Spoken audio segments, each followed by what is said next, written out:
drum and bass on this one.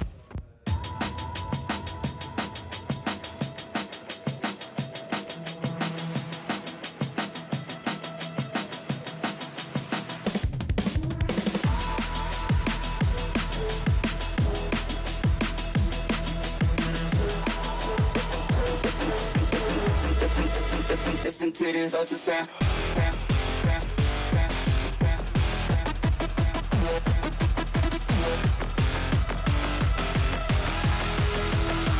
Listen to this.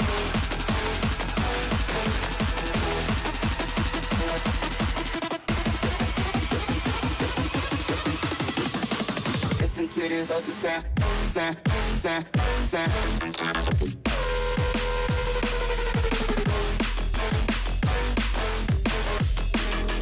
Listen to this ultrasound. Listen to this.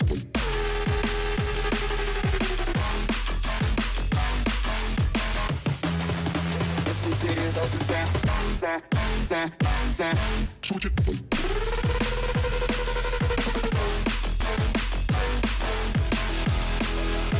Listen to this ultrasound.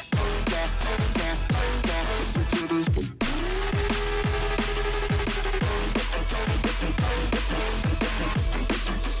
Listen to this ultrasound.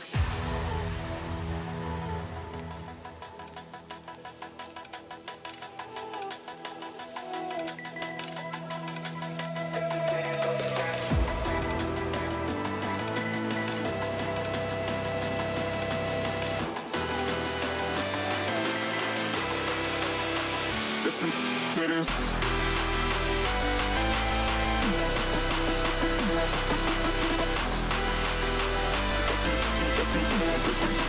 Listen to this ultrasound.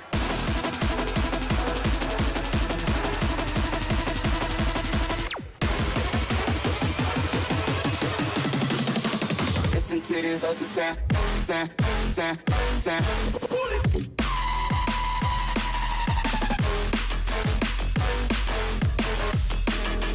Listen to this ultrasound. Listen to this.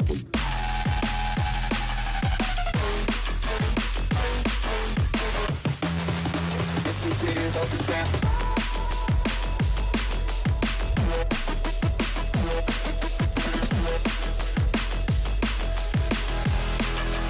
Listen to this ultrasound.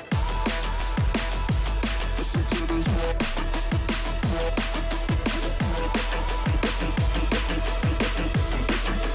Listen to this ultrasound.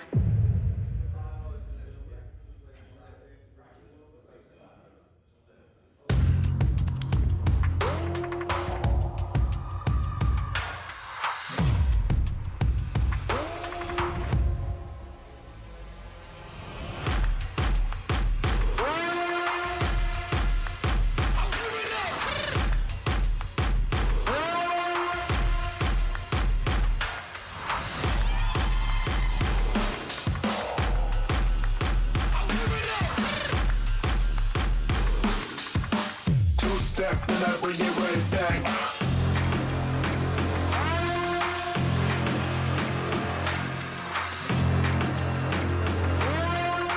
One step, then I'll take it right back.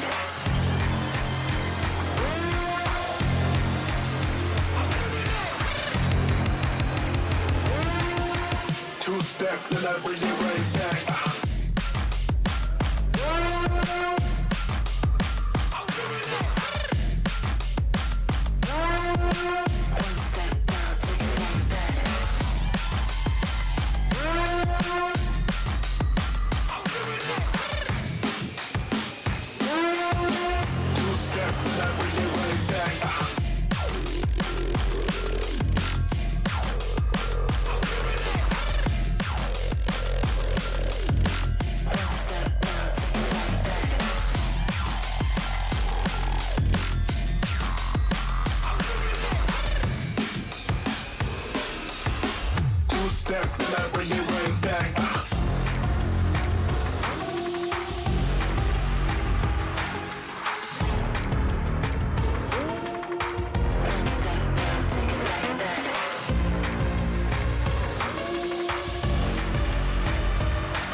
two-step, then I bring it right back.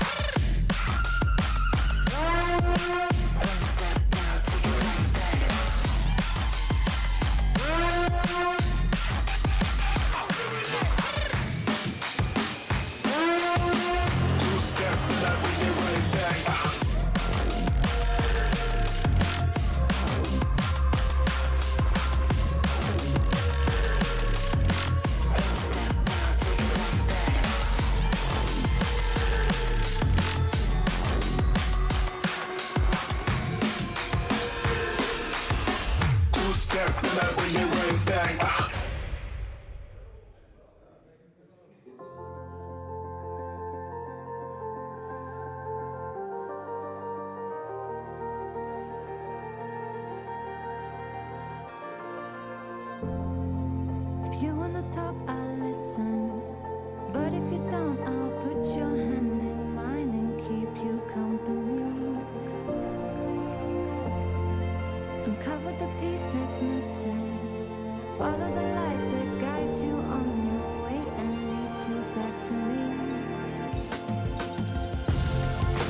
We're gonna light the fire, dancing within the flames. As long as we feel alive, we can cope with the pain. What means the most to you? Why do you need to run? You have the power to choose when all is said and done. A change is gonna come. Life is what you make it. Nothing here is sacred. A change is gonna come. Life is what you make it. Nothing here is sacred.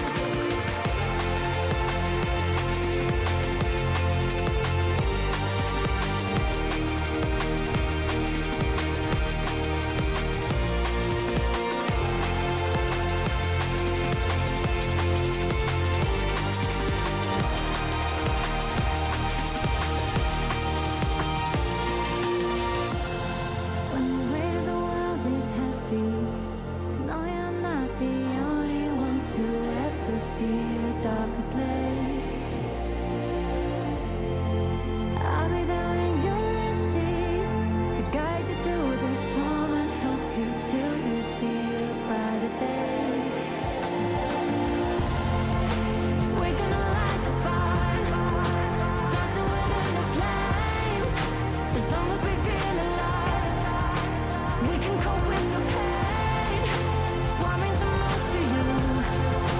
Why do you need to run? You have the power to choose when all is said and done. A change is gonna come. Life is what you make it. Nothing here is sacred. A change is gonna come. Life is what you make it. Nothing here is sacred.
going. Back to back, I'ma keep on blowing.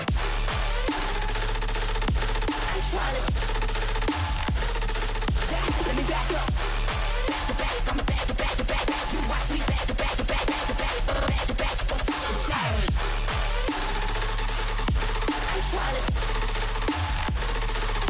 Let me back up. Back to back, I'ma back to back to back. You watch me back to back to back, back to back, back to back. I'ma keep on blowing, keep on blowing, keep on blowing, keep on blowing, keep on blowing, keep on blowing, keep on blowing, keep on blowing. Keep on, keep on, keep on, keep on, keep on, keep on, keep on, keep on. Back to back, I'ma keep on. I'm talking. Let me back up. Back to back, I'ma back to back to back. Throw my back to back to back, back to back, back to back. Gonna make you give me the beat. I'ma keep it going. Let me back up. Back to back, I'ma back to back to back. You watch me back to back to back, back to back, back to back to back to back to back.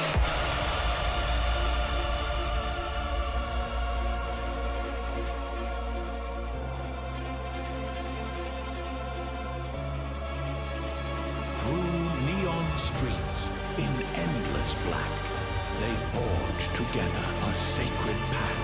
In silent worlds and hidden tracks, they face the dawn back to back. Good morning, everybody. It is finals day for XPEvo 2025. We have the most stacked lineup, top 8, starting for today, and I am so excited. I hope you guys are too. Joining me this morning are Shorty and Boney. We have a little bit to talk about here as we are going to just kind of give you the warm-up, the recap of the entire weekend, and I hope you are just excited as I'm so ready for this. The energy, I'm also trying to pump myself up. I'm going to be honest. I'm a little tired from the the after party last night. See, I'm so tired I can't even get my words right. But you know what? Introducing Shorty, Boney. How are you guys doing today? Shorty, how are you? Yeah, I'm also a little bit tired, obviously, but that is part of the event, and I'm just gonna roll with it. I'm ready. No, very much agree. I mean, with events like these, you just got to enjoy yourself. And, I mean, sleep. You can sleep when we're done. Exactly. Right now, you run on vibes. Yeah. Sleep, what is it? What time did you guys get to bed? I didn't get to bed till about 4 a.m. last night, and it's now... I think about 3:30 myself. Yeah. And even then, I was still... About 5 hours of sleep for me, I think, Yep. which is okay. I've done worse. Same. I think. Same So- as yesterday, exactly. So that's why I have at least a little bit of energy to push us through this finals day. But let's go ahead and talk about what we're getting ourselves into. It is top 8. We have losers finals, winners finals, consolidation final, and grand final. And then sandwiched in between, we have a special side event final from XP Ice, which has been running throughout the entire weekend alongside the main tournament. And they have a €1,000 prize pool on the line, as well as some other prizes as well. So we will be covering that as a mini break in between the winners final and the consolidation final. So with that being said, let's look at our bracket here just as I have spoken. If we can pull that up, please. You see the gentleman waiting to see who will be crowned today. We have Carl Jr., Epos, Elcon, Mutta in our upper final. That is the winner's final. Winner of that will, of course, go to grand final. Loser will go to consolidation final, still up for top 6. Our losers final between Letster, Binks, Mime, and Wizzy. They will be competing to see who will be able to get into the consolidation final. That is going to be our first match of the day that we will be covering later.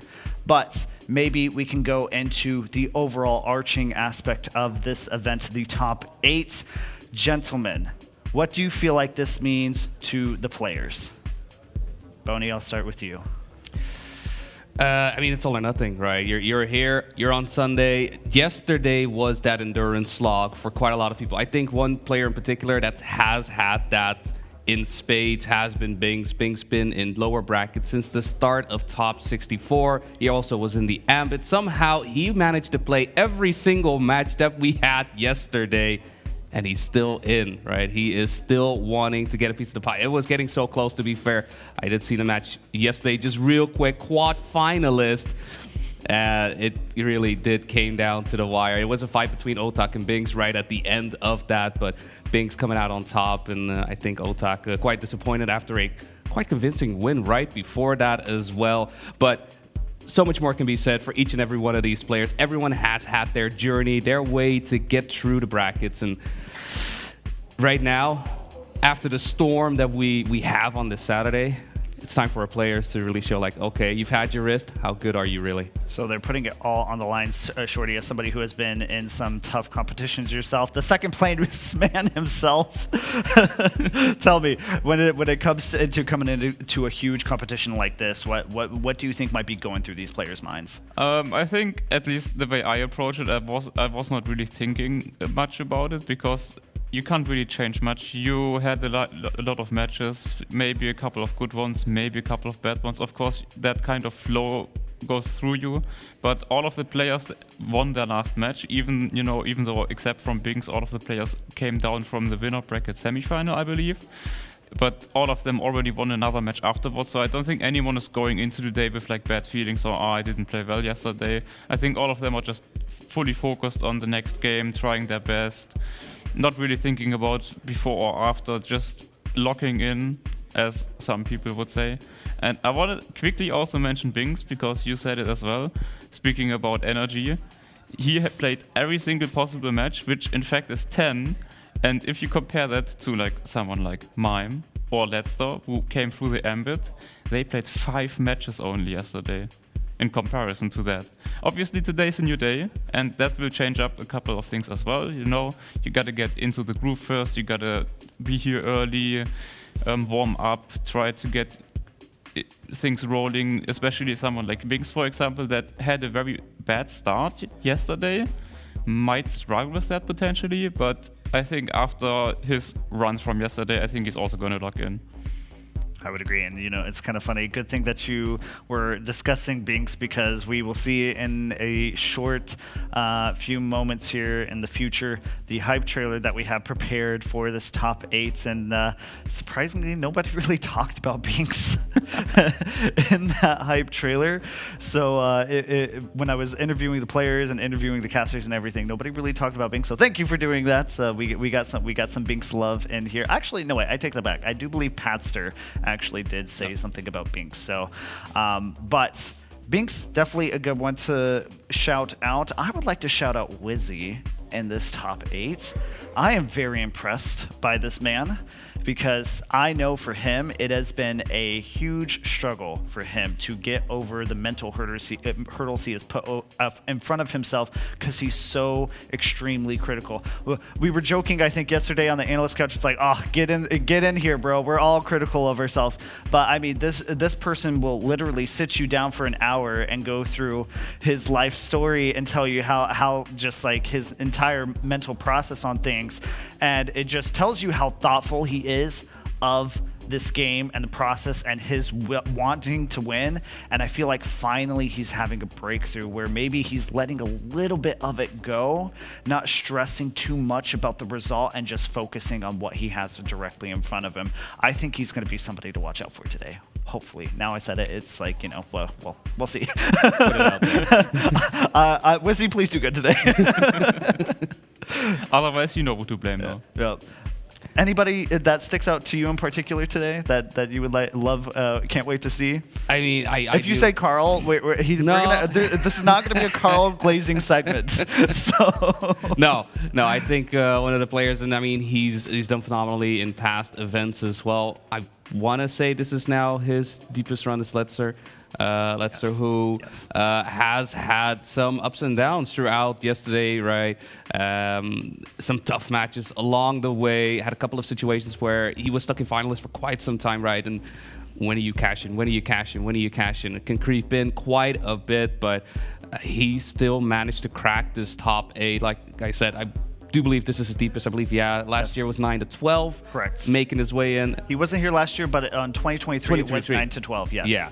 And with that, already being beaten, it's really a matter of, okay, hopefully for him, like, chains are off and he could just keep going, because he has the speed, he has the potential. We've seen it in the PBs that he's driven live as well, that he always performs at his highest, and this tournament in particular, he is very pracked, and it's really a question of, okay, well, can you deal with a Carl Jr., right? Who, with probably, 5 times less of the practice, can do just as well, just because of how much he has played. In that sense, how much would age play a factor? I don't know for sure. I think it's a main question of, for anyone here really, how long can you play your own game without anyone else distracting you? I think we're going to hear a lot of cheers for Letzter today. He is the final German remaining in XPEvo. Usually every year we have a final German, somewhere top 8, top 6. It's Letzter's year this year. I mean, we had 2 Germans, I think. We had Granat. Did we? Well, maybe not. I don't remember. We had Ratchet and New Prime in top 6. And New Prime, of course, was in grand final. So New Prime was the last German. Now it's Letzter all by himself in top 8.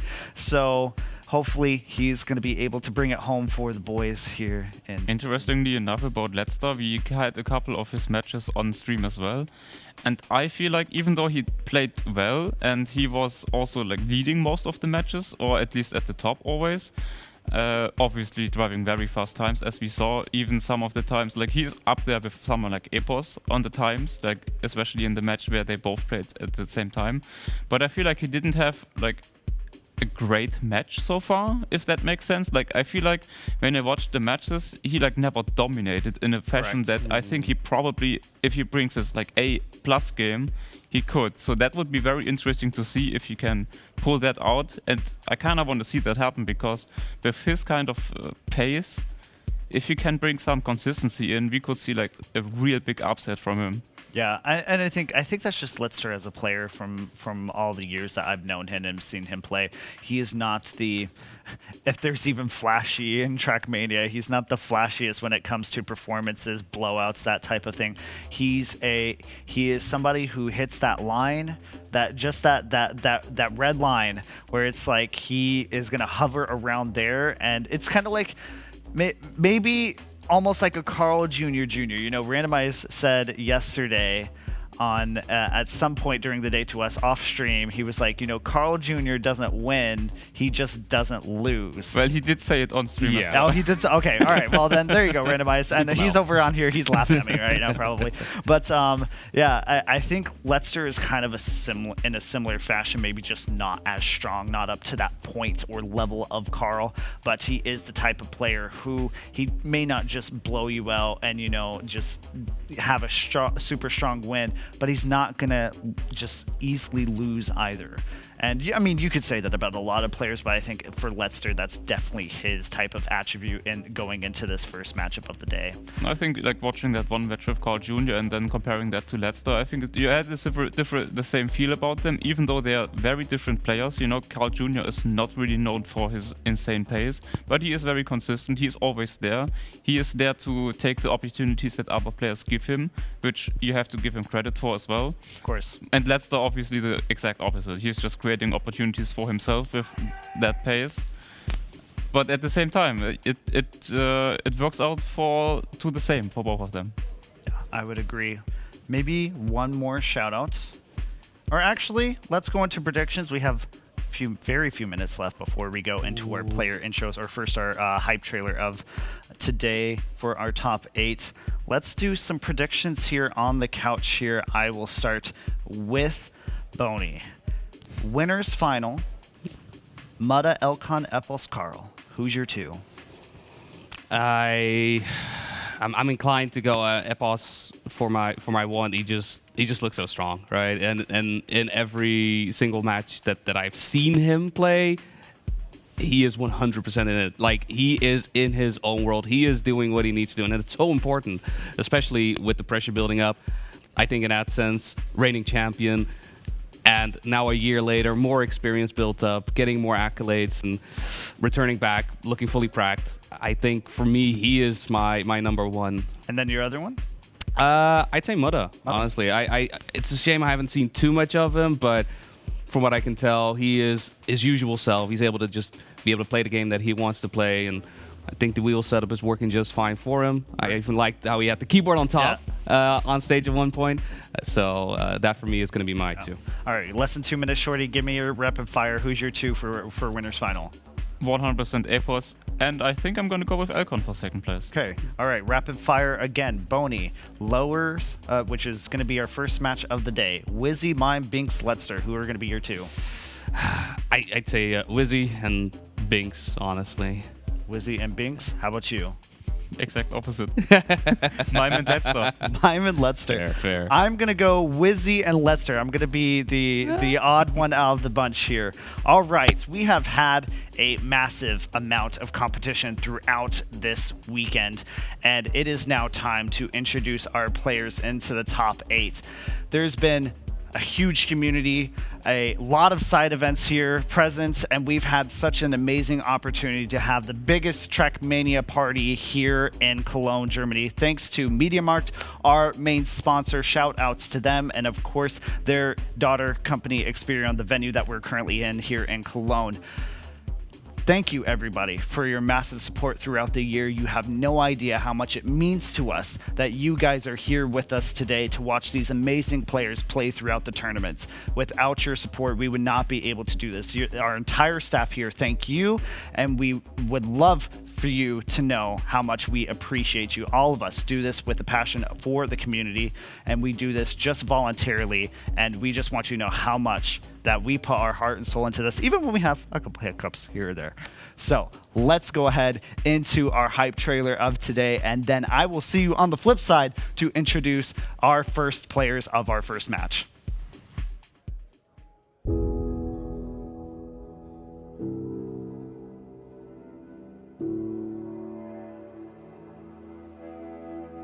There were some close calls today. Always found a way to get the job done. I'm very pleased about that. Odak's moving on! Odak to the top 12! Going into the winners final is just, it's a relief more than anything, I'd say. The quality of players is insane. So top 16 is amazing already. Maybe we can go a bit further. Elbow slowing down. Odak to the line. You can lose to a top 30 player in this tournament, so making it to top 6 is insane. 3 milliseconds in the final checkpoint. New Prime hit Letster to the line. No! Letster snipes. In the top 12, it's Richie who makes the finish line! It's not going to happen. Oh no, Richie and Mime will be moving on. On Odak, who's done so well in this end, he goes low again, and it'll be Odak. Odak! Not even matter. It doesn't matter. It doesn't phase him. He does it again. What even happened? Yeah.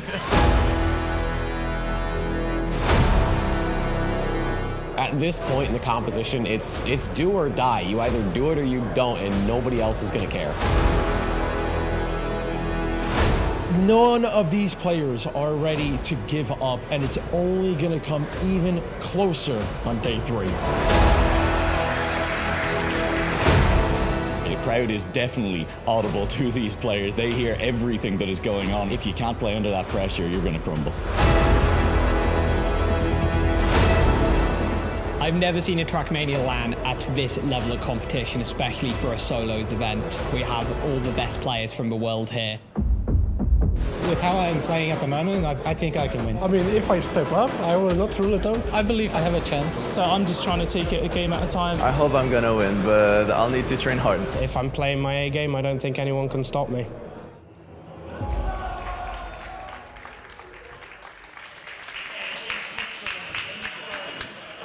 He doesn't think anybody can stop him. We'll have to wait a little bit before we get into that here. Let's introduce our 4 first players of the losers semis. Our first gentleman from the United Kingdom. He has impressed everybody with his talent. Ladies and gentlemen, I would love to introduce you to Wizzy.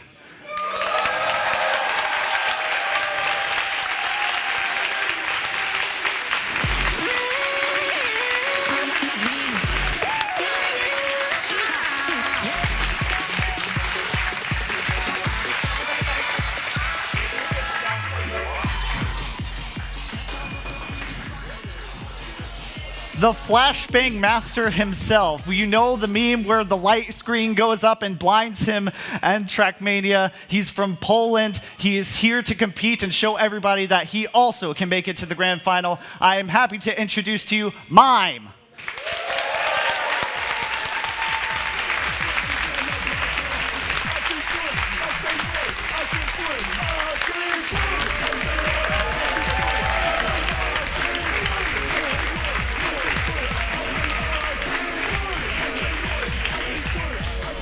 a returning top 8 player from France. He has made grand final before. Will he be able to make it again today? Binks!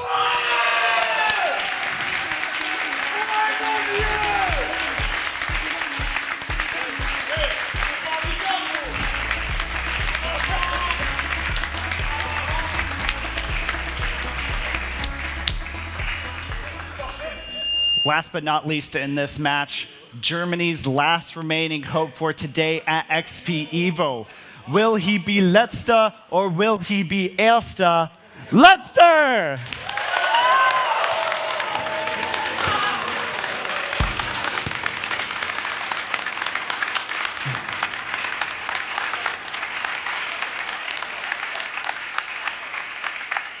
Congratulations to everybody who has made it to the top 4. Crowd, are you ready? All right, let's get into some Trackmania action. Our losers final starts right now. Everybody say yay!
Ladies and gentlemen, we are going to be getting it off quite quickly here with a pretty sizable match, I'd like to say. I'm joined alongside, of course, Shorty and Boney.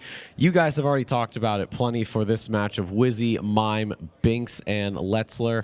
You look back to yesterday, Mime and Letzler were in the same match together. Mime only took 20 rounds. He took one rotation to get through and win that match. And then Letzler, on the other hand, he was stuck on finalists for 5 rounds. He finished second, third, DNF'd, and then he finally managed to get that win. And then we also look to, of course, Wizzy and Binks, who have had their own perilous journeys, guys.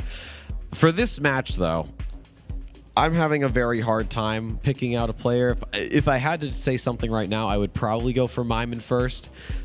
His consistency, his pace has been deadly this tournament. And if yesterday's anything to go off of, I think he might continue that rampage here. Yeah, he had very good matches yesterday. He looked very strong. He was very convincing. He didn't have maybe the greatest leads points-wise, but watching the match, you felt like he was always in control. He had good composure. He always closed out the match relatively quickly as well. And all he has to do today is just continue doing that. Yeah, I mean, if you want to talk about average points per map, his lowest was 4.5, and that was Tears for Laughter. His highest is actually tied with Agrippina and Trace at 7.25. So I don't know. I think he might be the man to beat. Boney? I mean, yeah, definitely those are the types of numbers you want to be pushing.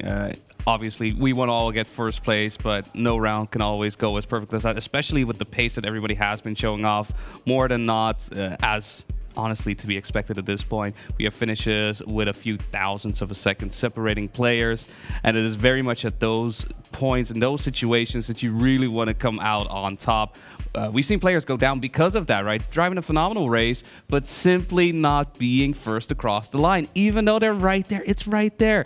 And that is so brutal. So just your mental game kind of goes down because you're like, every single time, I just don't make it. What can I do? What do I do? And it can sneak in. I think for a player like Mime is very good at handling that. At the same time, I mean, we've mentioned as well, Binks, I think, is one of those where he's shown he has the endurance. I'm very curious if endurance is enough to make an impact here, and that we have just a few matches remaining. Technically, what is the 10 matches he's played? He's got to play 3 more to become champion. Yeah, that sounds about right. And I mean, we're upping the point limit, if I'm correct, from 120 to 140. Unless that is just for grand finals, but I thought it's for all the matches today. All right, so everything is going to be 140, so 20 extra points. So that's going to be a few extra rounds. Obviously, we will be going back. I think before we were almost guaranteed the first 2 maps to come back through at the rotation. I'd say we're probably getting into 3, maybe 4th map. I mean, I don't know. It depends. We'll see it here with this setup. I mean, we're talking about Mime going through, most likely, based on just past results. But looking at Wizzy, looking at Binks, Letzler, all 3 of them have played in previous XPEvos. Letzler he made a top 12 appearance in 23, and that was in the losers bracket finals. He lost to Murray and Tween. Binks had a 3rd overall finish last year at XPEvo 2024, so he's very much looking forward to continue that, do better. I mean, he was on the podium in the World Cup. He had the #1 ranking in the World Tour for this year, which is, I mean, I don't know about you guys, that is incredibly difficult to do. Those maps are insane. Obviously, a 2-time EMEA winner with OTAK.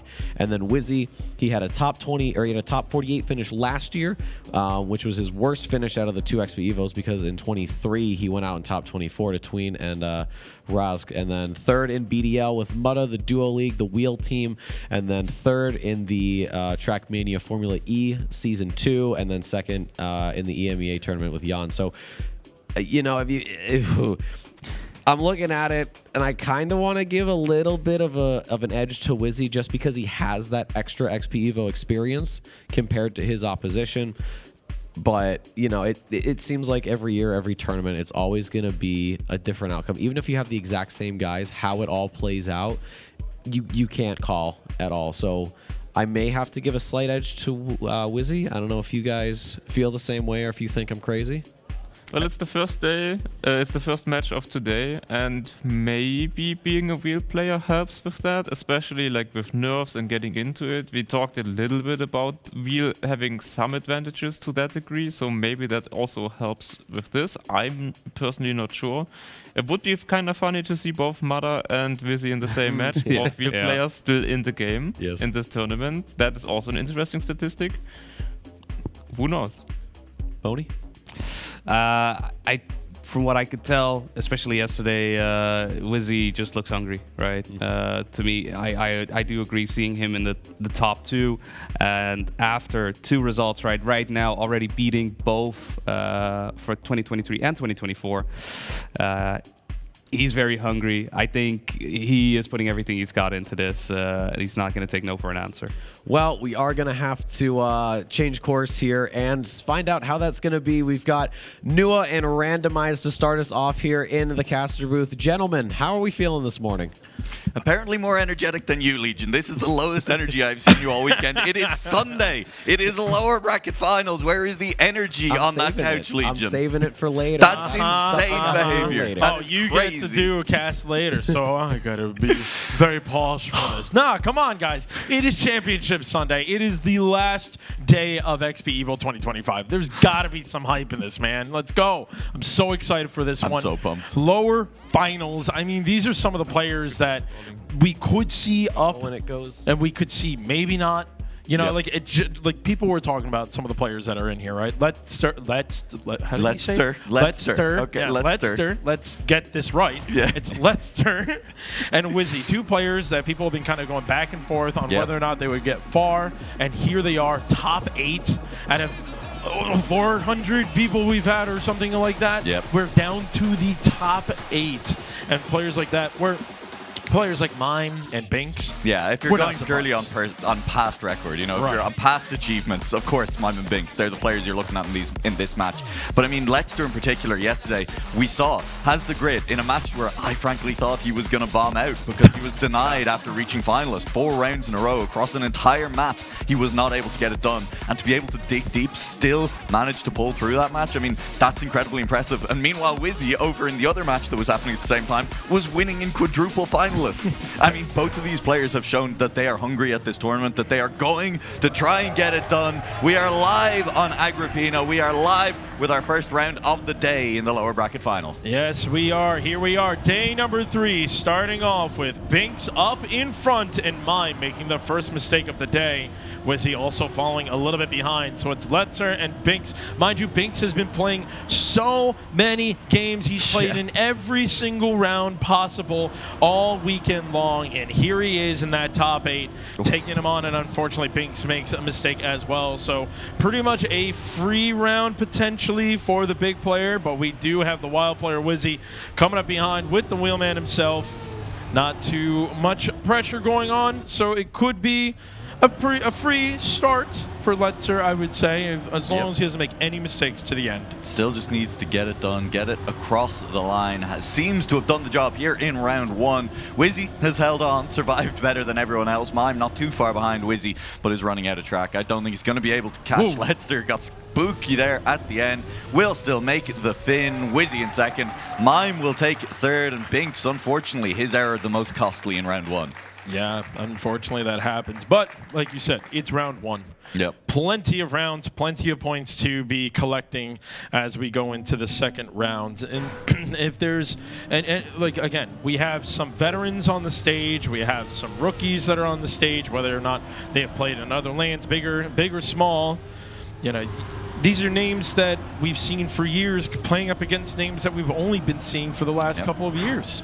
Yeah, Mime makes an early mistake on that outside dirt, catching him. And Binks, once again, dropping behind Letster and Wizzy, who are looking to capitalize on those performances from round 1, maybe start to extend the lead, maybe set up a little bit of a top 2 to beat in this first match of the day. But Binks is not out of it just yet. He is only a couple of tenths down, dropped behind early, but is looking to make the comeback in the back half of the track right now. Great drift, catching up to Letzter's back wheels, overtaking Letzter on this downhill, but it's good speed from Letzter as a result of that wide line and uphill dirt once again. Letzter so close to that outside wall. A little bit smoother from Binks, but Letzter's outside line, letting him almost get back up alongside Wizzy. Binks is in the battle as well. 3 cars side by side with only a few corners left to go. Binks makes a little bit of a mistake, gets the reactor, will still make the fin. Wizzy trying to snipe out Letzter, but Letzter for a second round in a row is the first across the line, and he's 2 for 2, 20 points altogether. 60,000 seconds was pretty much the decider there, and even that's one thing I don't know if everyone has noticed, but there are 2 different times in this map where players are just touching a reactor, and if you miss it, there is another reactor to get, but you are definitely going to lose some speed there. So that is why Binks fell out of that little pack that we saw in the top 3 there. But now, back into the next round. All 4 players are here, looking to try to find a clean round from all players, including Mime, who's been a little bit shaky this morning. But still, everyone looking good. Let's turn Wizzy, the 2 players that have been up in front for almost this entire map, as we are only on the 3rd round, but we are starting to see potentially some domination from 2 of the players. 20 and 12 out of the 2. I would say, I don't want to call rookies, but also not the veterans either. Compared to Mime and Binks, right? Like, we got the Titan names, and then we got Wizzy here, showing what it's like on the wheel. Maybe it's a shaking of the desk. It's kind of throwing off the other players. I think it's Mime that's connected to his desk. Who knows? But right now, it's Mime up in front. We actually have all 4 players about to go into that finish line. It's going to go to the line, but Mime is going to be the first one through, and Wizzy's able to snipe for that P2. Everyone within a tenth on that round, and Mime, big bounce back after the crash in the first couple of rounds, able to finally pick up a win, able to pick up some big points along with it, and it does mean that we're not going to see that domination continue, although Binks is still continuing to drop a little bit off. Only 10 points out of 3 rounds, a little bit of a slow start from the player from Boca, who is at this point the player with the most competitive experience on this map pack, having played his way through every possible round yesterday. He knows what it takes to win a match at this point. I would definitely agree on that. And, you know, the Nemesis player himself, Mime, even though he's been having some shaky rounds, he did just do the best time so far in 3 rounds. 0.24 was that last one. The players are just starting to cook up. We're starting to potentially see some even better times as Mime is now up in front for a 2nd round in a row, finally shaking off maybe all the crusties in his eyes and starting to feel a little bit better here as taking on Letzter as they're coming around the last few bends. Mime with a little bit more straight line for the better exit speed. Does get that reactor. I thought he was about to miss that one, but has a good line there. Letzter will not be able to catch that one up. Mime starting to wake up and get that first place. 108.1 is a really quick time from Mime there as well. 108.1 flat, essentially, is really, really quick. I think better than Wizzy's live PB was, at least on that round. Better than a couple of the players' live PBs on that. So Mime finishing strong then on Agrippina. It was a slow start, but as you said, waking up a little bit. It's still functionally early in the morning, especially for the gamers that we have on this stage. 11 a.m. Can't believe we'd make them play a match this early. And then we're going to bully them with a map like Trace. We're going to make them play Trace at 11 a.m. Are you insane? Yes, that's why we're here at XPEvo. We are insane enough to make these players, you know, we're gamers, we're degenerates. We play at 11 p.m., not a.m. But anyway, that's why they're the pros, and we just sit here in the casting booth and yap about the game. But yeah, we're going on to Trace now. This is definitely going to be one of those moments where we're going to be looking for something along the wheelman himself, who will probably be able to catch all the no-slides faster than everyone else. It'd probably be a little more natural for him to get those much more smooth steerings. But this map has some devious corners, especially towards the end, that players have shown time and time again that they have clipped. And it's going to be something very important because we did start to see a little bit of a shakedown between the players now, as Letzter currently sitting at 30 points, but Mime, who was showing a very scary first 2 rounds, was able to wake up and jump up into P2 with 27 points. Yeah, Leicester still holding on to first place at the moment with those 30 points, but it really is that hot start that he got. Back-to-back round wins carrying him that far. Mime looking a little bit better in the last few rounds as we move on to Trace, who's going to get the quickest start here, who's going to be able to start to take those wins as we move deeper into this lower bracket final. Two of these players will make their tournament exit here. Top 8, an incredible feat, but two of them will be moving on to that top 6. Binks making the first mistake on Trace. The pack of Mime, Leicester, and Wheezy continuing down the road. Mime with a slight advantage. Binks, unfortunately, the player with the least amount of points. He cannot afford to start making these mistakes earlier because he is just going to make the late game even harder for himself, constantly having to get good rounds, but at the same time you got to warm up. And Wizzy, the one player that went outside, whipping around, showing that the original line is still best line, as Leicester still trailing behind by 0.1, maybe a little bit more around that one. Yep, 0.12 this time. So Wizzy just building more and more speed, watching for this corner. Mime had to release a little bit more than everyone else as his line into the entrance was not in favor. Wizzy up in front, but never mind. He makes a clip, and Mime almost snipes Leicester. Never mind. That's why he's a pro. He shuts me up, and that's fine. That is drama right at the finish line of Trace as Wizzy with the crash, the trip, the clip. He falls down into that safe fin, ends up in 4th place for the round. Some extra points for Binks, much needed. He'll take the gift, even if it is only 1 extra point for 3rd place versus 4th. And Mime came so close to the snipe. Again, we've seen it on a couple of these maps. You can risk the finish that a little bit harder. Mime going further to the right than Leicester increases your chance of a clip, but also reduces the time it takes to get there. Yeah, I'm going to be looking for Leicester, though. Really seeing if he can take advantage of all these mistakes that have been happening and start to extend his lead even further. 40 points with the following player's Mime with 33, so it's not bad at all. And again, it looks like we're losing players, and it is Binks once again just not having a good start of a match for day 3. That's the hardest part about it, is that it's a multiple day tournament. You've got to be able to play up to par or even better every single day at any moment. And Leicester right here is showing that he can do it. Never mind, Binks is back into the fight, but he's not close enough still. It's 1, 2, 3, 4 for Binks, trying to see if he can find any way. Wizzy having a little bit of problems at the end and almost gets sniped down into P4, but it's Leicester again getting that 10 points. That is such a good match for him right now. Yeah, I mean, it's the arms race as well at the finish line, right? Where we said it's a little bit riskier to go as far right as those players are going at the end there, but you can't risk not going that far right. If someone else does it and you get sniped, I mean, all the good work you put in during the round gone to waste in an instant. So everyone risking it on that finish line, all of them holding on to their finishing positions, and that means Leicester, the big winner, who is continuing to extend that lead out front, now 11 points clear of Mime in second. And speaking of Mime fighting in the back with Leicester, Wizzy and Binks really need to start locking things in, as they are slowly but surely starting to fall a little bit behind. Binks doing a good job staying up in front, though, through that second slide. Going for the outside, while Leicester goes for the inside. Binks has a little bit more exit speed. So everything continues as usual. Binks still being up in front, but Leicester right behind. Good speed out of Binks coming out through the chicane of plastic. Mime looking to join in on the challenge. It's Wizzy that's falling a little bit, but Wizzy has a really good line. It's not enough. The exit speed is not going to be there. Wizzy's been having a problem in the back here, so I don't expect a snipe. Never mind, Leicester falls behind him. Mime, does get the snipe by 1/1000th of a second.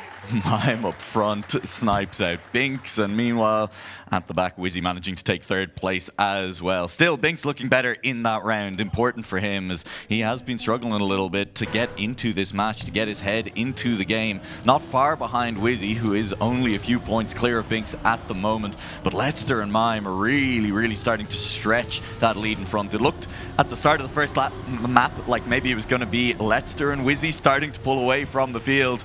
At this point it's starting to look like Leicester and Mime, with Wizzy and Binks both making early mistakes in this round as well. That lead's just going to continue to grow. Well, speaking of lead continuing to grow, Wizzy and Binks with big mistakes. Almost a full CP and a half maybe behind, 2 and 5 seconds behind. And then Mime makes an uncharacteristic mistake there. still not a big deal. He's still able to stay relatively close to Letzer. And again, Mime has shown that he definitely knows how to aim, take a shot, and snipe a player, but it's not looking too good. Maybe. He's been getting some good exit speed coming out of here. Letzer as well. Good exit speed. So at this point, just stay calm and collected through the chicanes. And 1-2, Letzer Mime. Wizzy going for the save. Yeah, Letzer picks up another round win. He's been getting a few of those over the course of these first 2 maps. Looked very solid on Agrippina, looking good on Trace as well. But it's time to separate the men from the boys. It is time to really get into the meat of this match. We are now heading to the Funny Purple map, and with Binks and Wizzy both looking a little bit shaky right now, Funny Purple map by Intax is a map that is going to prey on you if you are not feeling your best. If you cannot lock it down, we're going to continue to see crashes. Yeah, and if you are struggling, this becomes a purple map. It's not funny anymore for these players, especially because their tournament lives are on the line. 2 players wake up this morning to find out they will not continue in this tournament. Yep. And I know none of them want to feel that one, but we are going to be going momentarily into one of the trickiest tracks, one of the ones that has been tripping up players left and right from the beginning when the map pack came out all the way to potentially today. Yeah, the last day of tournament play, the last time anyone will ever have to play these tracks. I'm sure someone's going to go and play them for fun afterwards. But I will. Yeah, exactly. Today, the last day that they are going to be used competitively. This is your last chance to get Funny Purple map right. Get something going as well. Binks and Wizzy, those are the 2 players eyes are on as we head into our 3rd map in the rotation, because they are the 2 players that are, unfortunately, starting to drop a little bit away from that lead. They need a couple of big rounds. We're looking for a round win for one of them, whichever one of them really wants to kickstart their adventure back into this match. Yeah, I would definitely agree with that. Wizzy, I don't even think still has a first place under his belt either. Yeah, yet to win around. Binks and Wizzy both struggling to really start putting a footprint down in this match. And as I say that, Wizzy will be the first one to make the mistake. Again, this map has just claimed victims left and right. Binks, though, still somewhat in the fight, but it's Mime and Letzer, the 2 players we've had our eyes on for the past 2 maps, up in front. Binks right behind.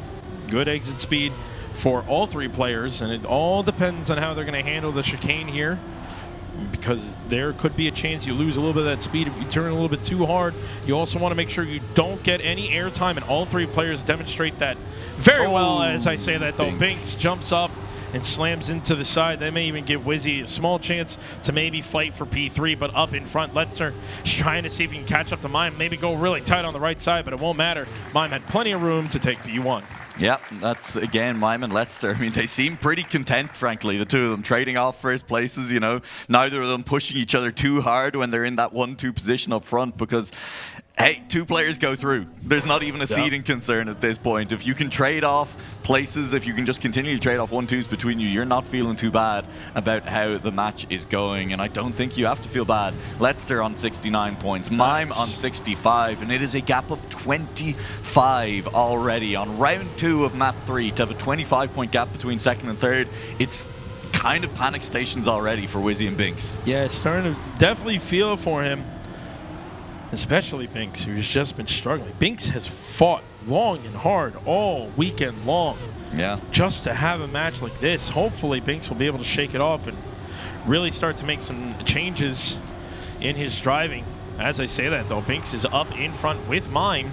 We've seen him here before, though. The problem is Binks has had a couple of rounds where it looks like he's going to maybe be up front and fight for them, and unfortunately, he struggled to close them out. This time around, he is holding on to that 2nd place. 2nd place better than nothing, which is what he's been getting in previous rounds. Letzer is close. Letzer goes for the snipe. Oh, my goodness. Letzer goes for the snipe. We've seen that line. We've talked about it. It hasn't paid off for anyone yet. It very nearly did for Letzer there. Meanwhile, Mime got a blinder of a time up front. 1 minute point 4 was the time up front, which, according to the overlay, at the very least, new event record for Mime. Nah, good on him. I mean, Mime, it's crazy. He's already pulling out all his trap cards. He's starting to play his game. It's, you know, the ace of spades, as they like to say, coming out of the sleeve.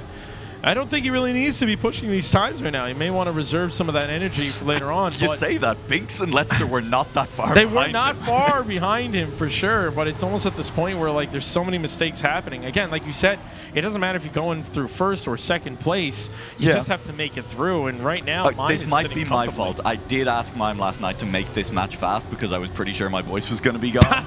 And he said he'd do his best, and he is doing his best right now. He is looking fantastic through our first 3 maps, but we have a pack of 3 up front at the moment. Binks sitting just behind all 3 of them, only a couple of tenths down, a little bit of airtime there for Binks, so he will not manage to close that gap by much. Mime makes an uncharacteristic mistake, and that leaves the door open. Unfortunately, Leicester is best placed to take advantage, and it'll be a round win for Leicester again.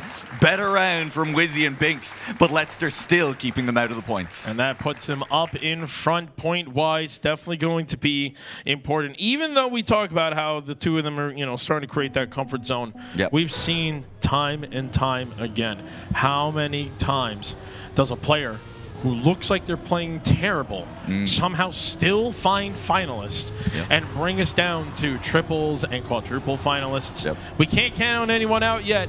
Even though you have a nice point lead, Mime and Leicester need to make sure that they can lock in early. We also are playing to 140 points. Yeah, that's true. We're a long way off. It's a little bit of a only marathon. Just over the halfway point when you look at it that way, as compared to yesterday, where this would be a little bit deeper in the match. It also means that we're going to be seeing a little bit deeper in the map rotation again. There's a chance we get all the way back to Funny Purple map in order to close things out. So performances here and now showing a level of comfort on the track. Very important. Mime is not comfortable with that corner on this occasion. Catches a lot of grass and slides out trying to find it. Binks may pick up 10 points for the first time in a while. For the first time in the match even, I think. And he is in front of Leicester all the way to that finish line. Huge performance from Binks, finally getting those 10. This is going to be really important for Binks. He needs to take this as a momentum swing because that was, in fact, his first time getting first place. And we are going into Bubblegum. We're going into map 4, and it's the first time Binks has won a round. And Wizzy still hasn't won a round. No, not yet. I mean, I think more than anything shows how dominant Mime and Leicester have looked over the first 3 maps in the map pack so far. But Binks waking up a little bit there. Wizzy was looking a little bit more into it as we got over the course of that map as well. As you said, with the 140 points limit, they have a little bit of extra time to make that comeback happen. It does probably still need to start soon. They do need to start taking those round wins away and those points away from Mime and Leicester because they've left a big gap from 2nd to 3rd place. But there's a chance. And I mean, hey, Bubblegum has done some weird things this weekend already. I would agree with you on that one. We've seen people fly in many different directions. But, I did speak to Wizzy a couple times throughout the weekend, and he's very happy of how far he's gone so far. I don't want him to feel content, though. But Wizzy is definitely one of those players that he's been working very hard in his mental game, really hard to just not let things get to him. And look at it. It's gotten him to a top 8 position. Now it's coming to the point where we're going to really test his mental game. Can he fight from behind? And that's an answer we're going to be looking for in Bubblegum. It is. And you said it, the players who, some of them who are here in the top 8, some of them made the top 12, top 16 along the way as well, who before the weekend, if you'd asked them, what's your goal? And they would have been like, top 32, top 16, I'd be delighted with that. And then they go out at that step or a step further on, and they're like, yeah, but I could have gone further, couldn't I? I had it in me, Clearly I was proving that I could have gone further. So no matter what anyone has said about where they'd be happy to go out, none of these players are ever actually happy to go out. All of them do have that little thing in the voice inside them telling them they could win it all. My voice inside me tells me that I should go run away and go get some coffee because I am tired. But I'm not going to listen to my voice, and hopefully they will listen to their voices and push ever so slightly more. Wizzy will be the first one to fall a little bit behind here on Bubblegum's first round. Binks, though, looking to wake up a little bit here as he's going to be fighting up in the front. Mime in 3rd place. Mime, again, has been one of the players who's been really dominating this one. Currently sitting in 2nd place in points. Not too far behind Leicester, who is fighting for that 2nd place. Unfortunately, Wizzy is pretty much added his fight. Binks doing a really good job on that outside 3rd, but Leicester is going to be chasing. Mime actually misses the corner of the reactor, so he's pretty much added his fight unless any mistake happens up in front. But Letzer has been feeling good today. Never mind, the caster curse kicks in, unfortunately, and that's going to let Binks run away to P1 for the second time. Man, uncharacteristic from Mime, who has been looking really solid throughout the match as well, giving up the space to Binks. And Letster, full crash through that downhill checkpoint. It's a popular spot to crash. We have seen people crashing that a lot over the weekend, especially in those tight rounds. But the fact that Binks manages to push Letster into a mistake like that, the fact that Binks manages to make it all the way through, and that was something I wanted to comment on during that last round. Wizzy, with that massive crash, mistake on mistake, was he going to be able to make it to the finish line? He didn't in the end. Wizzy with a DNF doesn't even get the 3 points for fourth place. Oh man, that is rough. This is day 3. This is not the day you can afford to miss even one round to make such a drastic mistake. Hopefully, Wizzy will be able to bounce back. But again, Binks, one of the players that we really need to see bounce back, because he was having a very hard time at the beginning. Currently P3 in points-wise and fighting for the P1 position. Again, we're seeing a little bit of deja vu from the last round, except Wizzy is here for the fight. Yeah, Binks and Letster wheel to wheel up front. I've seen this one before, and it ended in heartbreak for Letster. Just a couple of checkpoints away on this downhill. He couldn't make it through. This time he does. It's Binks who crashes in the same place. Wizzy's in position to maybe try for a snipe. He will end up hitting the checkpoint. Unclear. He would have fallen down into the safe. Not sure how far behind Binks was. The important thing is Letster picks up the round win. Mime in second on that one. Yeah, no, that was still, again, the two players that you don't want to be up in front if you are Wizzy and Binks. You let them up there, again, from an unfortunate mistake. We weren't able to see at the end. I just wanted to make sure that Wizzy did drop down into the safe, get held that on to third. Yeah, so he did hold on to that third place as he did bonk. And, you know, again, it's two players that really need to start making a change. Letzer, though, first player to break the 100-point threshold. Yeah. And Mime not too far behind. Again, Wizzy a little bit behind in this fight, and Binks makes a big mistake. So now it is our match leaders battling it out up in front. It's just going to be who is going to run away with these points. Will it be Letzer getting ever so closer to that finalist, or will Mime pull him back and say, no, I want that security. I want that first place. Letster just behind Mime at the moment. Awkward line from Mime. You saw the last second readjust to get around the pole, but he has managed to readjust. He has managed to survive out in first place at the moment. Letster looking maybe for a chance to snipe at the line, but it'll take Mime missing, and I don't think Mime misses these. He will pick up the first place. It is an excellent time from Mime as well. A 104.6 on that round, and Letster in second. Still in a great position, still leading the match, but Mime closing that gap back up to first. And that is an online PB from Mime. Probably not his actual PB, knowing Mime, hiding some. He's one of those players that just has like really sick times. Yeah. You're just waiting for him to pull it out and actually do it in the match. And hopefully we'll see even better times as we move forward here in Bubblegum. We are on the final round of Bubblegum, and we have two players that finally break that 100 threshold, while Binks with 69, nice, and Wizzy with 61 points. They are so far behind. This is nothing like yesterday. Mine makes the first mistake, but it blows my mind how yesterday we were casting matches with some of these people in it where they were within point separations of three from first to fourth. Yeah, and now we have a point separation of 40. It's amazing the difference that comes out of this one. Binks makes a mistake, so this is a big moment for Wizzy to try to get himself back in the game, but he is taking on the lobby leader right now. Letzer doing a really good job being up in front, 0.17 ahead. It's going to come down to this. Wizzy needs to get off that break. Letzer goes a little bit wider, but it still works out for him. He's going to have enough exit speed to not get sniped and hold on to that P1. That's an event record. 104.6 low from Letster to beat out Mime's 104.6 high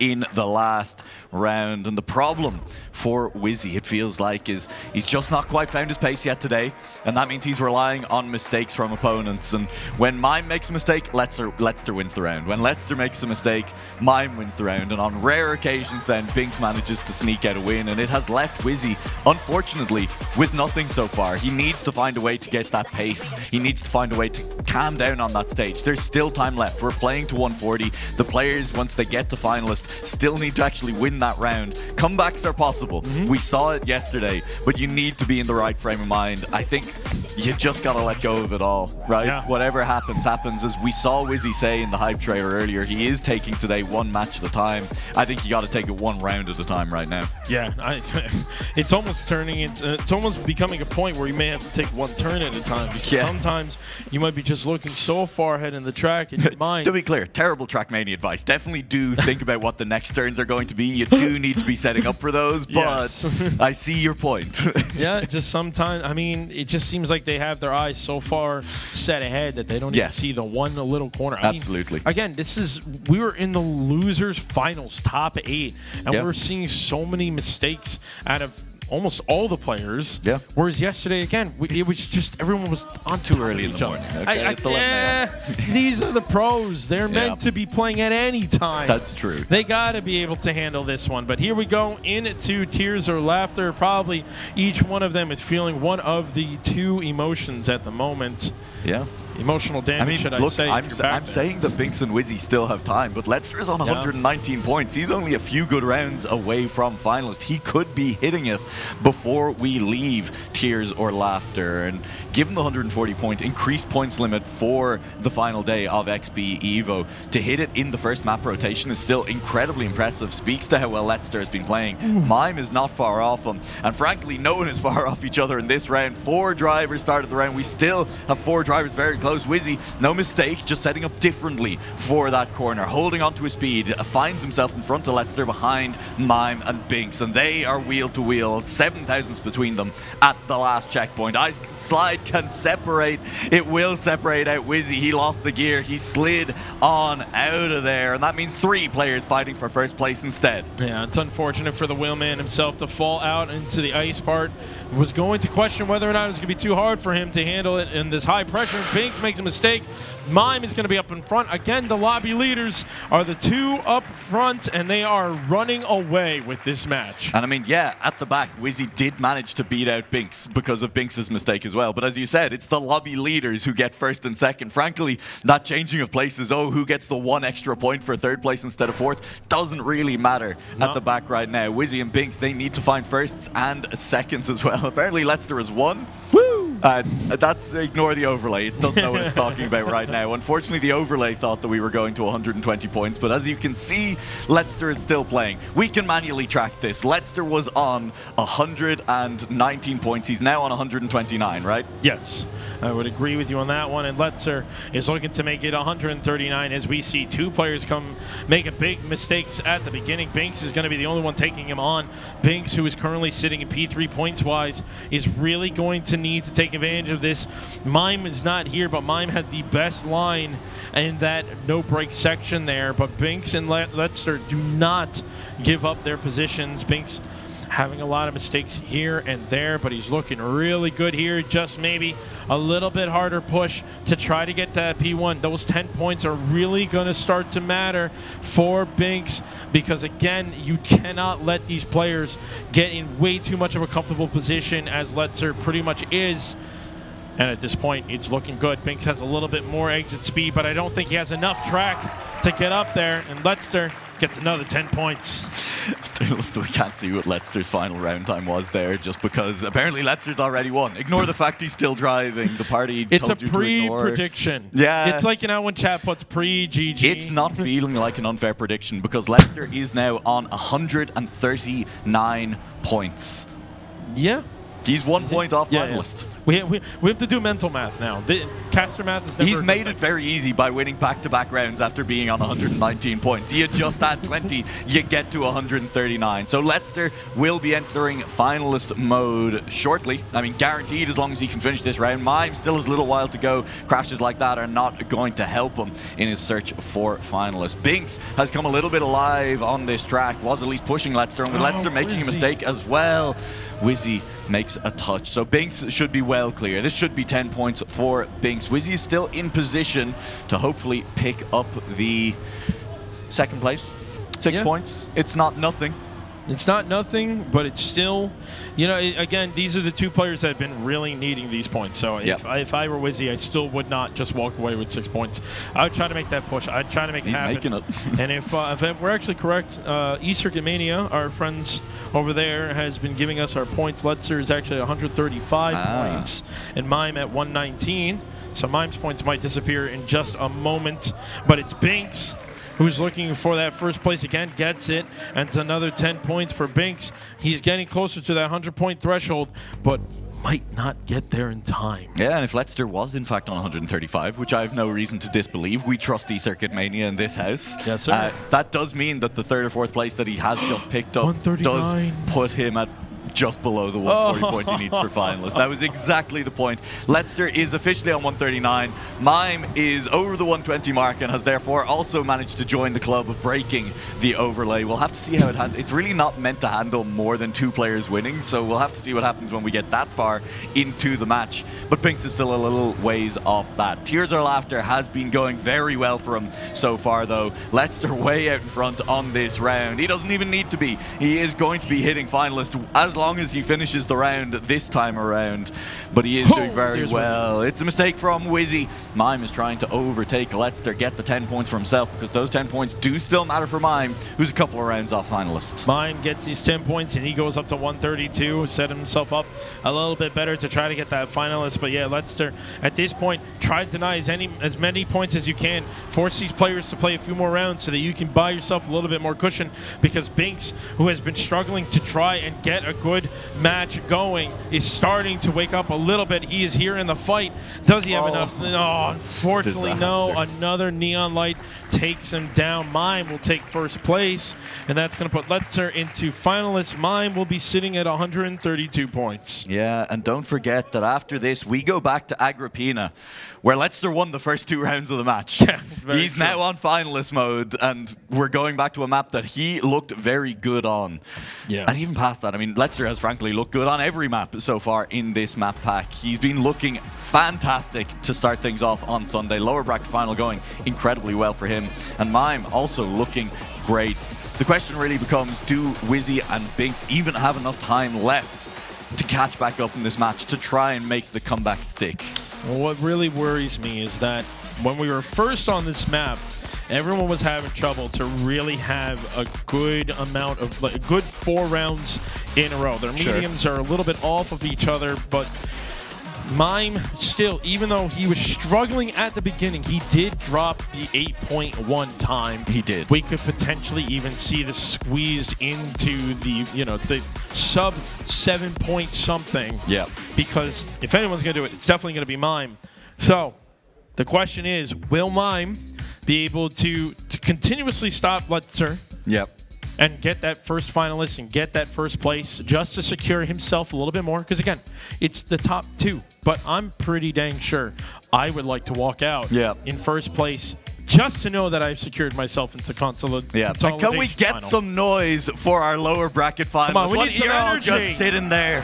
Come on, it's nearly over. Leicester is finalist. Noise for Leicester as he tries to get it done. First round of asking. Agrippina worked out for him last time around. He's looking to make it work again. Frankly, Wizzy had a decent map last time around. He's not having a good time of it this time around, though, as he will make the early mistake. I was about to say maybe he gets it going, but Leicester is just looking to close it out immediately. Yeah, as soon as you said his name, as soon as you turned to look to me, I watched Wizzy unfortunately fly out of there, including another player in the purple, the Nemesis player himself. Mime is out of this one as well. Wizzy's going to try to fight back up to P2. He needs the points, and so does Binks. And Leicester unfortunately makes a mistake. But Binks and Wizzy have both made a bunch of mistakes on this map. There's Mime up there. Hello.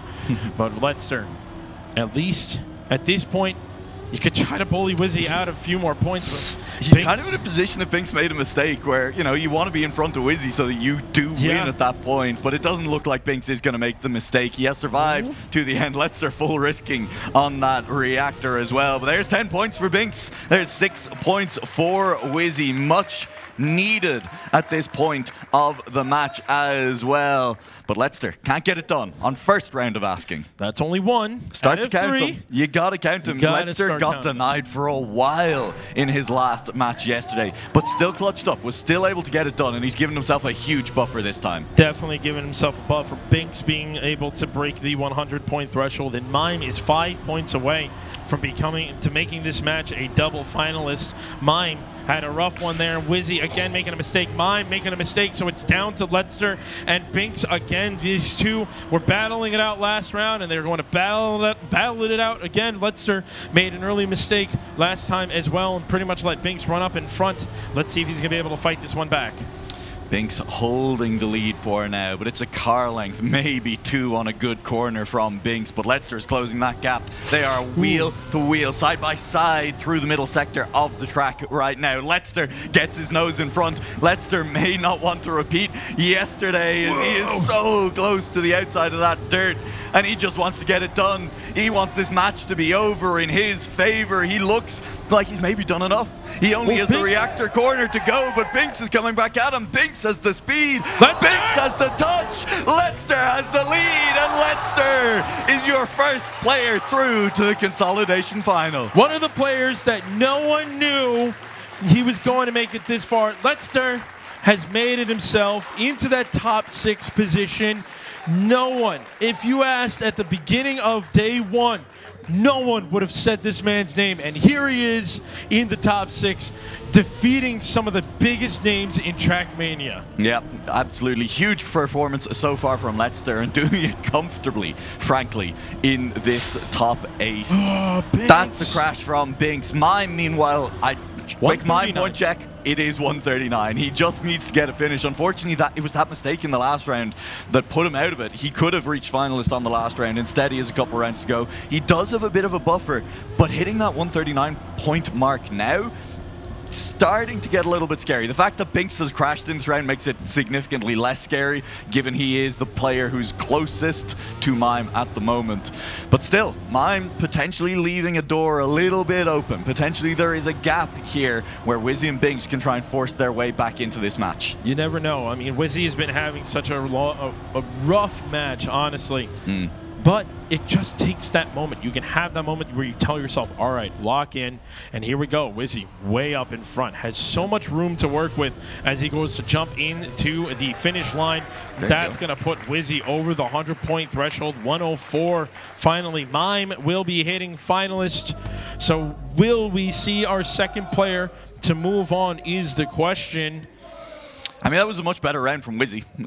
I mean, it was a solid time as well here on Agrippina. So looking a little bit better. And Mime, unfortunately, hitting finalist immediately makes a clip off of the start line. And so it'll be Binks and Wizzy fighting it out for 10 points. And all of a sudden, with Letzer gone from the match, those 10 points are more readily available as long as you keep Mime out of first place. Exactly. And right now, Wizzy and Binks are both doing a great job keeping him out of first place. Unfortunately, Mime just pretty much pushed himself out of this one. And the overlay is not going to really tell us how far back he is. But Binks will tell us how far back he is as Binks makes a mistake, and that's going to be Mime. That's going to be jumping back up into P2. At this point, it's all down to Wizzy. If Wizzy can hold his posture, his composure, excuse me, he will be able to continue lengthening this match a little bit more. Wizzy ends up making a little mistake, a small touch, but thankfully an outside dirt is here to slow them down, and it looks like we're going to be car wheel to wheel as Wizzy just barely holding on up in front, needs to get that exit speed as we're coming into the last moments. The reactor down,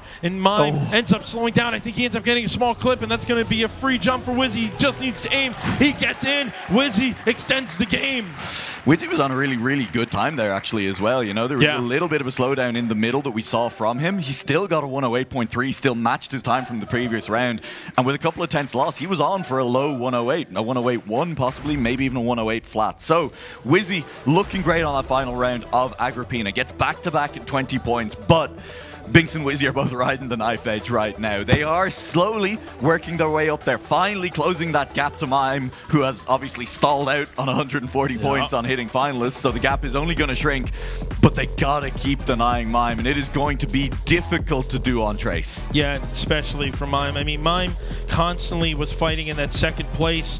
He got first place one time in round 7, but the thing was, the person that was stopping Mime what's Leicester. So now he's out of the picture. It's down to Wizzy and Binks. Again, they only have a few more rounds they need to go. Binks can at least get first place 3 times. He will see himself as finalist, and we could see a double finalist in this map.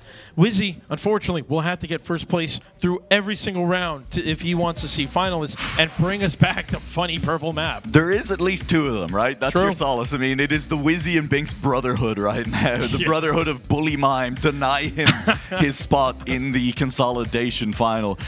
They got to rely on each other. They got to try and have the pace. And if you're in that first place, don't over-risk it. Frankly, I think that's something maybe to keep an eye on. If they are sitting first, second, and there's Mime just behind the 2 of them, Wizzy and Binks got to know that to some degree... Play World Tour for a second. Play World Tour for a second, right? Shut Mime out. Do not overly fight your other opponent in this match, because it is Mime who is the threat to your tournament life right now. And the points will be updating on the next finish. As you can see, there's all zeros. Leicester, get back in the game. No, I'm just kidding.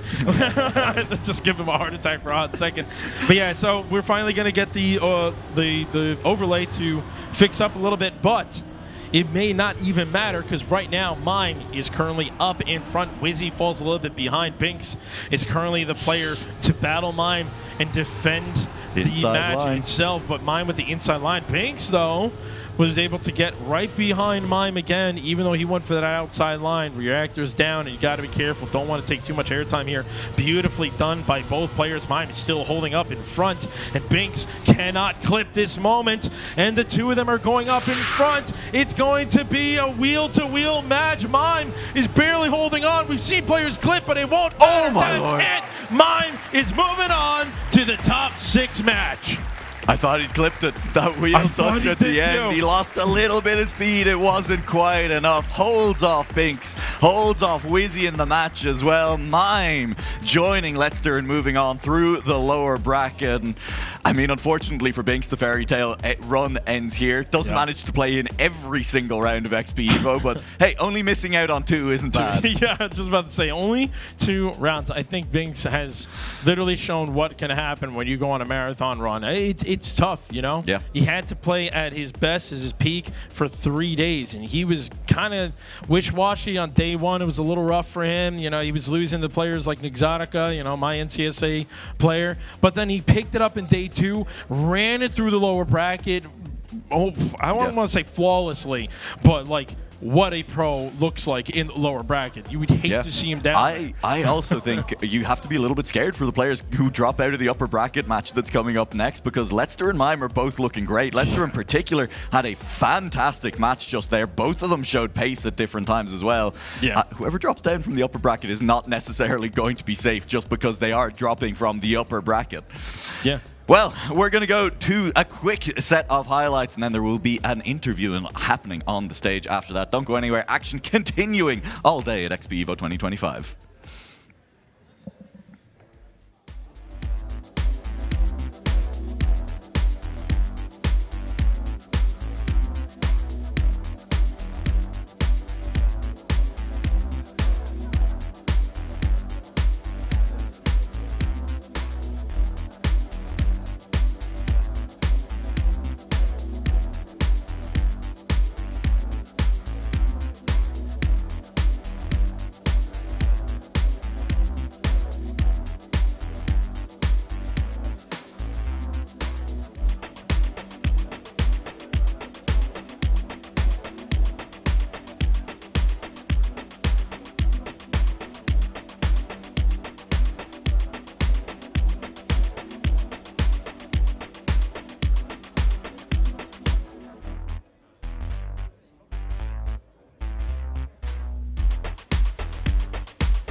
with some interviews here of both of our players that have tied for 7th. There we go. Okay, let's try that again. Welcome back, ladies and gentlemen, as we are here at the post-interview for our 2 players tied for 7th with Binks and Wizzy. We're going to start off with Binks. Congratulations to Mime and Letzer. They will be moving on to the consolidation final, but they have to wait to see who will they be fighting against from the winners finals. Trying to get my words together because I'm slightly devastated. I know you're devastated. Just tell me your feelings about that match. Je suis un peu triste du résultat quand même. J'espérais quand même faire au moins un round de plus. Mais bon, ils méritent complètement leur victoire. Ils ont été très très forts et le résultat me convient amplement. So what he said there is that he is a little bit sad. He felt like he could have extracted one extra round, but all in all, both Mime and Letzer have really deserved their wins, and the top 8 result is really one that is satisfying him really greatly. So it's good to hear that you have the top 8 results and that you're satisfied at least with that. Tell us a little bit about yesterday's journey. It seems like you kind of had some highs and some lows and you kind of struggled a little bit. Maybe just explain to folks at home just kind of your journey getting up to this point. Alors hier j'ai commencé par la purge. C'était franchement mon niveau de jeu était vraiment terrifiant. Je suis descendu en loser bracket le premier round, mais j'ai réussi à remonter tout le loser et à step up pendant toute la LAN et me voilà ici. So yeah, he started off, of course, day 2 with the purge, which some of you may have seen. He was somewhat horrified himself by his own level of play, got knocked out round 1 to the lower bracket, but managed to stick with his guns, stick with it, and managed to run all the way through up until today, and had a pretty busy lower bracket run, that's for sure. Speaking of busy, you are going to be still competing in Trackmania, of course, with the World Tour, the global playoffs, and hopefully the World Cup at this point. So tell us basically, how much training are you going to be putting into? Is that going to be your main focus going forward? For World Cup or Global Playoffs. Global Playoff. On s'est bien entraîné pendant toute l'année. On a essayé de garder un rythme assez constant dans le training. Maintenant, on va voir comment ça va se passer ce week-end et si on va arriver à se qualifier à la World Cup, ce qui, j'espère, va se passer. So they felt like they trained very well all year. They are going to try to keep a constant rhythm in the training scheme, and now they're going to be figuring out, well, they're going to wait to find out what's going to be happening next weekend and if they can qualify for the World Cups, and they hope that they can qualify for the World Cups. And I think a lot of people are hoping that they can qualify because they've been very deserving. Well, congratulations on making at least top 8, sir. Enjoy your rest of the day. Enjoy the rest of the show. Thank you so much. Binks.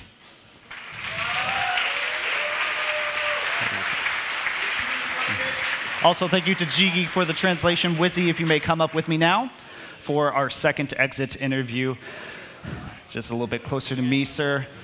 I know it's probably not the best result, but please just kind of tell us your thoughts and how just the match went for you. Yeah, I mean, it just sucks to suck. I don't deserve to win that one. I just played terribly.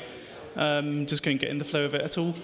And then any round I did have clean, like there was just one person ahead who was just faster. So yeah, I mean, Letzer Mime, they deserve to go through 100%. They obviously just frustrated. I can show it on the big stage, but it's fine. But yeah, it's still a bit sad, but it's fine. It's okay.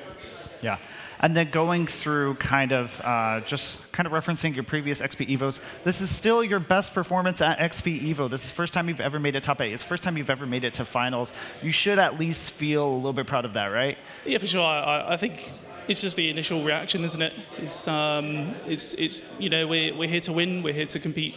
So when we don't get a result we desire. I mean, I'd already said that top 8 was really sick. But you know, when you play badly, it's obviously frustrating in the moment. But no, it's still a really good result for me. But obviously, there's still more to be desired, I think. And then final question, just kind of give us a future of what the future holds in store for Wizzy. What's your plans going forward with Trackmania?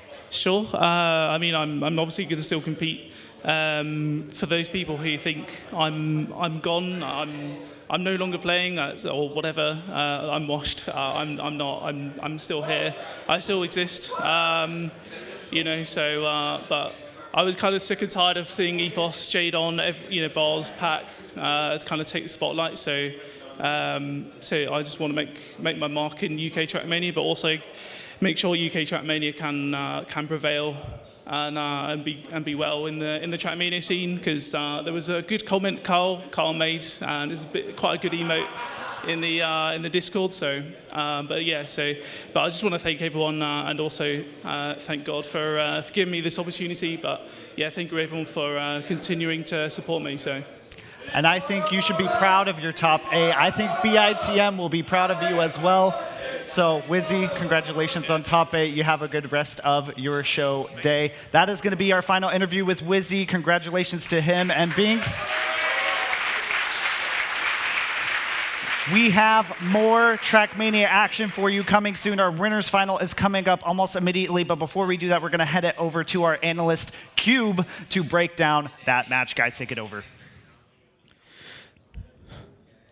I mean, that was, depending on how you look on it, that was a good match. Obviously we just had Wizzy. I feel bad, but I'm glad he's able to kind of have that chin up attitude. Yeah, his pace might have not been there, but he's not down on himself. He's not saying that, oh, I'm never competing again. He's looking towards the future. I think that's great for him. But let's there and just blitzing the field. I mean, he only took 23 rounds to, or no, sorry, not 23 rounds. He got through after 22 rounds. Which took 23 rounds for someone else. Yes, that was a different metric. No, but 22 rounds in top 8 to actually go through. That's insane. I mean, he was first map. He got 30 out of the 40 available points. Meanwhile, mine was at 27, and then he grabbed another 33 on Trace. He would have had a perfect score, but he didn't have a good third round. But you can see on the graph here, already Letzler off to a massive start. And then Mime, once we hit, I'm assuming that's supposed to be Trace, he caught right back up, and you can see the discrepancy right at the end there. Yeah, I'm a little bit confused that on the graph it looks like Mime had a slow start, because just looking at the data, I feel like he didn't. But overall, I think you can say that both Letzler and Mime were very dominant. They were trading the wins between themselves. Yes. Like both Binks and Wizzy didn't really get a chance to win any rounds. And with this point system, that just really shoots you in the foot. You really need those 10 pointers. And I would say Letzler really did what we were talking about. Like, he did bring his A+ game for the first time. I feel like this was a very dominant performance, and this is kind of the performance that I was looking for from him. Like, he was playing well, he was showing the times, but this time he also had the consistency. And I think if he can continue doing that, I think he has a very bright chance at maybe potentially even winning. I mean, looking at the graph itself, very clearly a two-way fight happening, right? We had that first, second place, third, fourth place, and despite Binks and Wizzy fighting, towards the end, it seemed, first half was very much Mime and Letzler doing what they needed to do to get the advantage that they required. And while I think we all hope for close matches along the way, right? Wanting to see that on stream. It is also good to see two players come out on top, knowing that, okay, if they're able to go as high as this, moving on to consolidation finals, they look to be in good shape to face off against whoever drops out of winners final, because they don't know who they're facing yet. They are going to have to wait. They finally have some time to take it easy, relax, look at what's happening on stream on the next match to figure out, well, who's going to stay in and who's going to come down to fight them. I mean, that's a good question. And you think about the rounds that we had. When we had clean rounds and nobody made a mistake, I don't think we had a gap that was higher than like 0.6, 0.7. So, if that's the pace we're seeing now in top 8, I am very, very excited to see how the rest of this tournament goes. Binks was almost able to deny Letzler twice, but you saw that little barrier touch at the end. We were commenting that maybe we do see that Binks comeback, but obviously that isn't going to happen, unfortunately, and Binks not being able to make the grand finals. He finished third last year, but unfortunately having to bow out here. So if this is the first match and we're getting these close of rounds, I am terrified for everyone else from here on out. I mean, I'm not competing, so I can't complain. But the other guys, I mean, you got to think about the pressure. We still have we have 3 more matches to go today. You know, we do not know who they are facing, but we do know that whoever they are facing are gonna be like 2 super impressive players, and it's just gonna get even closer. You said that the rounds were really close, and they really were close. It wasn't like, you know, like both Vizzy and Binks, they played pretty decently. They just didn't have the pace to overcome the other players and get those 10-pointers. Yeah, looking at the bracket here, that upper final, Carl Jr., Epos, Elcon, and Mutta. Do we want to even attempt a prediction for that, or should we just... It could very well just also be the grand final. Yeah. Oh. Can you not read ahead in the script, please? I'm not there yet. No, don't worry. I don't think it's going to be the grand final, but it could be. Well, we'll just have to wait and see. But, folks, we are going to take a short break here. When we come back, it is going to be that upper bracket final. Carl Jr., Epos, Mutta, and Elcon. Don't go anywhere. XPEvo will be right back.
Let me back up.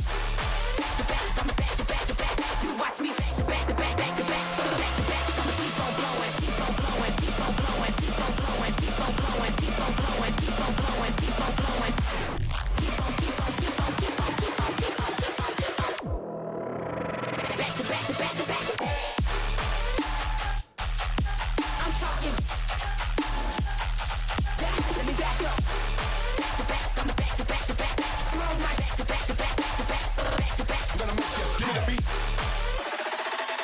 I'ma keep it going. Let me back up.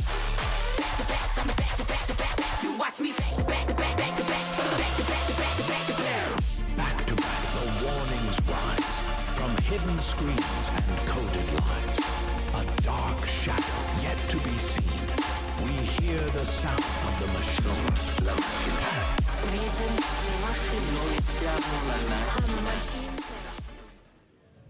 Hello, everyone, and welcome back to XPEvo 2025. We are on the last day, and we are getting relatively close to the end of it all. It's kind of sad to think that we're starting to wrap up. You know, just a couple more matches to go. Last match was pretty intense. We do see Mime and Letzter, where I was able to cast them, move on to the consolidation final. But before we even talk a little bit more, I have, of course, I have Shorty here with me, and we have a guest here, New Prime, on the desk with us. New Prime, man, you know, you've been here multiple times. You've competed multiple times, and now we have you up here in the desk with us. How you doing? Yeah, I'm doing good. Not a lot of sleep last night, but hyped to watch the next matches. Yeah, I would say a lot of people didn't have a lot of time to sleep. Now, just got to ask you, man. Unfortunately, the match you lost with Wizzy and Binks in it. Were you expecting them to have such a match like that? Were you expecting them to fight a little bit harder, or you're not surprised at all?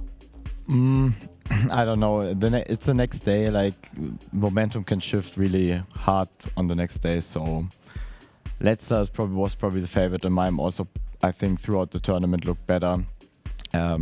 Yeah, but how would you mentally normally get yourself ready for another day? Or me personally, I think I'm a really bad example. Okay. My warm up is always just crashing, and then it works. I just say it will work in match, and that's like my preparation. So it's not really good, but that's fair. I mean, everybody has their own ways. So, you know, some people have like rituals. Sometimes me, like if I know I'm about to compete, back in the day when I used to compete in other games, I'd go off into another room, go hide, quietness, put on my favorite song, blast it. You know, I go into a quiet room to blast EDM in my ear to get myself hyped. But, you know, it'd be like that. But speaking of blasting some EDM, some hype moments, you know, the man himself who loves to beatbox, XPEvo, is here in the winners finals along with Mutta, Elcon, and Carl Jr. Shorty. This is one hell of a match.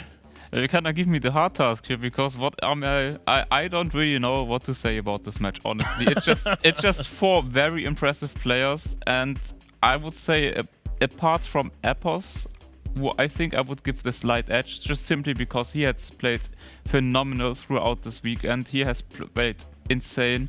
He was dominant in a lot of matches. A couple of other players also had very dominant matches, but XPEvo I think was the most dominant one in. Like overall, he didn't have any weak matches. He always was at the front. He always just closed it out early as well. He is driving insane pace. He's driving very consistently.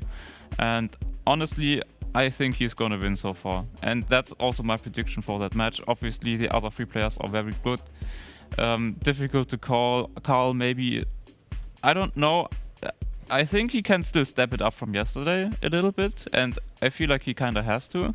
But if he can, I think he can make it through. Otherwise, I would actually go with Elcon. All right, I feel that one. I mean, New Prime, you have played against everyone here at some point in your career. You know what these guys are like. I played all in the tournament. Yeah, in this tournament specifically. Yeah. You have taken every single one of them on. I mean, so you know what it's like. You've seen their times and everything. Who do you think is going to take it? I mean, I also trained with XPEvo. XPEvo is just, I don't know, he's always on another level. I think he will win it. And to be honest, for third place or second place, it can be anyone. I played Elcon, he had crazy pace, but he also has momentum shifts. He can start crashing. If Kyle plays this match, he can obviously get there. And yeah, I think for me it will be XPEvo and Elcon. Okay. 1 and 2. So EPOS Elcon seems to be the way the two of you have been going with this one. Of course, I got to root on for my boy Carl Jr. for NCSA. So I'll have to say Carl Jr. and EPOS. But we cannot count out Mutta because Mutta has also been playing fantastically this entire week. But it's going to come down to the match. You know, we could say whoever we want to say is going to win this one, but it's all going to come down to how they perform. So I think it's time we start to introduce them. Imports. Let's see what they have to say. Thank you, Randomize. I am here in the arena. Guys, are you ready for the winners finals? That's what I like to hear. All right, but before we call in our players, do we have any Carl fans? Okay. Do we have any Mutta fans? Okay. Do we have any Elcon fans? Do we have any EPOS fans? I knew that was going to happen. It was a little scripted, I'm not going to lie. All right, let's introduce our players into the first winners finals of the day. And there's only one winners finals. You know, sometimes it's hard being host, guys. But that's why I'm here in the audience, so I can actually watch the match and know what's going on. But let's go ahead and introduce our first player. The man from Canada, the 6-time Trackmania World Champion, Carl Jr.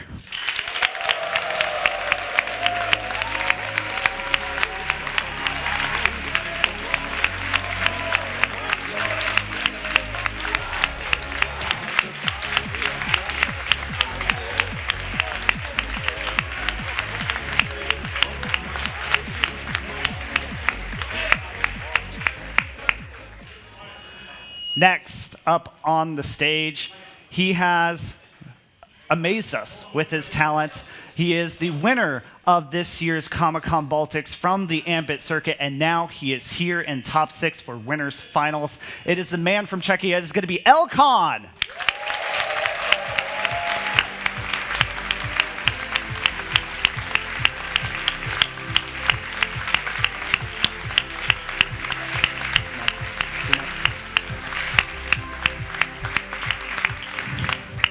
I know this guy too well, and I'm a little biased. And also, he is your previous Trackmania XPEvo 2024 champion. Not Trackmania champion, but the XPEvo 2024 champion. It is the man from the UK. It is the beatboxer himself. He's going to spit sick beats while he's playing this game today. It is EPOS.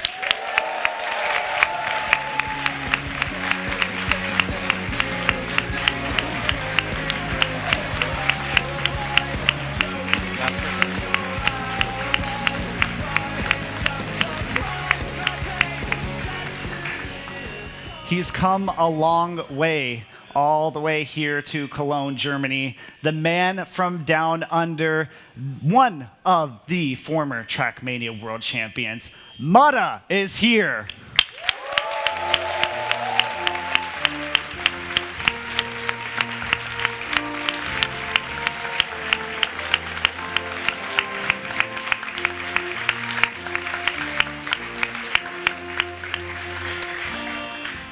Good luck to everyone in the World Finals. They can go ahead and get set up at their stations.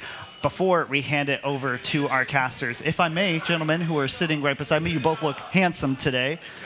What are we feeling about this match? Do you have somebody that you want to win? I mean, it's all good players, but I think Mutta will make it first. Mutta? Okay, we got a Mutta over here. Do you say the same or somebody different?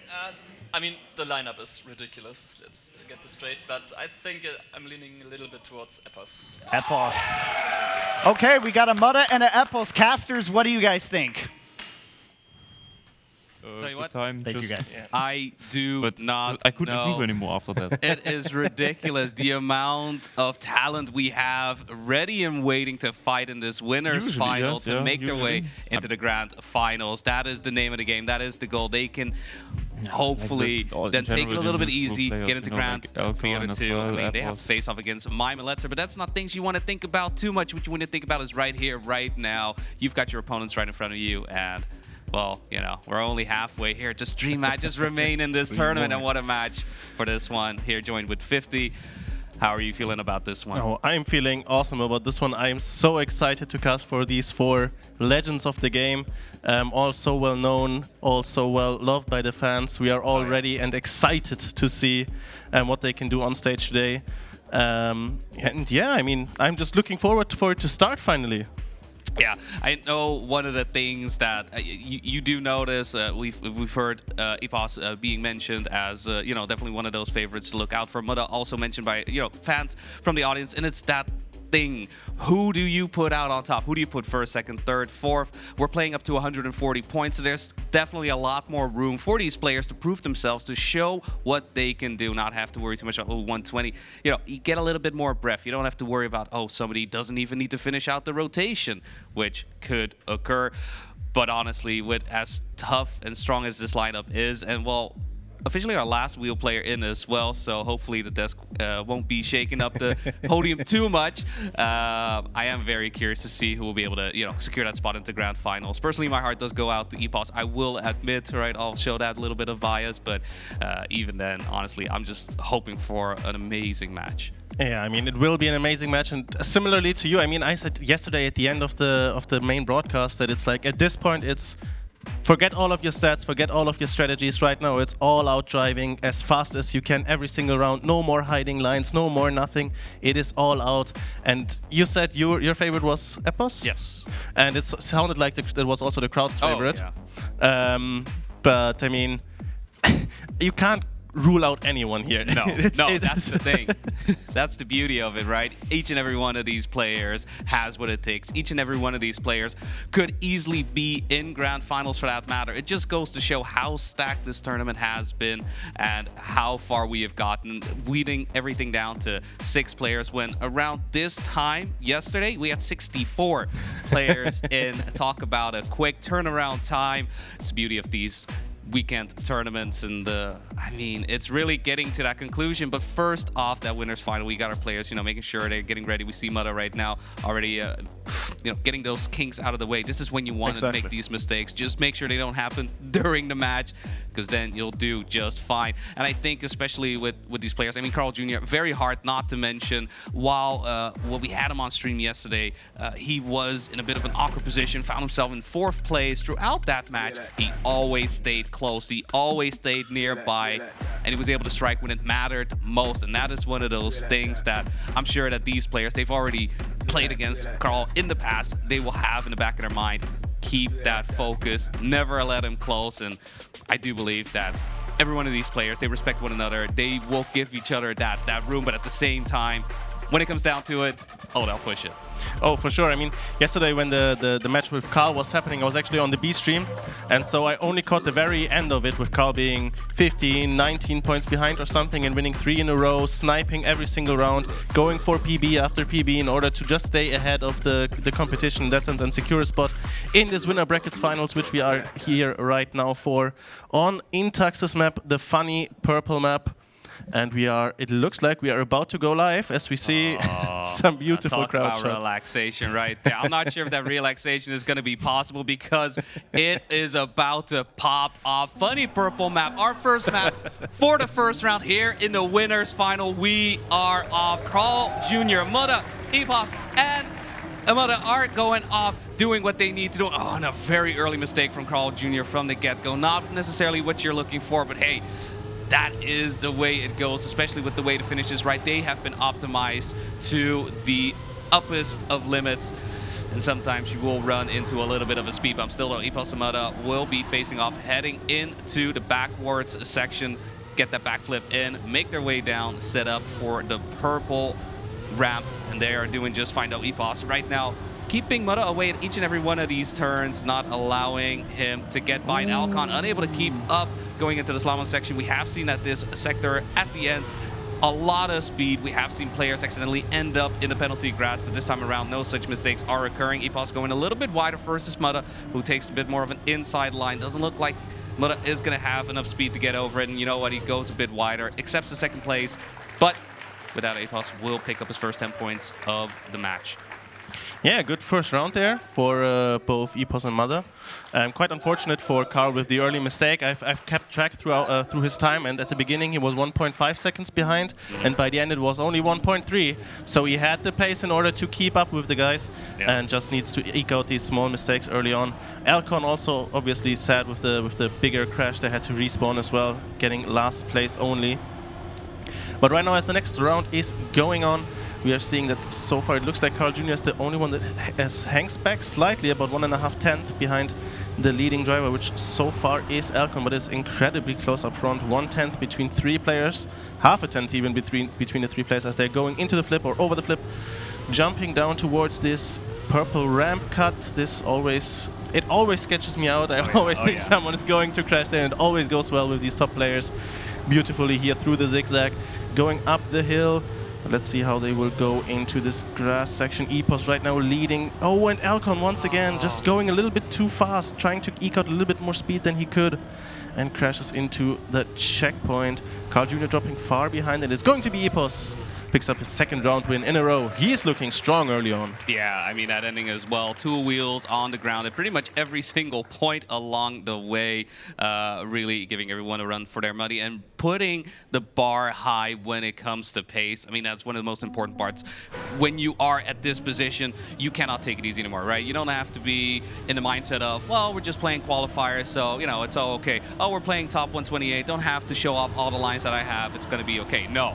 This is it. This is where you're going to have to push his third time, by the way. Carl Jr. having issues at the start. Once again, a 3-way fight in the exact same order that we have had for these past 2 rounds. Epos in first, Mudda in second, Alcon in third. But a mistake from Epos right before the backflip. Double mistake, I think. Yeah, hitting the checkpoint along the way. And with that, Mudda should be able to have a bit more of a comfortable second half of the track. Still, though, Alcon is lurking behind. We have also seen Alcon have 2 crashes in 2 rounds as well. But there we have one more. Mudda is going to go down, and this is Carl Jr. sticking in second. Maybe he has that mojo jojo, that little bit of energy on Alcon to push on. Alcon so far still looking for that flawless run, looking to make that happen. Gets the downhill, jumps up, gets nicely inside as well with a 1:09 for his troubles. It's going to be his first 10 points of the match. Yeah, very good round there for Alcon. I liked how you said Mudda can relax a little. He has a 1.5 tenth gap over Alcon. It's like, no, you cannot relax when you have Alcon a tenth behind you. But yeah, Alcon in the end, sadly, Mudda just a slight touch just is what cost him in that round. And Alcon picking up the points there. And this time around, it does look like Epos, Mudda, and Alcon are leading quite aggressively. And okay, let's see what is going here. Epos, Mudda fighting over this grass section, going into the flip. Looks very much like they are 2 and 2 together. Alcon and Carl at the back, Epos and Mudda at the front. Pretty much what we have seen most of this first map, as you've pointed out last round as well. And Epos with a big crash, however, there, just flying out, clipping his back wheel, going for a flip at the wrong section of the map. And Mudda now leads, I was about to say comfortably, 1.5 tenths ahead of Carl Jr., which is the exact same problem. But just as I said, that Carl Jr. has a problem and crashes into the wall just like Epos did. And it is going to be Mudda, who just barely stays ahead of Alcon into the finish. 0.5 with that as well.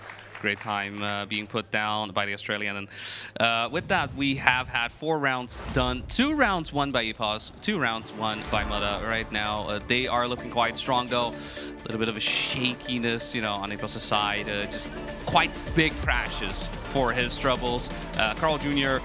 hasn't really been able to make that much of an impact on his side, but the mistakes that he has made haven't been that big, right? It's been a small touch here or there, definitely recoverable, definitely in a position that if someone else makes a mistake later on in the round, he could take advantage of it. Unfortunately for him, Mudda and Epos, both, when they needed to be in first place, they were doing exactly that. But map number 2 is being loaded in. We see the trailer come on by, slide your way all around that grassy hill.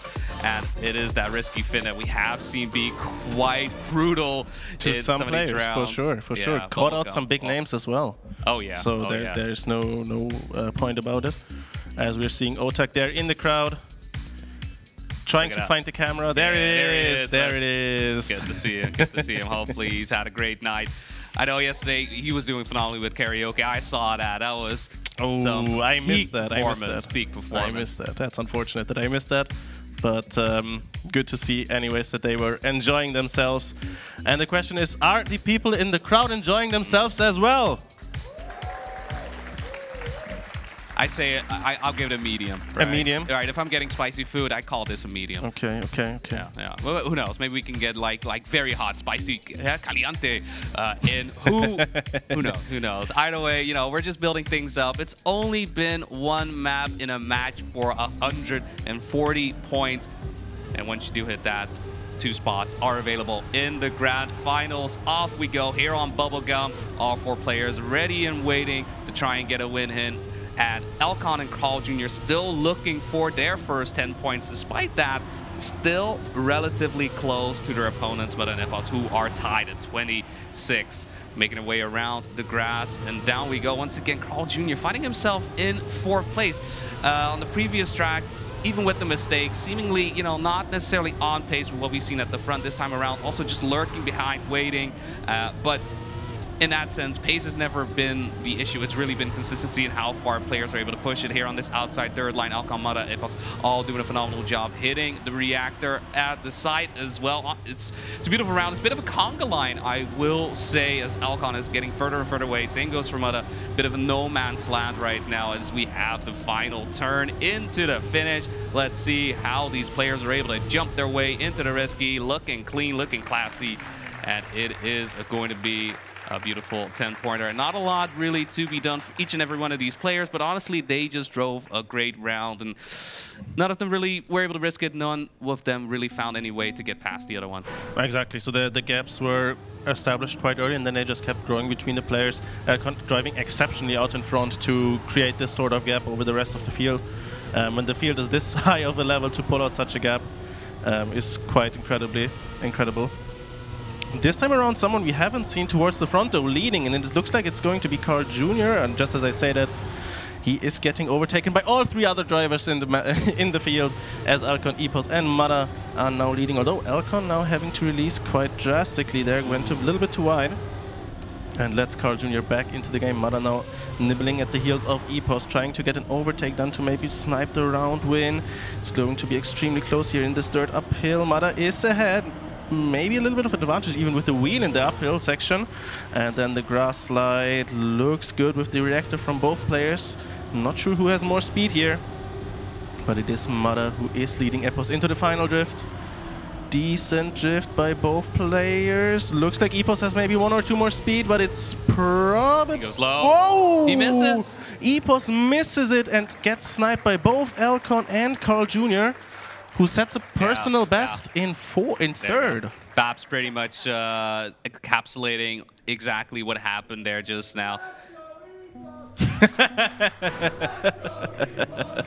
There you go. Even with a finish not necessarily going the way, it is still the crowd behind Epos. Oh, for sure. If anything does happen, he knows that he has the fans with him. Still, though, as these rounds have been going on, haven't been making some mistakes here or there, dropping down into 3rd place. Mada is leading with 42, Alcon on 38, Epos on 33, and Carl Jr. on 25 points. And another mistake, unfortunately, for the Brit, meaning he will be falling behind in this round. Still, though, mistakes could always occur, and Carl Jr. right now, who has been having a bit of a slow start, now finds himself neck and neck with Mada at the front, uphill 3rd.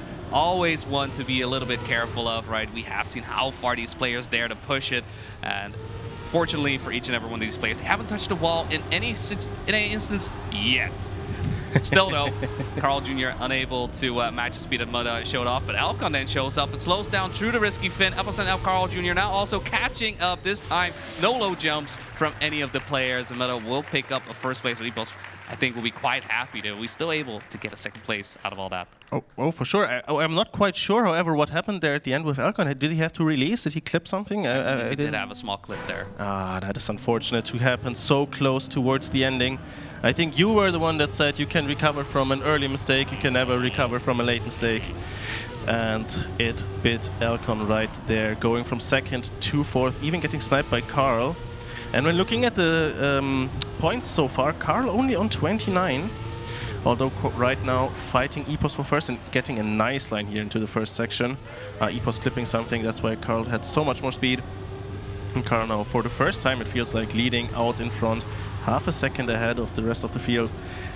From what we have seen so far, I'm not even that sure that he could keep the gap that big throughout the rest of the map, but then again, it is Carl Jr., so... Yeah. I mean, it's a bit odd as well that from a points point of view, but also from a performance, I've had it with the previous match where we saw Carl Jr. play, feeling like he's the underdog in all of this for some reason, which makes no sense. It doesn't make any sense but at all. It is kind of the situation he's finding himself in. This round's looking very promising, though, getting those 10 points in at the end to make up that gap, because while I may say Carl Jr. underdog, he will never let you go too far, right? You're not going to have a dominating game facing off against Carl Jr. Never. But interestingly, as we're going into the next map, maybe the point is not that big anymore, but he had a 5-10s lead, and it was only 1.5 tenths when the round was over. So the others were had quite a bit more pace in them, or maybe Carl took it a bit easier at the end. Let off the gas a little bit, right? Give the FUT a little bit of rest as the trailer goes on here for Agrippina. We have our players just setting up, getting a little bit of a warm-up in, just making sure that everything is equated with them. Right now, points-wise, there's still a lot to play for. We have seen Elcon soar through the rankings just that tiny bit more to keep it competitive, where initially it seemed like it's more of a fight between Epos and Mada.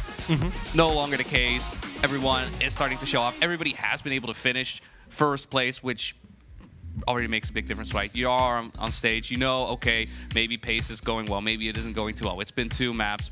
Do I have to wait until the third? No, everyone has shown that they can give the audience what they want, give the fans what they want. And so in 10 seconds, these players will have to figure out, well, who's going to get these first places this time around? I mean, we're not even halfway. Again, point limit 140 points. Not even close yet. So we got plenty of Trackmania remaining. Oh, plenty of Trackmania remaining indeed, as we are speaking.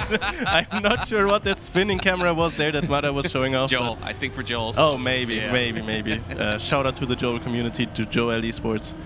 As we are heading into the first round here on Agrippina, it is Elcon leading the way for Joel, closely followed by both Carl and Epos. Mada a little bit further behind. He has been strong at the starts of the map, so it's a bit uncharacteristic of him to be a little bit further behind this early on. Yeah, definitely. I mean, you can see it in points as well. Mada currently 58 points, somewhat towering over his competition, but again, we are very much early on in the match, and there's still plenty of time for these positions to change, as right now Mada right in last place, but lurking behind about 0.3 of a second. Can take advantage of any mistake that may occur. Elcon and Epos, very hard fight between the two. Once again, those uphill dirt turns. His players have mastered them at this point. It's not even a factor for them. It's just, you know, just another day. You know, we just take a left turn here, as we always do. A little bit of traffic doesn't mean nothing. But Epos, in the meantime, has been able to build up a big lead. Mada with a big crash at the end of the fight between Carl Jr. and Elcon. Who's going to come over? It is going to be Carl Jr. by 0.005 of a second to get a second place. And at 0.005, that's 2 points difference, which could make all the difference. Yeah, I talked about this on the XPI stream before. It's not only that it's a 2-point difference in like the points that you make, but in comparison to the driver that you sniped, it's always double that, right? Because that driver didn't gain these extra points, and now has so it's a 4-point difference in that sense in comparison to the person who got sniped. But right now it is Carl. Oh, that's a really close to call in this first outside third. So wide. Exactly. Oh god, it's. Oh yeah. Now we're going here up in this grass section downhill. Still incredibly close between all the drivers. Still can't call anything. Looks like Carl may be having a little bit of an edge at this point, just eking out about a 10th. Oh, but just as we say that, he clips the plastic and crashes out. Probably going to be last with that now for the rest of the round. 1.5 seconds behind, potentially more. Yeah, 1.5 looks like it, and it's going to be Mada who is now leading on this uphill dirt, followed by both Elcon, who now touches the outside line. And it is Epos and Mada, the 2 fastest players we have seen so far in this match. I would say the most consistent, the players that are ranked 1 and 2 right now.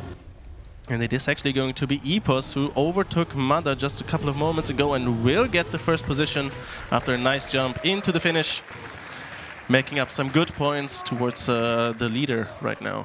Yeah, it's been a good start initially, then tapered off a little bit, and now finding himself back in the upswing. Maybe a bit early for a second win per se, but regardless, putting himself just a little bit further up, giving Mutta a bit more competition along the way, while Alcon and Carl Jr. have been having some issues along the way, right? It's really been more crashes than it has been a matter of pace per se. I think our first round on the track here has been our closest thus far, but even then, losing a player along the way, you want to see each and every one of these right next to one another and show off what exactly it is that they can do at their best. And I feel like that at their best part is especially what we're all looking forward to. XPEvo right now is leading the pack, making sure he's showing off this beautiful track here, and giving everybody the rundown. As you can see on their left, the statue of Agrippina just coming by. Actually, that was a little bit while ago. He's a bit of a bad tour guide. He's very much focused on just getting the 10 points in his Mutta. Alcon and Carl Jr. are chasing behind, get the outside line. Alcon a little bit more on the inside. You can see that coming true as he falls back into 4th place, but pushes hard on the plastic. What do you mean he didn't hit the fences right there? And he's going for the fences. Yeah. No!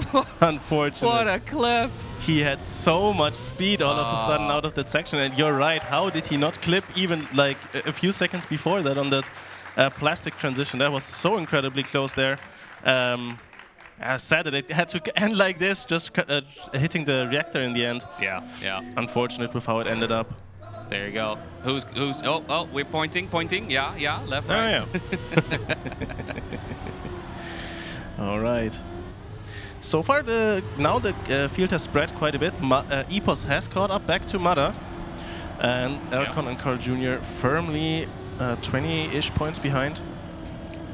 So it looks right now like XPEvo Mutta might have the advantage, but not necessarily in this round, as Alcon tries to play spoiler to their little plan of just running away with it. Let's see if Alcon can do something about that. XPEvo is leading. Alcon is following closely behind with Mutta in tow and Carl as well. Carl trying, but it just feels like he's losing. Not necessarily, he's not losing a lot everywhere, but he's just 100 here, 100 there, 1 speed, 2 speed there, and just continues to fall behind over the course of the round. And it is XPEvo and Mutta. Alcon was not able to play spoiler, and as long as they are able to make the jump, which at this point of the tournament everyone should be able to do very constantly. Why do I speak? Why do I speak? Don't speak. Just as I said that. Thinking. I'm sorry, Carl. I'm sorry. I don't even know if he got 3rd or 4th now in the end, to be honest. We will figure out in just a moment's time. As we are now heading towards Trace. It is the map with the water slides. Yes. I'm still somewhat thinking that this map could help Mutta potentially, due to the precision he has with wheel, especially when it comes to the water parts in particular, right? Because if you steer just a little bit too much, you lose so much exit speed. If you steer a little bit too less, you don't get the slide enough or whatever. So I think that this is a good map potentially for Mutta, who is already leading. Or fighting at least with Apple's. Yeah. It's very much a fight for first place in that. It is at this point going into our 4th map. Mutta and XPEvo are in the lead by quite a margin as well. They've built up about 15 to 20 points. We'll get it on screen in just a little bit. We still need to check whether or not Carl got 3rd and 4th place in that. But this is very much an instance of, as I like to dub it, the slippy slidey wheelsy widey technique needs to be on point to make sure you can make your way around. Well, each and every one of these sections is not just the watery wheels, it's also the reactor plastic that these players will have to deal with. It's sausage reactor plastic. Who comes up with that? I'll tell you who, Casitas. Casitas, indeed, yes. Casitas very much came up with that. But what a beautiful map it is. I mean, it is quite difficult, I believe, I think. But I guess not for the players here. The players said that they just like this Tuesday. Overall. No, but let's see how this first round will go. I do believe that Alcon indeed did snipe Carl in the end, considering the points. Small loss there then in the end for Carl, a single point. but right now he could make up for it by taking a round victory, which does not look as likely as it did just a few seconds ago. Went from first to last there in 2 turns. Unfortunate here for Carl. The second of the water sections catches out. Oh, now everyone is going for the inside. Did they go for the inside line yesterday as well? It's becoming more and more prevalent over the tournament. You have seen more and more players adopt it.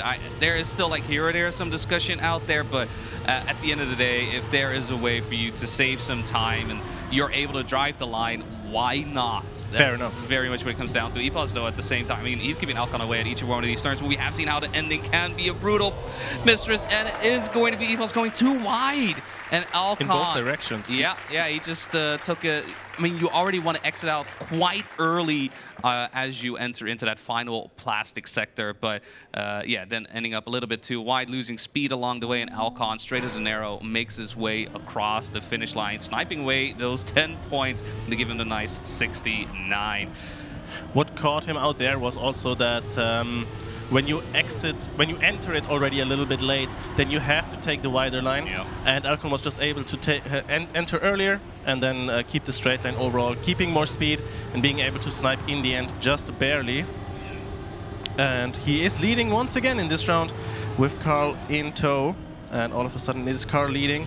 This turn seems to be quite decisive so far, but now let's see the second water slide looking decent for everyone. Mada the only one not going for the inside line.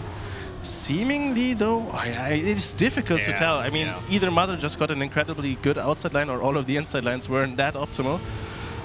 Or maybe Alcon's was, because Alcon has now established about a 10th of a gap up to the rest of the pack. Being caught up slightly here in this last water section. Alcon still leading. Oh, I was about to say Carl getting down earlier, but maybe a little bit too early, clipping the wall. And it is going to be Alcon, followed by Mada and XPEvo.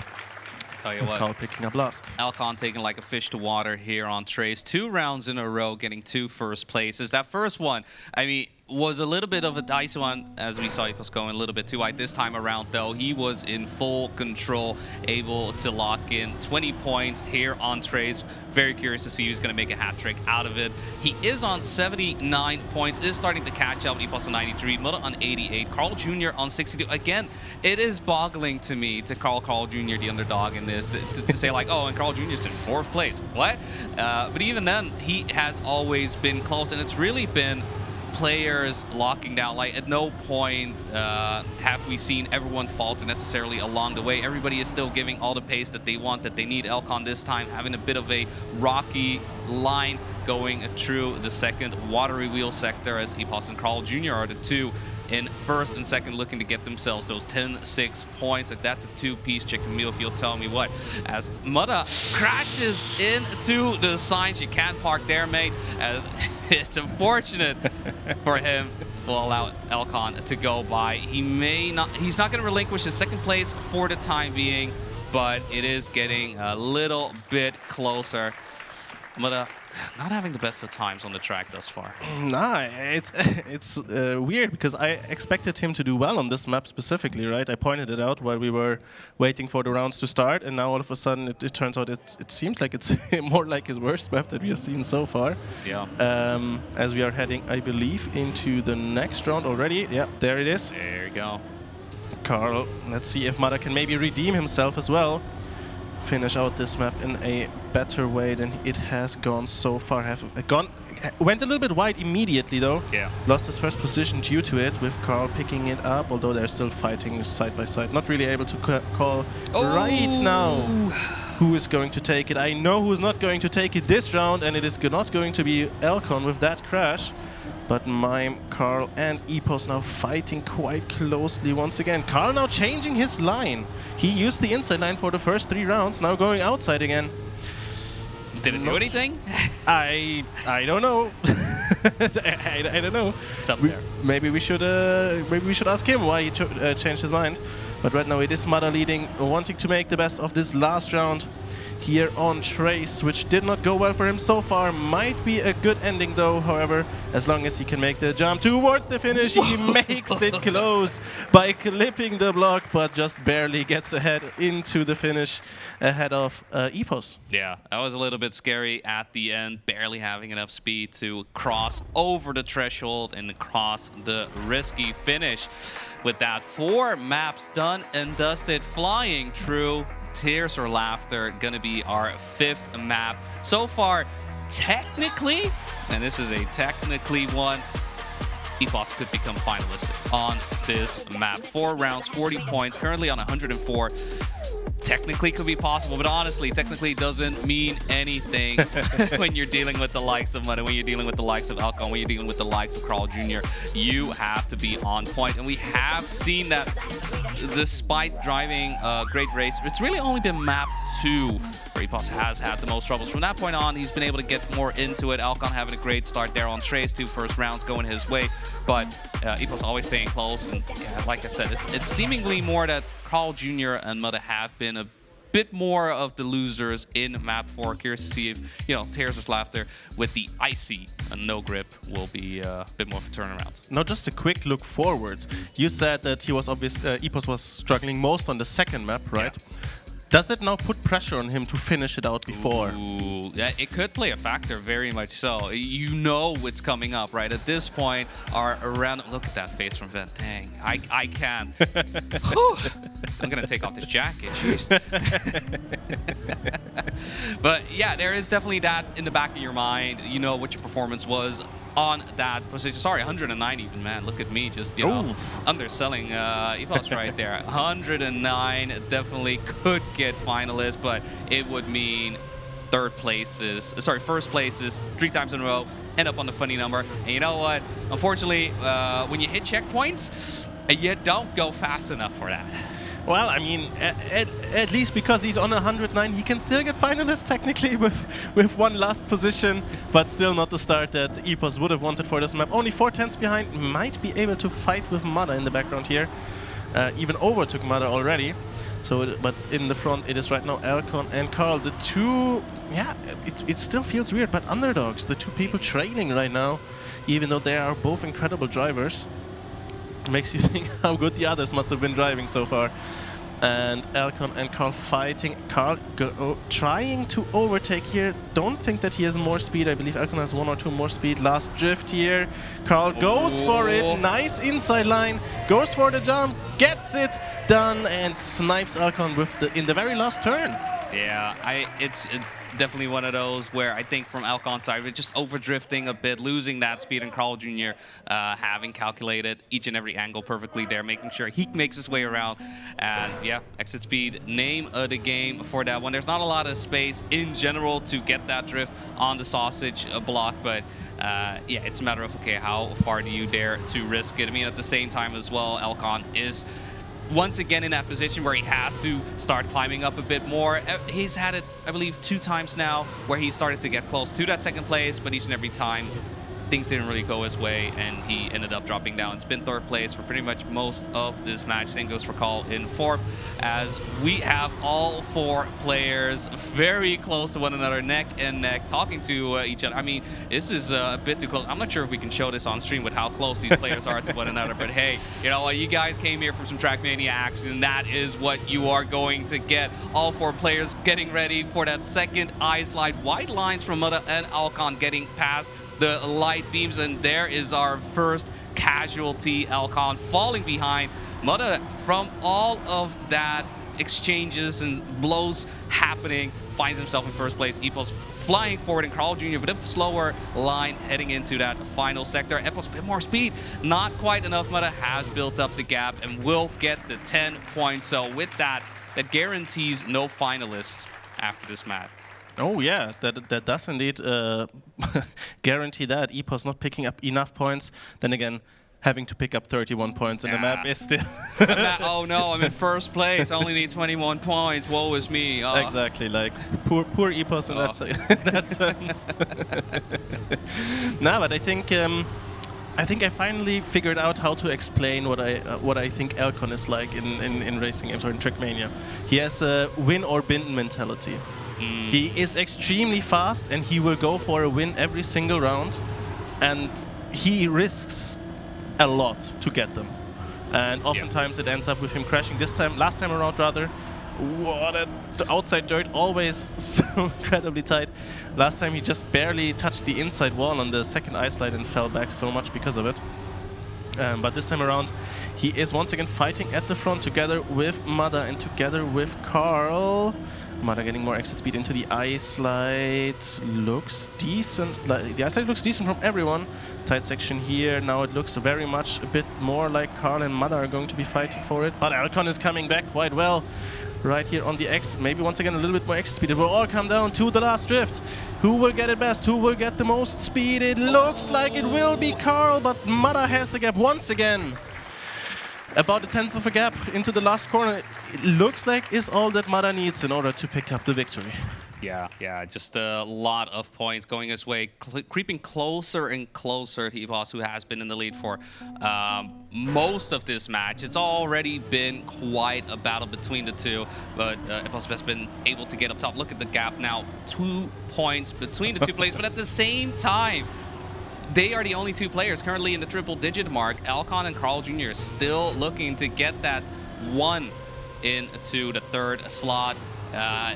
For Carl Jr., maybe a bit of a long run. Alcon is pretty much guaranteed to get there, but we're not playing for 100 points. We're playing for 140 points, so the match is starting to get to, you know, that sunsetting moment as XPEvo doesn't get the outside a third line as cleanly as some would like, hits the wall along the way, and is going to have to leave the fight between Alcon and Mada. Still relatively close, right? The mistake wasn't too big, so if there is a mistake on either two of these first and second players, he is close by to make something happen. What a beautiful ice slide. Gets some distance from Alcon, but Alcon trying to strike back now on the dirt, looking to get any and all speed out of it, but so far has to still relinquish that first place photo. When we're talking about a minuscule amount of difference, what is that? 7/100ths of a difference. But unfortunately, Mada cleans up, no problem, no sweat, takes the lead with that in this match. He's doing phenomenally on this track. Oh, he is. I mean, that's actually like really weird, because normally you would say wheeled player maybe more like the slide heavy maps or no slide heavy maps, and then it's the ice map all of a sudden where Mada was really good on, which is like completely counterintuitive to normal Trackmania knowledge. But I guess that's just when you are at this level, then maybe the input devices don't matter that much anymore. Maybe then it just comes down to personal preference, how much you like a certain map, a certain combination of corners, and how well you can cope with them under the pressure in these high-stakes environments. Yeah, I mean, Mada, who swapped to wheel, I mean, at this point, it's already been 2 years. I know around like the start of him switching over, you know, players are like, okay, well, how long is it going to take it to really get into it? We're very much past that point. We've all accepted, like, yes, Mada is a wheel player. That's just how he rolls. That's how he does what he needs to do. And as we have finished up Tears or Laughter, he has done a phenomenal job, put himself in a beautiful position to secure a spot in the grand finals. And really the only player in his way is XPEvo. And honestly, we have 2 spots. That's just fine. But then again, if there are 2 players, when you're on finalist mode, and there are 2 players in your lobby that can catch up, it is Carl, it is Alcon. Yeah. Both of them have the pace. I was about to say both of them have the consistency, but Carl definitely has better consistency probably than Alcon has. But yeah, once again, we get the nice spin. Joel Esports is getting another shout out here on the broadcast. And yeah, Mada is leading by 4 points now over XPEvo.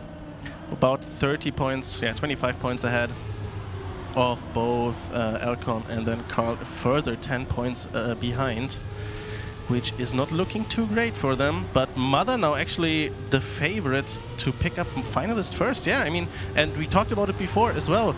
XPEvo wasn't great on the next map. If XPEvo is, firstly, Carl making a big mistake there, crashing into the inside wall, is not what he needs in his current position. But if XPEvo is not able to end it on this map, next map he struggled on.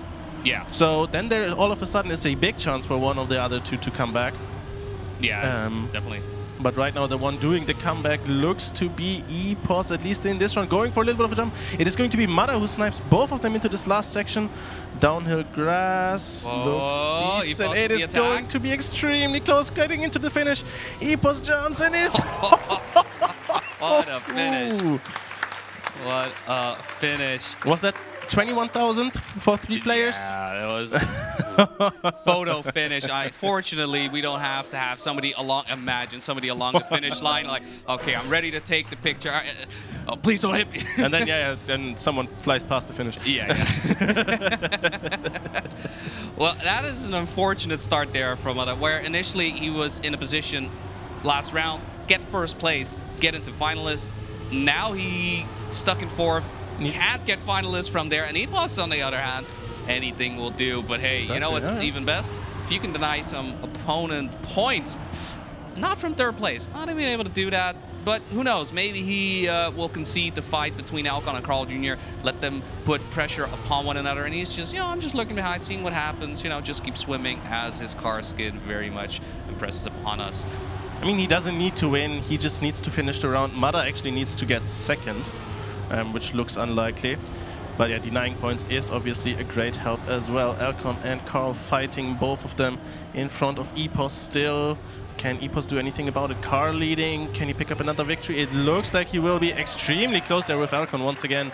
XPEvo's picking up 3rd, and he is our first finalist and has now, well, at least 1 round uncounterable. Yes. In order to get to the grand final of XPEvo 2025. Yeah, this obviously a lot of pressure that comes on. And we've said many times before, it should just be just another round, just another lap. But I think where initially we also mentioned, well, there's a lot of pressure that's getting added on it the moment that you realize you have to get first place. Now it's not just internal pressure, now it's also external pressure with these 3 other players pushing down XPEvo, seeing whether or not they can stop him from securing finalist into winner on his first round. All 4 players huddled up together, ready for their Cirque du Soleil act, making that backflip look beautifully. I'm sure they've been reversing that one for quite some time. At the same time, though, XPEvo doesn't want to deal with reversal. He wants to get past Alcon and Mada, and they are getting by him in each and every one of these turns. Beautiful outside lines from all of these players to get onto the grass, pick up a lot of speed. And XPEvo has been taking quite the inside line on this, and Mada goes far inside. Alcon the only one in the way to stop the Brit from getting into the grand final right here, right now, and Alcon does what he needs to do. He wants 10 points. He doesn't care about anybody else moving on to grand finals. Give me those 10 points, and he's 14 away from finalist himself. A bit of a fist bump there between XPEvo and Alcon after this last round. Now it is getting spicy though for XPEvo. It is the last round here on the funny purple map. So he is really looking to close it out here. Mada also finalist now. Ooh. Was that XPEvo? It was indeed XPEvo. So now the cards firmly in the hand of Mada to be the first one to be locked into the grand final. Can he do it right now? It is Carl leading. He has been on a bit of a comeback, 112 points. If he wins that round, all of a sudden it's only 20 points left. It's doable at least. But he is being fought by both Alcon and Mada, who are trying to get back into this. Carl about 2/10 of a lead. This jump once again gives me gives me the jitters, but it all goes well. Carl fighting with Alcon. Alcon looks like he has a little bit more speed here and might be able to catch Carl. Mada not necessarily in it, being 4/10 behind. Carl going for airtime, not necessarily line you want to be taking, I believe. But it's still enough to stay ahead. Can he keep it into the finish there? Oh, huge mistake by Alcon. But Carl stays ahead, and we still have 4 players heading to the next map. Yeah, I mean, it kind of hurts Alcon there. It will mean he ends up at 130 instead of 132. Still would require first place to get into finalist right away. But even then, as the love is in the air tonight, loving the hugs out there, it is getting a bit scary now for XPEvo. I mean, one of the things that we mentioned at the start is starting to occur right now. You don't want Carl Jr. to catch up, right? He will catch up. He will stay close. He will catch up. You know what the issue is being in finalist? You don't get any points. Exactly. He keeps catching up. Exactly. And this is... And there's no one scarier when there is a finalist. If anyone is on finalist mode, then Carl Jr. Oh, yeah.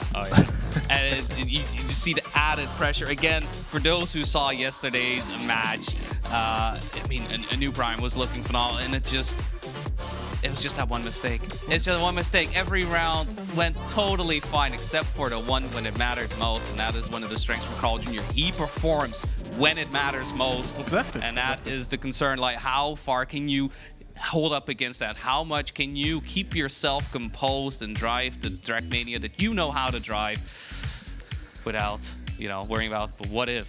Yeah, Moment that 3%. That is the thing, yeah. That's the mental game. You can never doubt yourself. You always have to be. You always need to have the confidence. And making mistakes, especially once you have finalists, when you make a mistake, you lose that confidence, and it is so difficult to regain, because the only thing that gives you anything then is a victory, and without any confidence, getting a victory is extremely difficult. Yeah, I mean, confidence, especially with the difficulty of these tracks. You gotta take some risks, as Mudda gives us some backwards. Backwards is faster, as we all know. And we'll see who is the most confident, who is the most ballsy, who dares to put their name forward and say, I deserve a spot in the XPEvo 2025 Grand Finals. XPEvo and Mudda are on finalists, and it's right now between them and Carl Jr. to determine who gets first place in this, and we'll see if Carl Jr. will stay close to him, stick to him like glue, as right now XPEvo and Mudda unable to shake off, well, anyone off them, really doing a phenomenal job. Alcon having a bit of an early mistake, 0.3 of a second behind, so should may be able to take advantage of any mistake. Who does look like he's making a bigger mistake looking at the splits up top. XPEvo though has the inside line on the drift. Everybody keeps hold of that fourth gear. No big changes necessarily in terms of speed, but XPEvo does start to get a little bit ahead. This track wasn't going too well for him, but we're already getting to those final few turns. Is he going to be able to keep things together? Mudda and Carl Jr. still piling on the pressure, still pushing each and every one of those turns, but going a bit more of an inside line, giving a bit of pressure. It isn't enough though. Bit more speed from XPEvo. Mudda still ahead. Carl Jr. tries to get ahead, but no! It is tied in time, but tied in time doesn't mean anything. Wait. What happened now? Wait. Did he not? I don't know. I don't know. XPEvo did. He did not. He did not. No, Carl won the round. Carl won. What do you mean? Won the round. I told you, once you get finalists, Carl just has the it factor. The plot armor is real. Carl. Even when you thought you won, you haven't won. You haven't won. There is a German person who can tell you all about that, especially when it comes against Carl Jr. But let's see how this next round will now go. We still have two finalists. Mudda with a mistake though. So XPEvo has now another chance to close it out somewhat uncontestedly. Just Alcon and Carl trying to stop him from doing so. Both now on 130 points, so if either of them win, they will also join the finalists. Quadruple finalist is a possibility to happen here quite shortly, especially with XPEvo now falling behind a little bit, behind Alcon and Carl Jr. both, as Alcon goes into the last drift now. Let's see how the drifts look. They look decent. It looks like XPEvo has more speed than Alcon. Reverse sweep this time around, maybe for snipe. He gets it! He gets it! A mistake, a bit of a low jump from Alcon, giving XPEvo a feeling he deserved it. I mean, come on, he was right there. Yes, and you can see just what it means to the winner of the 2024 XPEvo tournament to once again go to the grand final, to have the opportunity to defend his title against at least one of them, one of the players he just beat out. Yeah, that is such a relief. Just that weight on your shoulders disappears like that. Obviously, it's not done just yet, but I mean, after such a close loss, because for finalists, it doesn't matter second, third, I don't care. If that's all a loss in anyone's book at that point. So, what a close one. And we're still close in terms of points, but Mudda still in finalists this time around, doesn't make that early mistake and is in the mix, is in the running to try and secure his spot in the grand finals. Gets a lot of speed coming out of that tight drift, and Carl Jr. hitting the outside wall. Mudda could do it right now. Safety car has been called. He just needs to knock it in, though. Alcon, we have seen how strong his ending can be, how much risk he can take right here on the plaza. We'll see how far DP decides to go in. Relatively conservative line. Mudda stays in line. Alcon with a bit more speed, but Mudda simply too far away. He needs to just knock it in the park, and he does so indeed. It is going to be our wheel player, our man from down under Mudda, making it into the grand finals. And with that, Carl Jr. and Alcon sent down to the lower bracket where they'll have to face off against Letzer and Mime. This is the next immediately crazy match, which I can't by the way, wait for. this is Consolidation Finals for those wondering. Did I say Carl Jr. and Yes, I did. Yes, I did. yeah. And Mime as well. Yeah. It gets very stacked down there. Good for Mada to finish it out in that round, because with the points that the other two had, it would have been a triple finals situation afterwards. Yeah. And I believe we might have even had a map change as well, which then always makes it very tricky. But yeah, good job from both of them to get through. Good job from the other two. Nice try. Yeah. They got close, nearly sniped them once, drew them once. Talk about a snipe. Like nice edge of a snipe. It's that we count until thousands. I think we need tens of thousands, honestly, at this point. A fourth decimal, fifth maybe it's necessary. Maybe so. We'll just keep pushing on that at some point. We'll just calculate pi in Trackmania just to make sure we can get these tiebreakers down. Again, imagine being the guy with a photo, taking a photo of that. No way. There's going to be discussion for hours on you want delays, that's how you get delays. So.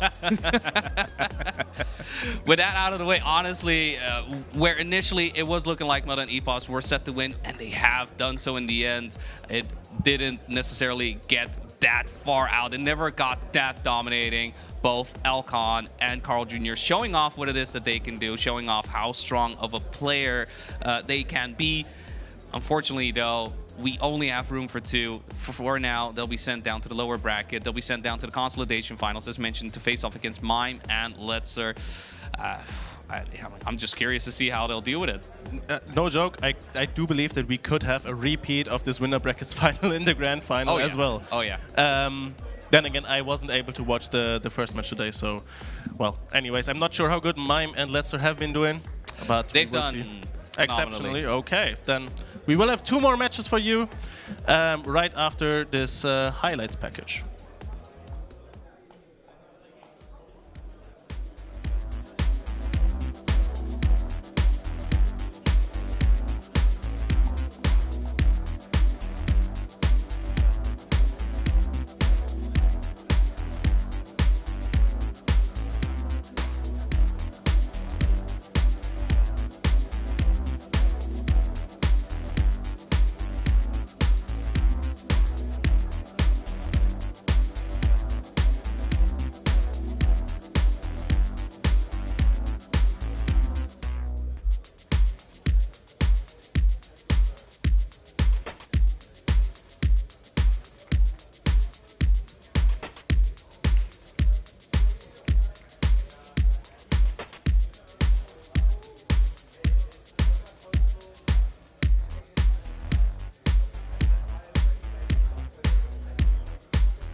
Welcome back to the main stage at XPEvo 2025, where I'm here with one of our 2 confirmed grand finalists, EPOS. I think a round of applause is appropriate. EPOS, I mean, there's so much to talk about during that match, but I think there is one moment we have to focus on, which is that tied round you had with Carl, where you nearly got him, didn't quite. What was going through the head in that moment? I mean, when I got the tie right, of course, I was just, I don't know, my heart started racing because I thought I'd done enough, but obviously he grabbed the checkpoint before me, so he won, and I don't know, it was just a case of calming myself in those couple of seconds because I was pissed, man. Completely understandable. You did at least go on to do it in the next round. I can imagine things would have gotten a little bit scarier if you hadn't closed it out quickly. Overall, though, speaking of scary, how's this weekend been? You have obviously very different expectations coming in this year. You know, last year you were still a little bit of an outsider, a little bit of an underdog. The people in the know knew that you were very good, but this year you come in with everyone knowing you're the reigning champion, you're the guy to beat. Has that felt different to you? To be honest, it's always just a fight against myself. I mean, if I play good, I know I can win any match. If I play bad, I know I can lose any match. So for me, it's just a case of fighting myself. And of course, a bit of pressure because people expect me to do good, but I think it's mainly just my own battle. Yeah, understandable. Final question for you then, Epos. You've confirmed a spot in the grand final alongside Mutta. 2 players dropping down to the consolidation final. Elcon and Carl will be fighting against Mime and Letzter down there. Who do you think is going to be joining you in the grand final? I mean, it's hard to count out Carl, but I'm going to say Elcon and Letzter, I think. Okay, well, consolidation final still to come. We're going to go to back to the analyst desk. We're going to go back to the analyst desk. We'll let them do a little bit of chatting. Then we'll go to a break. Consolidation final coming up later today. Noah, you almost forgot about us, man. We got to talk about that match. That was one incredible match. I mean, we had a tie. Epos and Carl Jr. 4.852. We thought Epos won, but Carl Jr. was the man to stop him for 1 round. 1 round. And still, it works out just fine for him. We do have Wizzy joining us here now. We've been swapping the players in and out, trying to see who has things to say. And I know, Wizzy, I mean, you had a heartbreaking loss this morning, but then you got to watch what was happening on the other side of the bracket. Does it surprise you at all, the 2 winners that are moving on? Honestly, not so much. I mean, I know how much time and effort Epos puts in, as well as Mutta. You know, at least with Epos, you know, he put so much time and so much effort in. He's worked up the ladder, and now he's one of the greatest players I think we've seen and will see in a long time, I think. So, you know, it's not a major surprise, but to be honest, I think at this stage, you know, genuinely anything can happen in these sort of rounds. I mean, you know, you could say that in that tie, you know, if Epos had you know, just changed his input slightly differently, he would be through 1 round earlier, you know. Yeah, and coming from you saying changing one little input where you have, you know, how many degrees of steering that you would have to deal with for that one. So that makes sense to me. And, you know, one thing that you did mention is just like how different things can be, right? Every little factor counts. Almost every match, Shorty, that we have seen throughout the entire tournament, there's always been like one definite dominating player on every map. Usually one player has like their match PB. But when I'm looking at through this one, Elcon had the best time on 2 maps. Epos had the best time on 2 maps. And then Mutta even had a best time. I mean, this was such an even match. Surprisingly, Carl Jr. was not able to take one. The 6th time himself, you know, he almost did it again.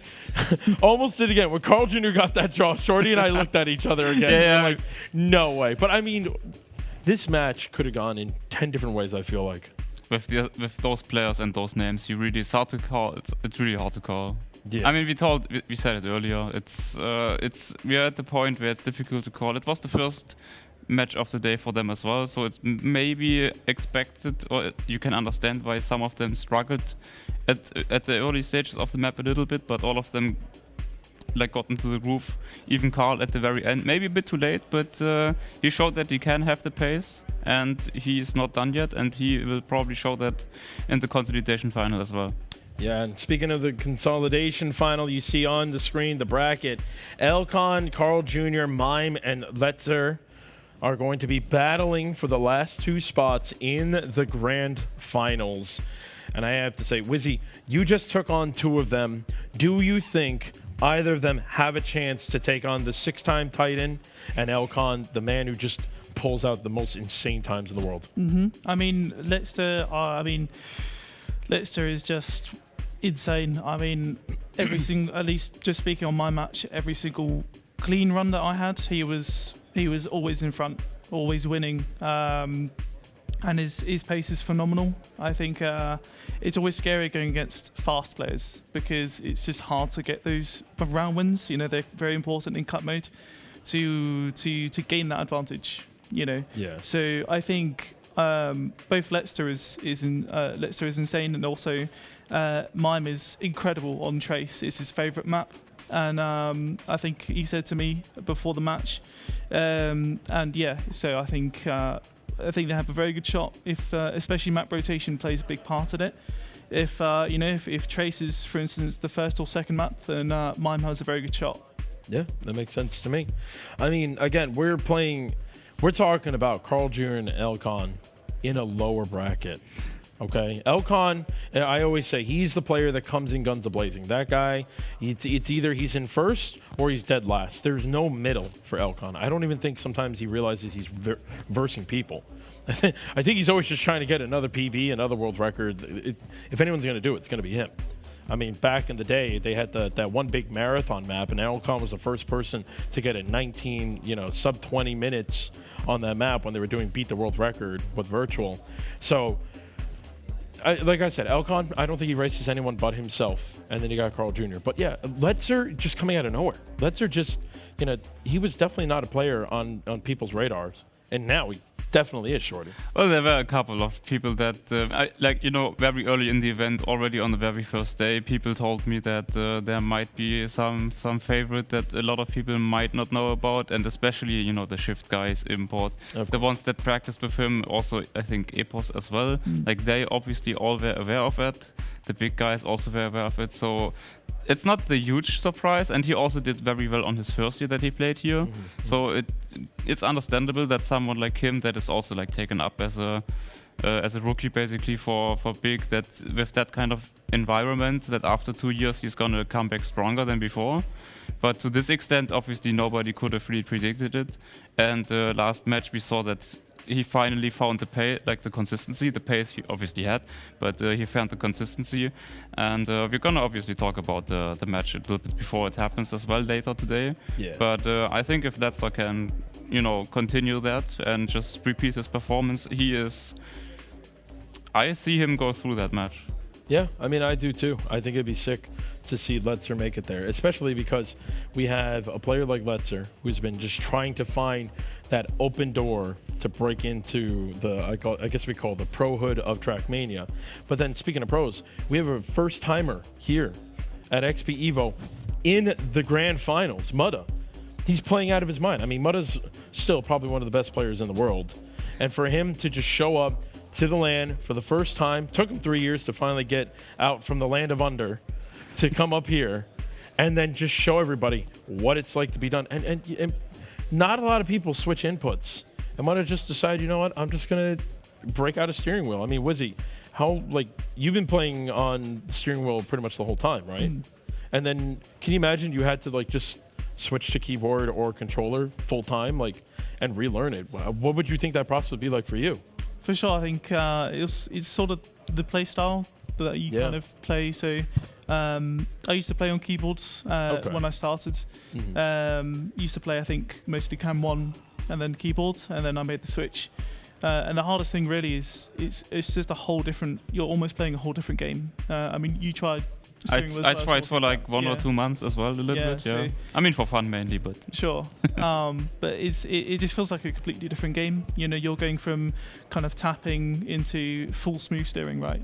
So it's a completely different way of playing the game. Your muscle memory changes, everything changes. So the fact that we see Mudda kind of doing that, but also very successfully is really awesome.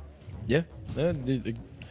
Honestly, it is. I'm so happy to see how far Mudda has come. But we got a couple more seconds before we close this one out. I just want to ask, quick rapid fire. Give me your 1-2 consolidation final. Who are your 2 players making it to the grand final?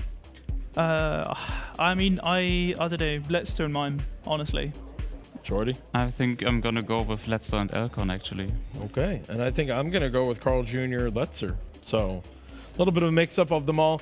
But that's going to have to wait, unfortunately, because we still have another completely different competition that has been happening this whole time on the side, which was XP Ice. And that match will be coming up on your screen after a break. So it's time to cool down the competition a little bit. So get your blankets, get your snacks, get your hot cocoa, and we'll see you in just a bit.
forgetting everything.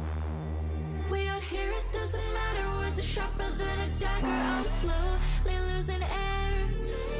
Under pressure and together, acting crazy like the Hatter. Time's up, your card red-handed. Light years away, we're stranded. Let me know, can you reach to the surface?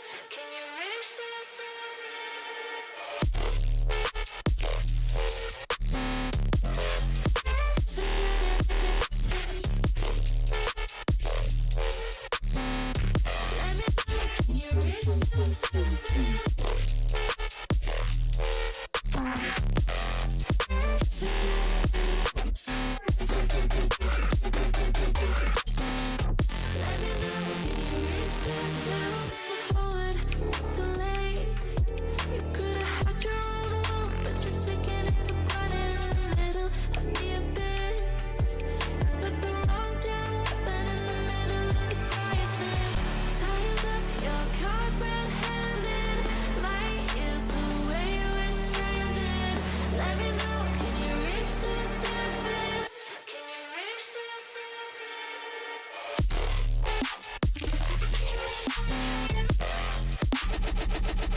Ladies and gentlemen, welcome back to XPEvo. Now, we are going to take a little bit of a break from the hot action that we have been seeing on stage. We're actually going to turn the temperature down just a little bit. On the side, as we have been running through the XPEvo bracket, we have also been having our XP Ice tournament going on, and we do have the grand finals here today. And joining me here in the analyst booth is actually going to be somebody new Burnt Bagels, my friend, how are you doing? I'm doing great. I don't have to play anymore. Buzzing. What's it like having to be in the analyst booth after playing for so long? Maybe this is your first time? Well, just kind of hoping I wouldn't be speaking as much. I'd rather be playing, in all fairness. I put more prac in for this year than last year, but turns out people prac more than me, and that's rough. That's rough. Well, I mean, you know, not everybody who practices more is going to win. I mean, we've seen them with guys at XPEvo who have sort of not practiced that much coming in and absolutely cleaning house, and obviously those that practice maybe go out a bit early. So just to get everybody up to speed, because obviously I don't think everybody's been keeping an eye on XP Ice, give us just sort of a quick Spark Notes version of how XP Ice and its journey has gone. Well, it's a Doogie event, right? So it's a bit scuffed in places, but it takes 3 years. But this year, it's actually been very smooth, very good. I'm actually really impressed. He puts a lot of effort in, so I'm really glad it's worked out for him. And this is the first LAN event for XP Ice, or for the last 2 years there has been one. Ah, yes, okay. But it's always been a one-day thing. Obviously, not everyone travels out for it. But this year we've had the most players. How many? Probably like 30, I think we got to. I can't. That's not bad, though. I mean, that's still not bad. good. All ice players, so it was pretty competitive. Oh, I'm sure. I mean, took a while to get through. I think we've got 4 of probably the best choices, I would say. Tuflum, Icarus, Mitra, and Chudon. Tuflum is making an upper bracket run. Has all the online world records except for, I think you said 1 earlier, if I remember correctly. Yeah, Mitra told us that because he offlined everything. Yep. Even seeding, he didn't care about seeding, which was online. So he just ran through it, didn't care. Yep. But yeah, 1 map, he has WR on that. Otherwise, yeah, I mean, it's classic toy flip. He just HUDs and HUDs and HUDs, and it's everything he wants. Yep, we got the bracket here, of course. It's you had a pretty good run. I mean, you made it all the way to the end of the lower bracket, unfortunately, having to bow out to Chudon and Mitra, but Tuflum and Icarus really going at it there together in both of those upper bracket rounds to get to the grand final. Obviously, Mitra down into loser's bracket and then coming back up, and Tigu unfortunately not being able to get out of this. I know Icarus has been a nice driver that we also should be paying attention to. I think you mentioned earlier a 50-point gap after he had locked in his place. Yeah, it's a bit absurd yesterday. I don't know what happened to Toyflum. Nerves are bound to hit him, I guess, but throughout the weekend he was expected to be the favorite, absolutely. But yesterday, I mean, I don't know what happened to Ico, but he just locked in, absolutely locked in. Yeah, things like that happen. And I think a player that has been sort of a surprise is actually Mitra, a bit of an underdog in this competition, from my understanding. Yeah, I mean, I always thought he was a mixed player, to be honest. But apparently not, he's told me otherwise. But I thought he played mixed. He's been kind of absent, at least in my field of view, with an ice. But, I mean, he showed up. I mean, you see what he's doing. He's one of the 3 people dropping the sort of pace that we've seen. Yeah, being able to sort of push to Tuflum and Icarus, showing them that there is. He has the same sort of pace. It's just a question of consistency. Yeah, I think that's always the biggest question, regardless of what competition you're talking about. I mean, XPEvo has been a very good showcase of that. We've had a lot of very close rounds. I don't know how close the rounds have been on XP Ice, but if I know anything about Ice, is that you can slide out, make a mistake, but you'll still be able to actually get into it. And then Chudon is probably the biggest surprise here in this tournament. A lower bracket run from him has seen a good rise. I think he'll be able to do something here in the grand finals. Yeah, I've spoke to him a little bit. Bless him, he's so nervous. But first day he had crazy pace. I was really surprised, and he told me he put a lot of prac in. So I hope he can find it on the main stage, but there's so much pressure. Well, we'll have to wait and see how that goes down, folks. I've got to hand it off to my favorite other American, Import, because he's got some very important things to say. Import, what do you got for us? Thank you, Legion. I actually have a fact check for you guys because you were talking about the previous XP Ice editions. XP Ice has been present in XPEvo all 3 years, by the way. Ice community, am I right? Don't you guys love XP Ice?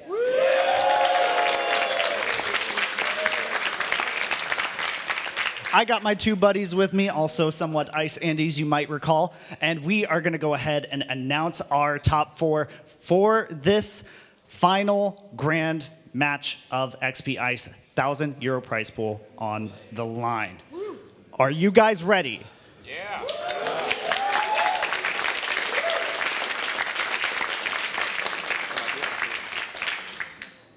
Our first individual, hopefully I have this right. Production, hit me one more time because I can't. There we go. Okay, our first individual from Germany, but has an Austrian flag. It is Icarus.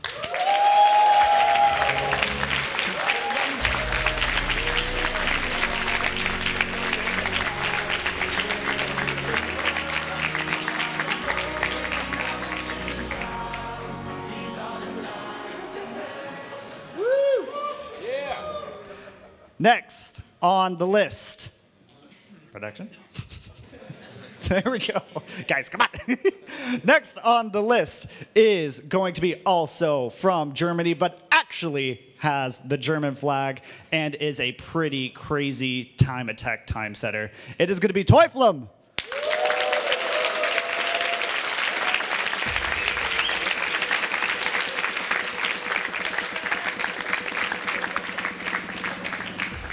Representing the Dutch portion of the ice community, it is gonna be Mitra.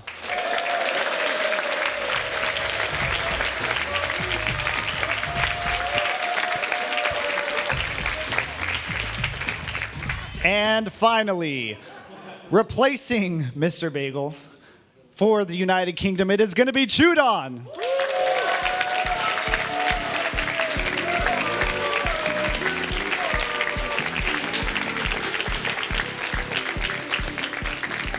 Congratulations to our top 4 players. You are ready to go and good to go. Set up and get ready for this match that we're about to get into. You can clap. It's okay. You guys can clap. All right. I have 2 people with me, so I need 2 predictions. I'm going to take one from each side. Okay. All right. All right. Okay. Whoa. Whoa. Hey! Hey! Mr. X-Larby. Yes. Who would you like to see win? Well, I've heard some stories about XPERION and his nerves, but I think if he can hold it together, I think he'll take the cake. Okay. Okay. Does anybody agree with him? We got XPERION fans? Okay. All right, Scarlos. Who do you think is going to win? I'm Dutch, so I'm going Mitra all the way. Okay. All right. Well, it is time to get into the match, and I am going to go ahead and hand it over to our casters. It is going to be Mr. Doogie and wait, I think I'm supposed to be over there. Wait. I got to get going. Doogie, I'll be there in just a second. I'm coming.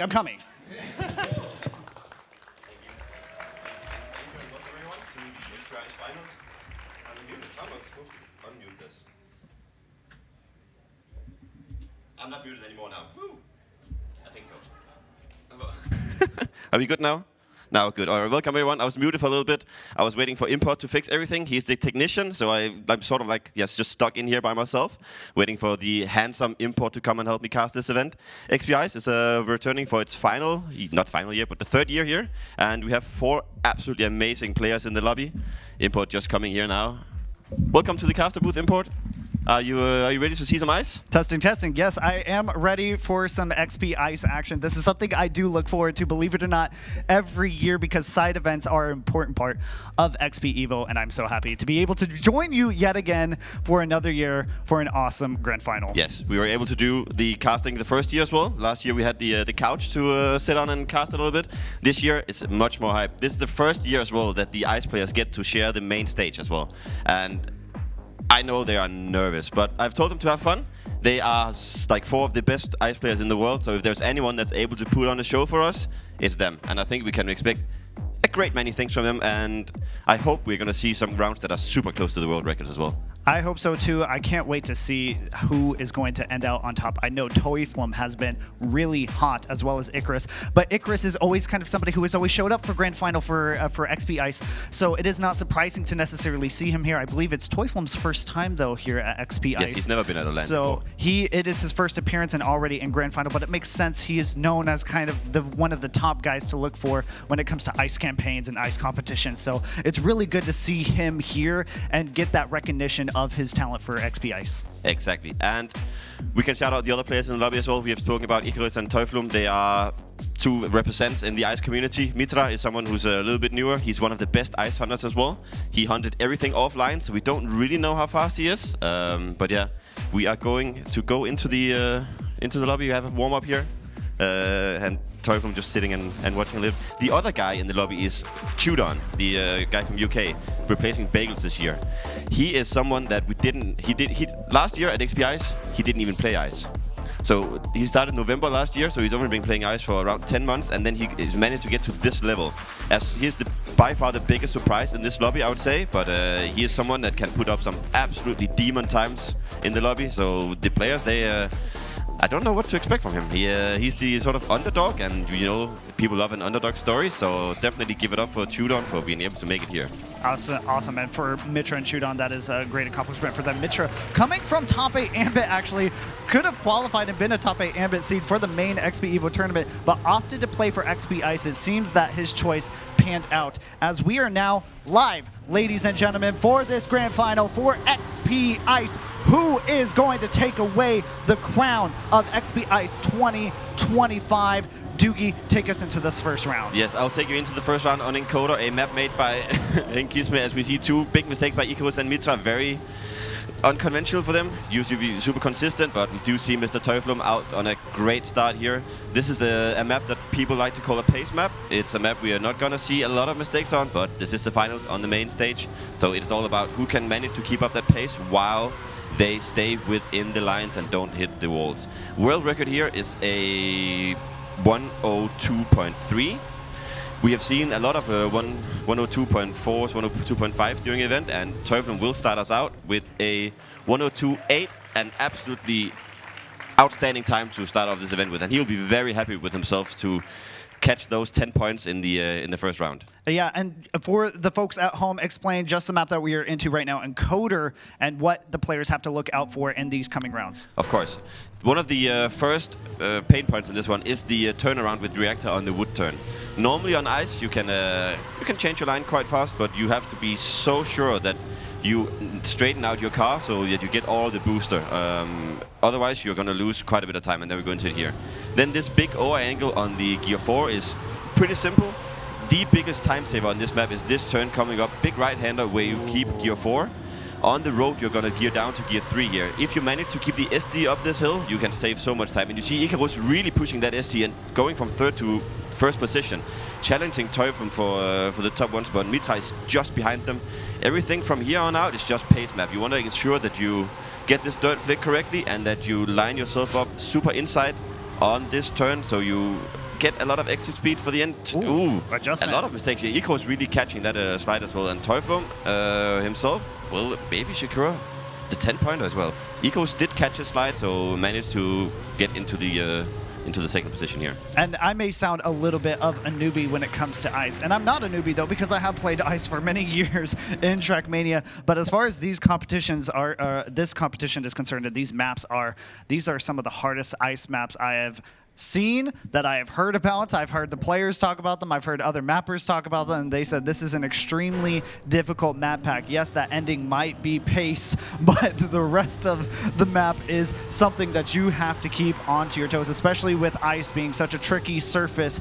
But so far, Teuflum seems to be the one handling himself. Let's see what happens here at the turnaround. Teuflum and Mitra are going to be the ones to at least maintain a momentary lead until we get to this turn. Let's see who is able to get the most exit speed. That looks like a 237 from Icarus here to take a tighter line on this uphill. Icarus seems to be holding his lead. Mitra looking in on the inside. Mitra going to come from a wider line, might be able to take it tighter, and the exit speed a little bit better.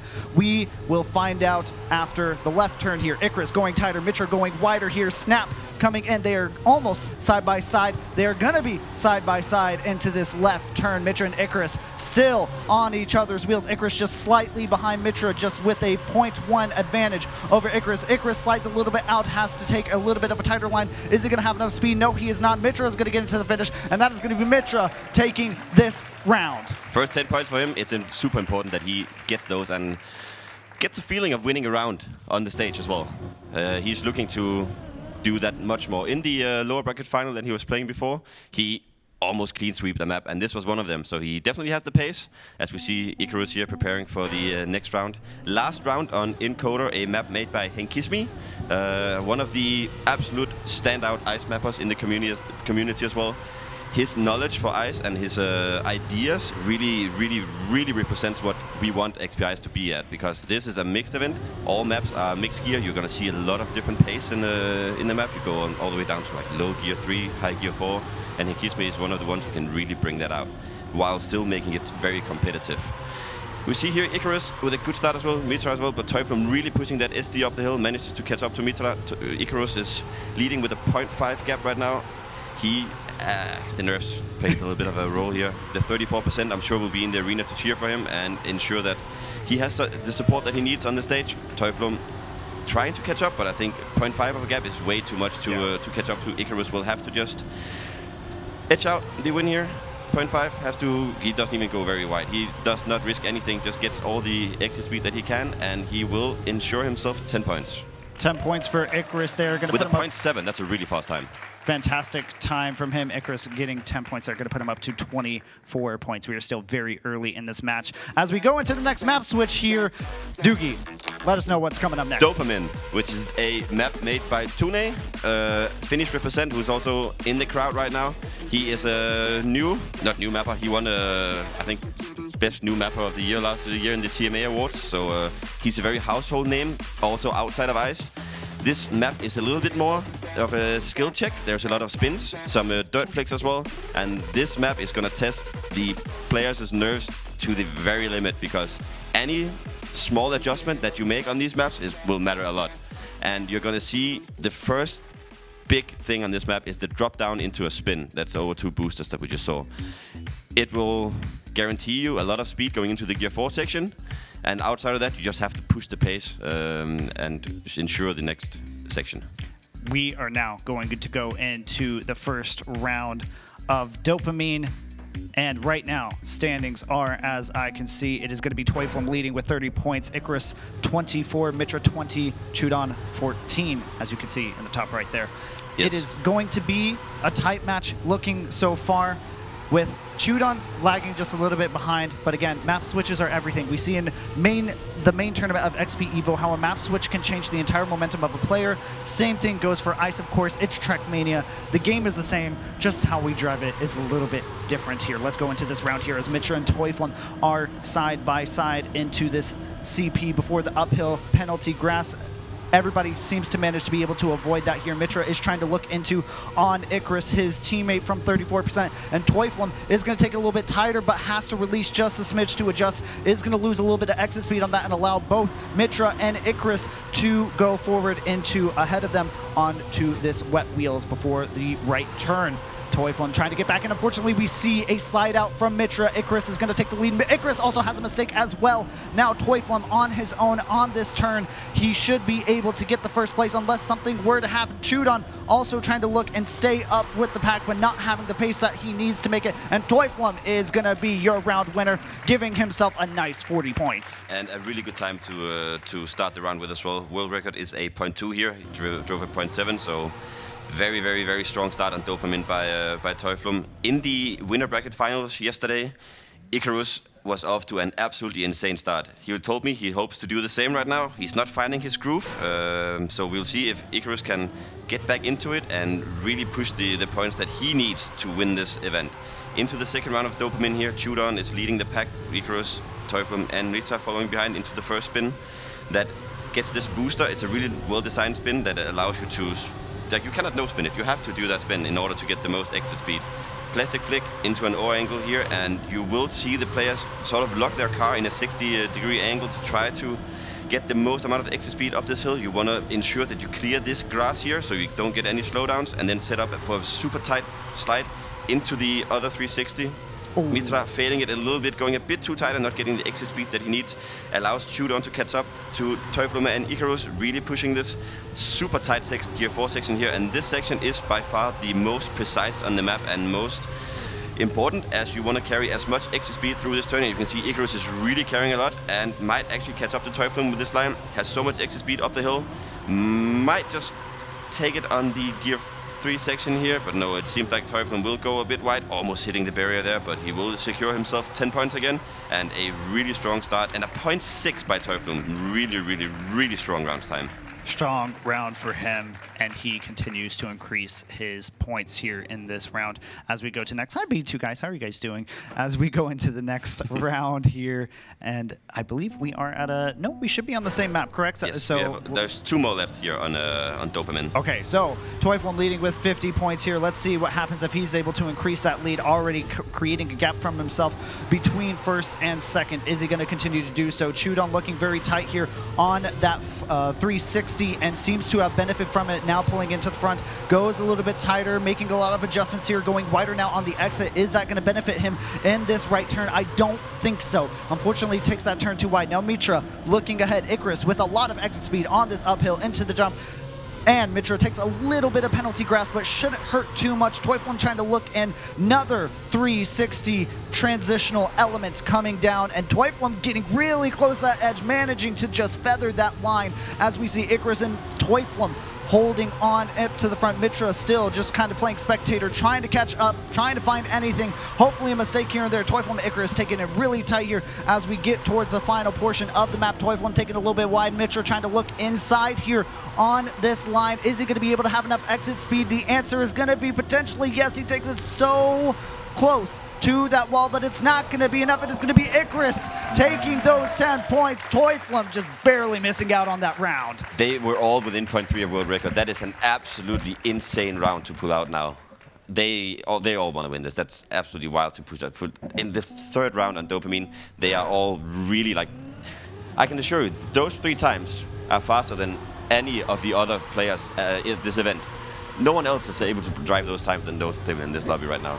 Great rounds in the chat from all the players there. They knew that was a tough round to go through. Let's see if we get another close round here. Icarus and Chudon leading the pack. Chudon having good starts on this map. Is he going to be able to maintain this momentum on the front of the pack here? And again, taking this wider line, which is allows Teufel to pull ahead of him here. And they're going to equalize here on this uphill with the amount of speed differential that they have. Icarus is going to still continue to lead. Teufel now pulling ahead. It just seems that, unfortunately for Chudon, as we see a mistake from Icarus there, now allowing Teufel to overtake. For Chudon, though, it just seems like he's missing just a little bit of spice on these turns that allows him to pull up and stay ahead, and unfortunately he just loses incremental hundredths of a second as now Teufel pulling very far ahead of the rest of the pack. Chudon unfortunately making a little bobble there. That is going to force him to fall down to 3rd. Now Mitra kind of in the picture, but has been sitting in the back of this round. This should be a good round for Teufel as we get to the final turn. Teufel having a solid turn and is going to get it solidly into the finish, and Mitra taking 2nd.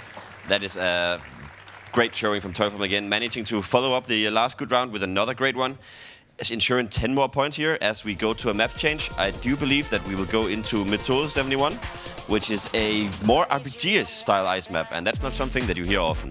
There's a lot of water jumps, flicks that you jump on these ice rally blocks, very tight lines, ground spin as well, and a small little dirt flick.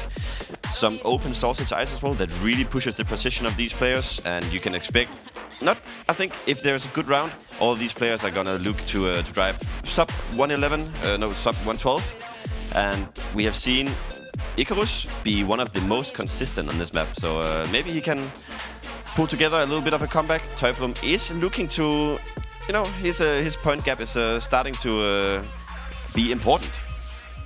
Coming into Methode here, let's see if the points change up as we have a lead from Teufel. I believe he's sitting around 57 or 54 points. We're about to see here as right here now. Pulling 66 points. All right, well there we go. Teufel holding on the 1st place with 66 points. Icarus 48, almost 20 points behind, so Teufel having a really good grand final thus far. 3rd map change coming in.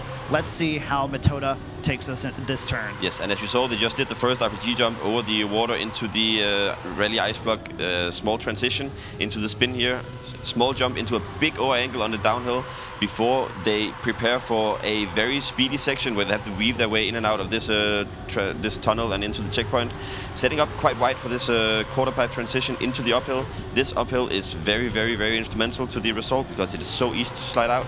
Teufel going so inside, really trusting his instincts on the gear here. gear here into the gear 3 sausage section. A nice drop down, and Mitra is on a really good time. And Icarus with a big mistake here, small slide out. You do have water wheels in that section, so it is a little bit tricky, but other players managed to work their way around it. Mitra looking to take the first 10 points in this one, only the last final downhill into the rally ice transition. Turfum has maybe a bit more speed, but no, Mitra will take out the first 10 points of Methode with a really nice 0.5. Mitra able to get into that first place there for that round. And this map on Methode, I mean, I feel like you're kind of giving some XP Ice main tournament enjoyers from last year a little bit of PTSD with that map from Whiskey, with the flip, with the quarter pipe ice flip that they had to endure last year. But now the ice players get their turn and have to deal with it this year.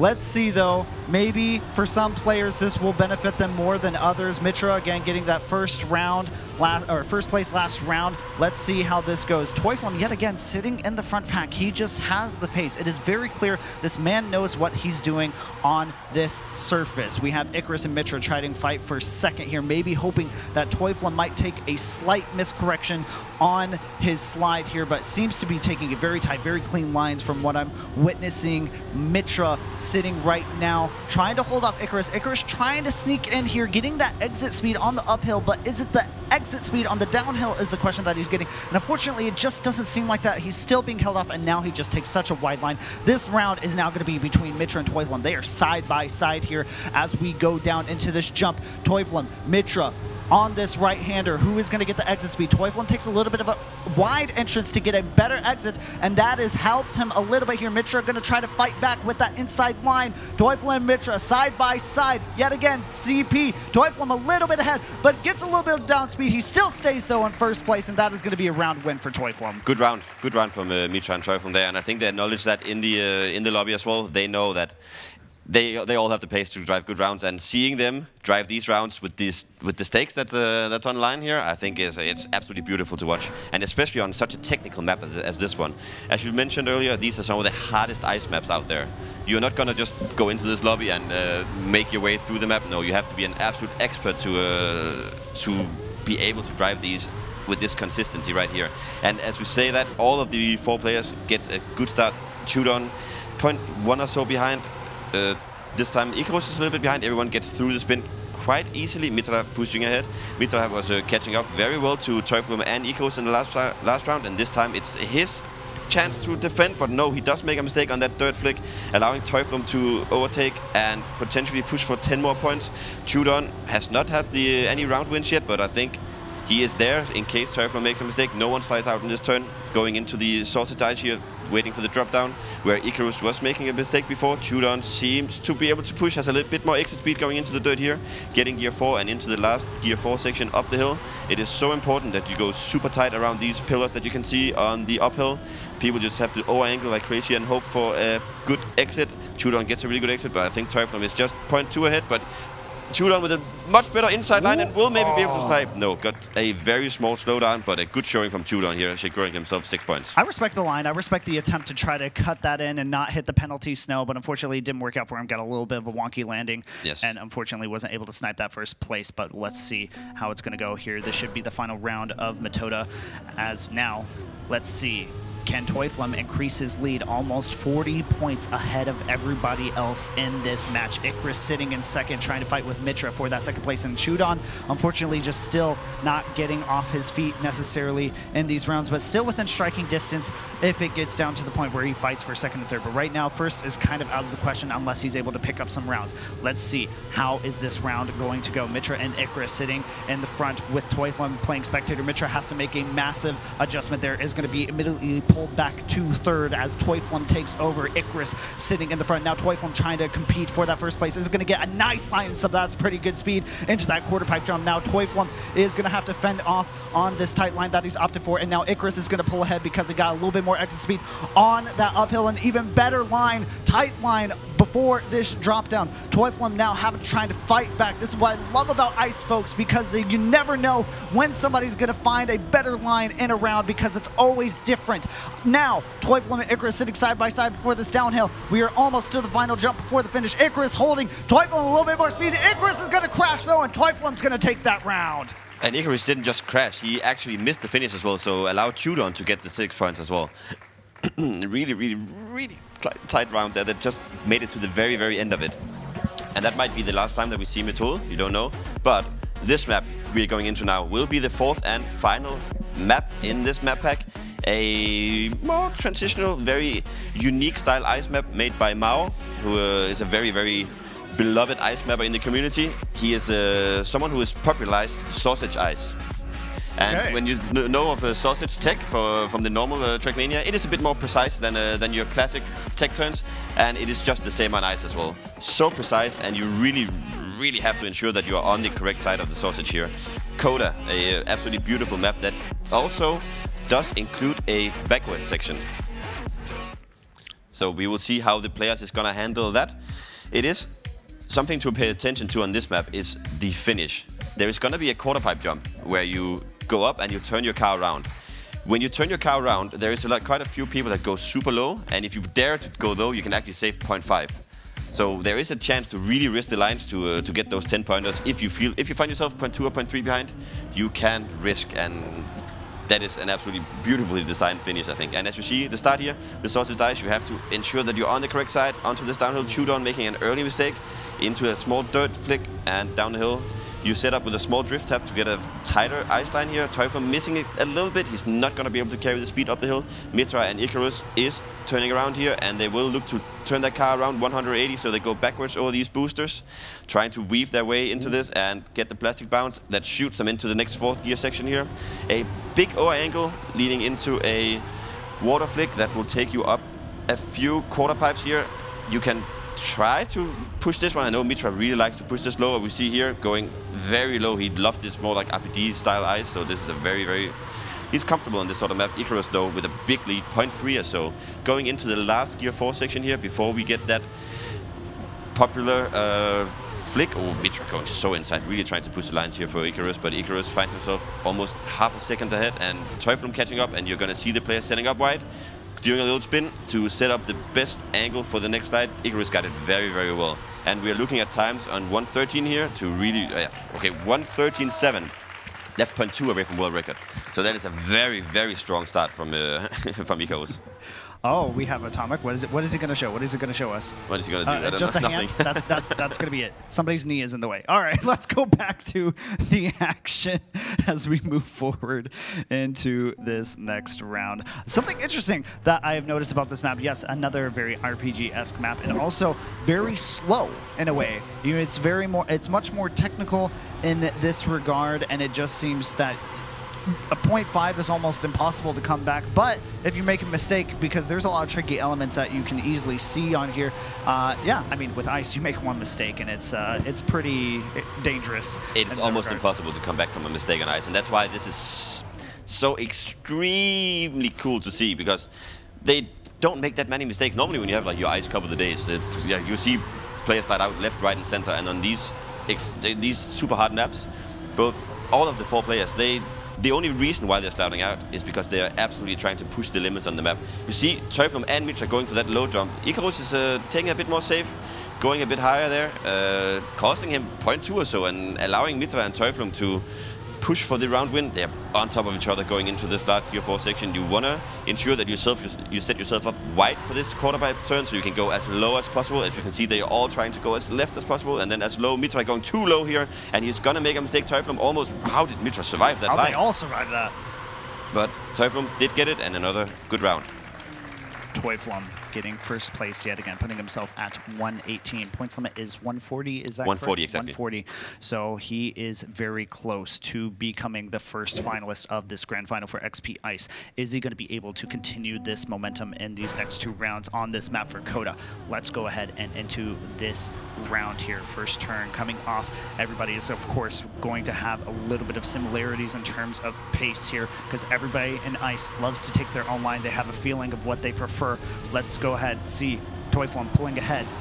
Mitra and Icarus fighting as well. Mitra having a pretty good line here, but is going to have to take it a little bit wider, but manages to maintain his speed thus far. Teuflum, again, just, man, he's so good when it comes to these turns. Mitra going to be able to hold him off here.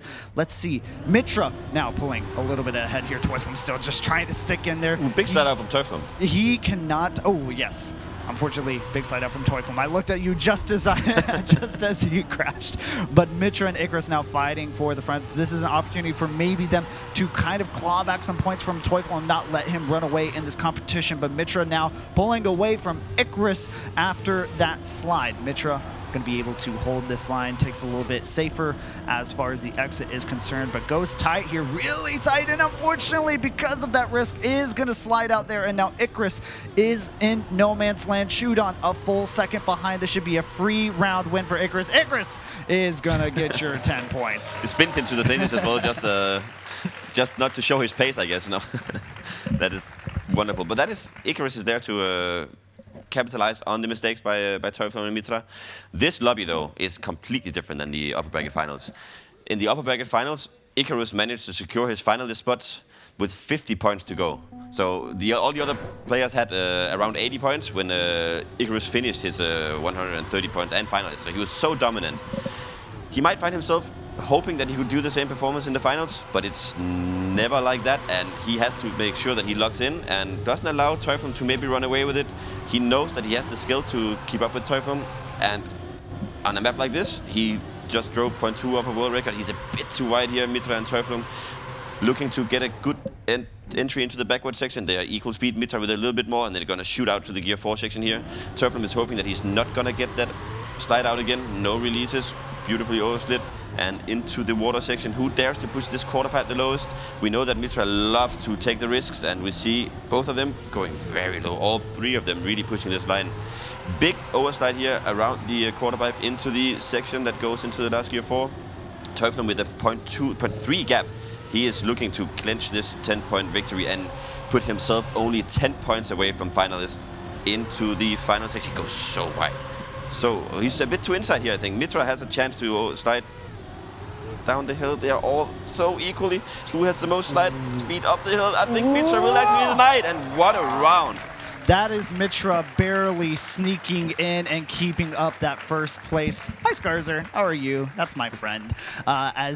Mitra, really good performance from him on that round here, pulling him up to 78 points. Teuflum sitting at 126 as we go now back at the front of the rotation, back to Encoder. Exactly. Back to the map that we started this finals on. We know for sure that we're going to see a finalist now in this map. Teuflum has a chance to clinch it already on Encoder, but if I know anything, Icarus and Mitra has been looking very strong on this map during the event, so there is a big chance that he might only have one shot on this one because they are all so fast on this map. And we saw earlier, Teuflum got off to a good start. The second rotation, you get back to the map that you started on, everything might just change. Let's see if that will change as we're about to get into the first round here. Warm-up is finishing up here, 5 seconds to go before these players start in their round. And ladies and gentlemen, are you ready to see if we might crown our winner here on this map? All right, they can hear me. That's good. Yeah, they can hear you. You know, last year I tried to make a call out to the crowd and they just like completely ignored me. All right, let's see. Is Teuflum going to be able to bring it home for himself in this map? Encoder Doogie, lead us off this round. Yes, into the first backward section here. Slide into a big overslide. Icarus has gotten a really good start, and we know that Icarus can push the pace here. Mitra, Shudon on top of Teuflum into the most deciding part of the map. Who can get the best exit here? Icarus is looking super strong, but Teuflum and Mitra dares to take it a little bit further. They're going to have more speed going into this gear 3 section, a big over angle. Both Mitra and Teuflum trying to catch up to Icarus. Mitra has a really, really good exit here into a big overslide. Manages to secure himself a good line into the snap, but Icarus is so far ahead in this third snap. He does that so well every time. Into the last gear 4 section, you really want to push the exit. Teuflum a bit behind. This is down to either Mitra or Icarus, and we are going to see a round that's going to go right down to the wire here. Mitra with a small mistake, allowing Icarus to get the 10 points, and Teuflum secures another 6 points. Solid for Teuflum there as we get some more crowd shots of some familiar faces. Hello, Turbo. Just acknowledging that people are good at ice. Yeah. That is how it is. And All Boney right. as well. Let's see how this next round goes. Teuflem, if he wins this round, is going to be a finalist in finalist mode on Encoder. Icarus is unfortunately a little bit too far behind, 30 points. 30. He did decrease the gap though, from 50 to 32. Correct. So he has been able to make some grounds, but unfortunately, it's just this is the Teuflem show. I feel like, is it going to be the Teuflem show for this round and the next round? Let's see. Teuflem just needs to get first. Unfortunately, we see the first mistake from Mitra is going to make a mistake there and fall back to 4th place. Unfortunately for him, 0.5 behind the leaders. Icarus and Teuflem fighting at the front here. Uphill coming in. How much speed is Icarus going to be able to get to? I wasn't able to see. I think it was a 250-ish around that region. Teuflem holding on right now to first. He wants to get this first place. He wants to guarantee himself finalist. Icarus is going to try to deny that because Icarus also wants to be the winner of this tournament. Teuflem and Icarus right now, they are within striking distance of one another. Icarus trying to sneak in, goes a little bit wider, trying to get a little bit more exit speed here on this downhill, but is it going to be enough? Is it going to get close enough? He almost gets there, but unfortunately, it is still going to be Teuflem, and we have Teuflem on finalist mode. We do have him. He is so locked in, so focused, ready to prove himself at this biggest ice event that's ever been. And if there's anyone that people has as favorites before going into this one, it was Teuflem. So let's see if he can clench it on his first attempt or if he will allow the nerves to build up. We know that if you don't clench it on the first like 1 or 2 rounds, the nerves is just going to get bigger and bigger and bigger as the people get closer to you in points. Good turnaround from all the players here. Icarus and Mitra really pushing the pace before. And we see Teuflem surviving, and he's so inside here up the hill. Teuflem is in first position, and he's on a really, really strong line going up this 4th gear hill. Yeah, Teuflem trying to get up this hill. Is he going to be sought by Chudon? No, he's not, because Chudon is going to rub that wall and unfortunately fall back. Teuflem is by himself. This is his moment to crown himself XP Ice Champion of 2025. Is he going to be able to keep his cool? As he probably already knows, if he's a UI looker, he is probably knowing right now that he has the space and he has the time. Is he going to be able to maintain this all the way to the finish? We are at the final turn. Teuflem to the finish is going to be your grand final champion for XP Ice 2025. Absolutely dominant performance by Teuflem. This is what we expected to see from this guy. We know how fast he is. We know that he is a clutch player as well. Everything that we've seen offline, he's been absolutely dominant, and he's shaking so much. And he can be very, very happy with himself for this performance. But now it's not over. We still have to find the 2nd and 3rd place between Icarus, Mitra, and Chudon. Interesting that we have the winner now, and now it's just down to compose yourself a little bit. You obviously wanted to win this event, but it's a reality that you didn't. Ooh. You cannot allow that to sink in and disconnect your thoughts. You really have to be there and ensure that you take that 2nd spot. As we see Chudon in the lead for what I feel like is the first time. He's been a little bit anonymous in this match. Knew that he was a bit nervous, but Icarus is really pushing that uphill, getting a lot of extra speed to the over angle here. And I think Chudon is around 0.2 or so behind, still in contention to snipe at the finish, but 2 big of mistakes here and a small touch at the wall. We will see Icarus take a very, very much needed 10 points. 20 points is too many. Take the 10-pointer on Encoder and push himself only 18 points away from his finalist attempt. Icarus is going to finish here in first place, get himself a 10-point extra lead over his opponents, putting him at 122. That is 18 points away from finalist mode, and then he may be our 2nd place He's finisher. definitely looking to do that. I think I knew obviously he wanted to win, but he is also very happy with the 2nd place, I'm sure, and he will get there. As we get some really, really good pictures of Jollypop login and SMB, some very, very known people in the ice community as well. Yeah, some Evo people too, yourself included. You know? So it's always good to see our family here for XP Ice. It's always a great time to be here. Unfortunately, the Evo Ice people in Jollypop and Burly Puck got eliminated in the round of 8, so they finished 7th and 8th. So we didn't get to see any Evo tags on the main stage for Ice this year. But hey, there's always next time. Into the 2nd map again in the rotation, Dopamine by Tune, a map where there's a bit more spins and a lot of love for Ice on that map. I was waiting for them to kiss again because they tried last time. So they keep on looking at each other. Oh, maybe. No, maybe. Oh. All right, we are going to get into this first round of Dopamine here. Are we going to be able to see Icarus make finals mode and get himself second place here for XP Ice 2025? Let's see how it goes. Mitra also sitting at 94 points, a little bit further behind. Shudon sitting at 70, had a little bit of a better round, but unfortunately just still not able to get into the groove whatsoever. And unfortunately with that mistake, that little slide out on the tarmac, he is pretty much going to be a non-factor for this round unless something major happens here at the front. Icarus and Mitra now going to fight for these front two spots. Icarus has a steady lead. It just does kind of seem like this entire tournament for XP Ice was the Teuflum and Icarus show, kind of trading blows back and forth, and now Icarus wanting to kind of redeem himself, get that second place, but unfortunately having a little bit of a wonky transition. Mitra taking it really close, getting a clip on that edge, even somehow managing to maintain most of his speed there, and unfortunately not enough risk there to allow him into first place here as Icarus still leading ahead to these final turns. Icarus on this uphill will he be able to maintain his speed? Mitra going to look in here on the inside, but shouldn't have the exit speed to overtake as Icarus now in this final turn should have first place. Mitra going to go really deep inside, but Icarus is going to take that first place and get up to 132. 132 points, he just needs one more round win and then he is in finalist. Mitra does have the pace to deny some finalist attempts from Icarus, and I think no matter what, we will have to see Mitra or Chudon deny some attempts if they want to secure that second position. It's been quite dominant from Teuflum.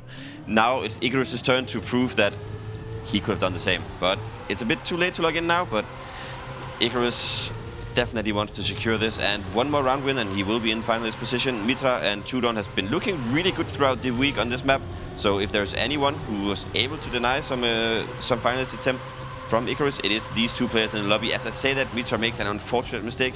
Chudon is down to the last player on the server that can influence the result. He is a bit wide, but he has so much extra speed as you're going to see him maybe even overtake Icarus on this next section. You saw that SD really mattered on the downhill into the last spin on the map. Both players gets it quite well.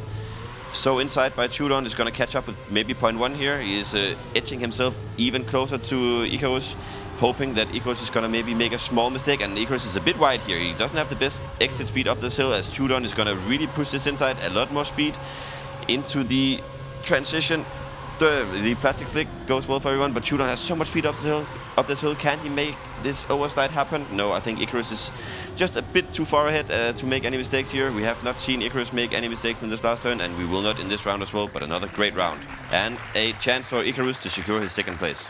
We have another round here on Dopamine, and this is Icarus to be for him to be able to get into second place. You see that sigh or that breath out, just breathe, man. You got this. You can get into second place. This is your moment here. Let's see if he takes it this round. All right.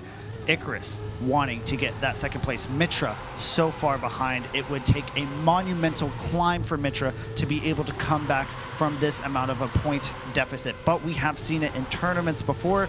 Maybe that might happen here.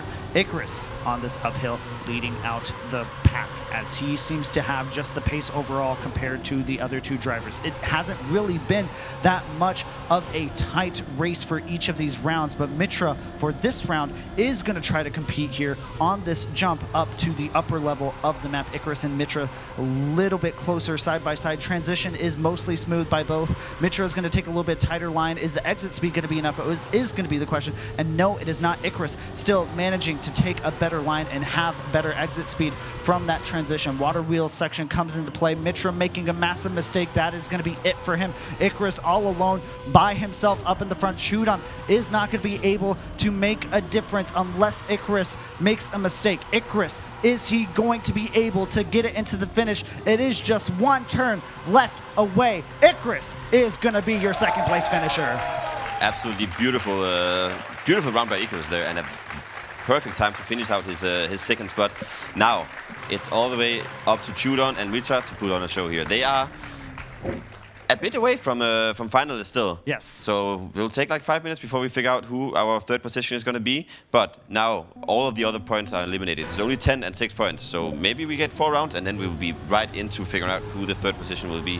Mitra has a 22-point lead, and I think Chudon has made an early mistake here.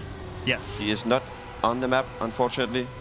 So it does seem that he is very far behind, so far behind that he has not made. Oh, controller disconnect. So if we could get a pause for this round real quick, folks, on production, that he could actually fix this controller DC moment, and we can get reset real quick and get into finding out who is going to be the third place finisher. So, you know, I mean, all my odds are obviously on Mitra. He's been looking good. Chudon has looked a little bit shaky on the main stage. He was nervous, I know that. But if there's anyone that can come back, it is Chudon. He is a player that when he arrived to this event, sat down in a chair and told me, hey, it's actually kind of interesting to play at an event like this because I get to sit in a chair. And we were like, what do you mean? Oh yeah, he usually just sits on the floor and plays in front of his PC. So it's a very unique setup to actually sit in a chair. So he got used to it, and we've had some other people say, even Burly Pop was like, wait, this setup here is much better. I'm playing much better here than I'm playing at home. So the technology behind it might matter a little bit. Just a smidge. Maybe. A little bit, yeah. Exactly. Just a little bit. I mean, I feel much better at a setup like this as well, in front of the big ones, even for streaming. So we are currently having issues with Chudon here as far as his controller. He's not able to get the connection back with his controller. So we are just going to take a couple minutes here to talk about kind of what we are getting ourselves into. We do get a round reset here, I believe, or at least a pause for them. And is this live? I think it's good. They're already live. back. Okay, I believe we are back. So let's go ahead and get into this round as Mitra and Chudon are back into the competition. That was quick, ladies and gentlemen. Let's get back into this and find out who is going to be our third place finisher. Mitra is going to lead out here. 108 points right now. Needs 140 for finalists. We are 100% going to see Metoda as the final map for this competition. Exactly. And what a map to end it on. It was, I'm happy, my contribution to the tournament. So hey, a good conclusion for me towards this tournament, and on that as well.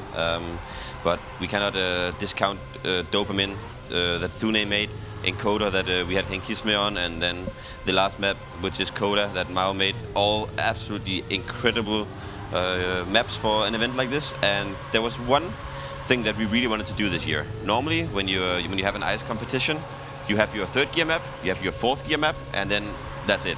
On this one, we wanted to ensure that all of the maps was mixed gear, so that you had so much variety on each map, and a big shout out by Mitra there. So we know the maps are a little bit closer to the actual mix map that was on the Mixers event as well. Have that same sort of feel of difficulty. All right, Chudon is able to get 10 points from Mitra based on the mistake of Mitra there towards the very ending segments of that map. And now Chudon trying to collect himself. He's like, man, I know I have this mountain to climb, but I think he can do it. Definitely. And you know what? It is about keeping confidence, being able to keep up the pace. Let's see how it goes on Metoda. As we are going to wait for the players to get ready here. This is the warm-up happening. Metoda coming back to this map. Remind us once again, what are the things that the player should be looking out for? Well, first of all, the very first jump down into the water flick on the rally block is so precise. Any sort of small miss input and you're gonna lose a second. So that is the first barrier to overcome. If you overcome that one, it's sort of not smooth sailing from there, obviously, since there's a lot of sort of spins that you have to do. And the main part as well is that there is a little bit of water on the map that you don't see too much, but it actually does affect how the how the road behaves. And there we have Turbom and Icarus. So you have to be very, very careful that you don't start out with water wheels on the road. So yeah, it is interesting to see as we go into the first round on Metoda here. Players at 114 and 96 points. We are gonna very, very shortly edge our way. And actually, we might even go to the next map. We might actually get to Coda. If Chudon just absolutely demolishes this one. But let's see, Mitra. This was one of Mitra's favorite maps as well. He does like the more RPG-style ice. As you said yourself, he's a really good mix player. So anything where he can get an advantage, he really, really enjoys. Mitra needs to be able to win it out on this map in order to be your third place finisher for XP Ice 2025.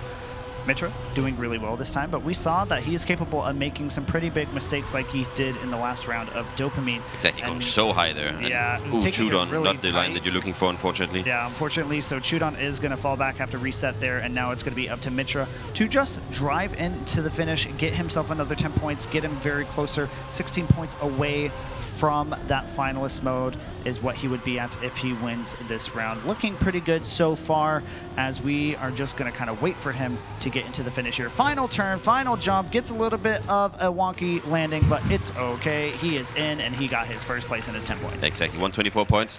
No matter what, I was just thinking that no matter what, he needs to win a round and then become second, and then he has a finalist attempt. So it's very likely that we're going to see Mitra close it out here. Chudon is still 4 round wins away from getting there. If he wants to push Mitra a little bit, I think he needs to win the next 4 rounds and not allow Mitra to get into finalist and have a few attempts, because Mitra is just...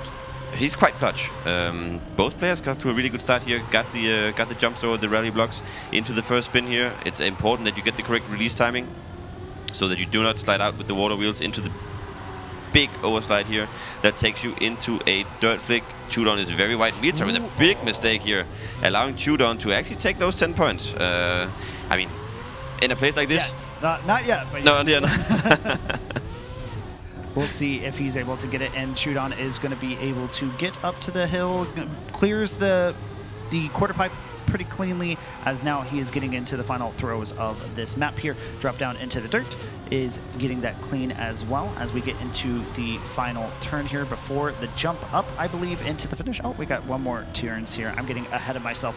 But Chudon looking pretty clean here, no mistakes here. It does seem that Mitra is way too far behind to be any factor, and Chudon is going to get that 10 points for himself, putting himself up to 112, and Mitra going to finish in time to get himself to 130. So Mitra still has an opportunity to at least get finalist mode on this map. Exactly. I think he is he's smiling, knowing that he just have to connect the run now, and then he will be maybe the third place. Chudon has proven himself now, when the Icarus and Teufel is out of the lobby, that it's not quite over yet. He's still able to connect the runs and not make the mistakes, which is the most important thing right now. In a 1 versus 1, it's always difficult in a 1 versus 1 on ice.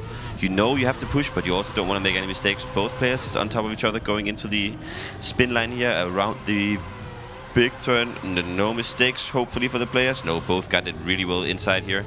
A low jump from both players into the O angle. This is where Mitra made a mistake before.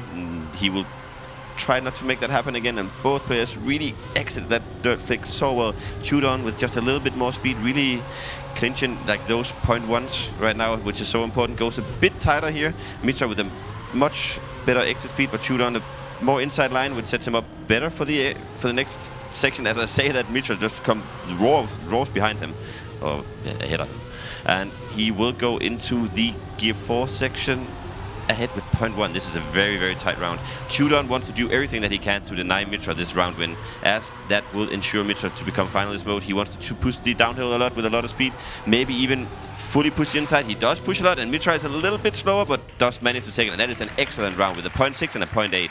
That is a finalist-worthy round, and that is so important that Mitra got that done. So now he has at least 2 attempts before Chudon gets to join him in finalists. Actually, 3 attempts. 3 attempts, yes. So we will end our map here, I believe, on Metoda at some point here. Or we are on Metoda. Hello. Hi, Import. How are you? Exactly. Let's go ahead and see if Mitra is going to be able to close it out this round.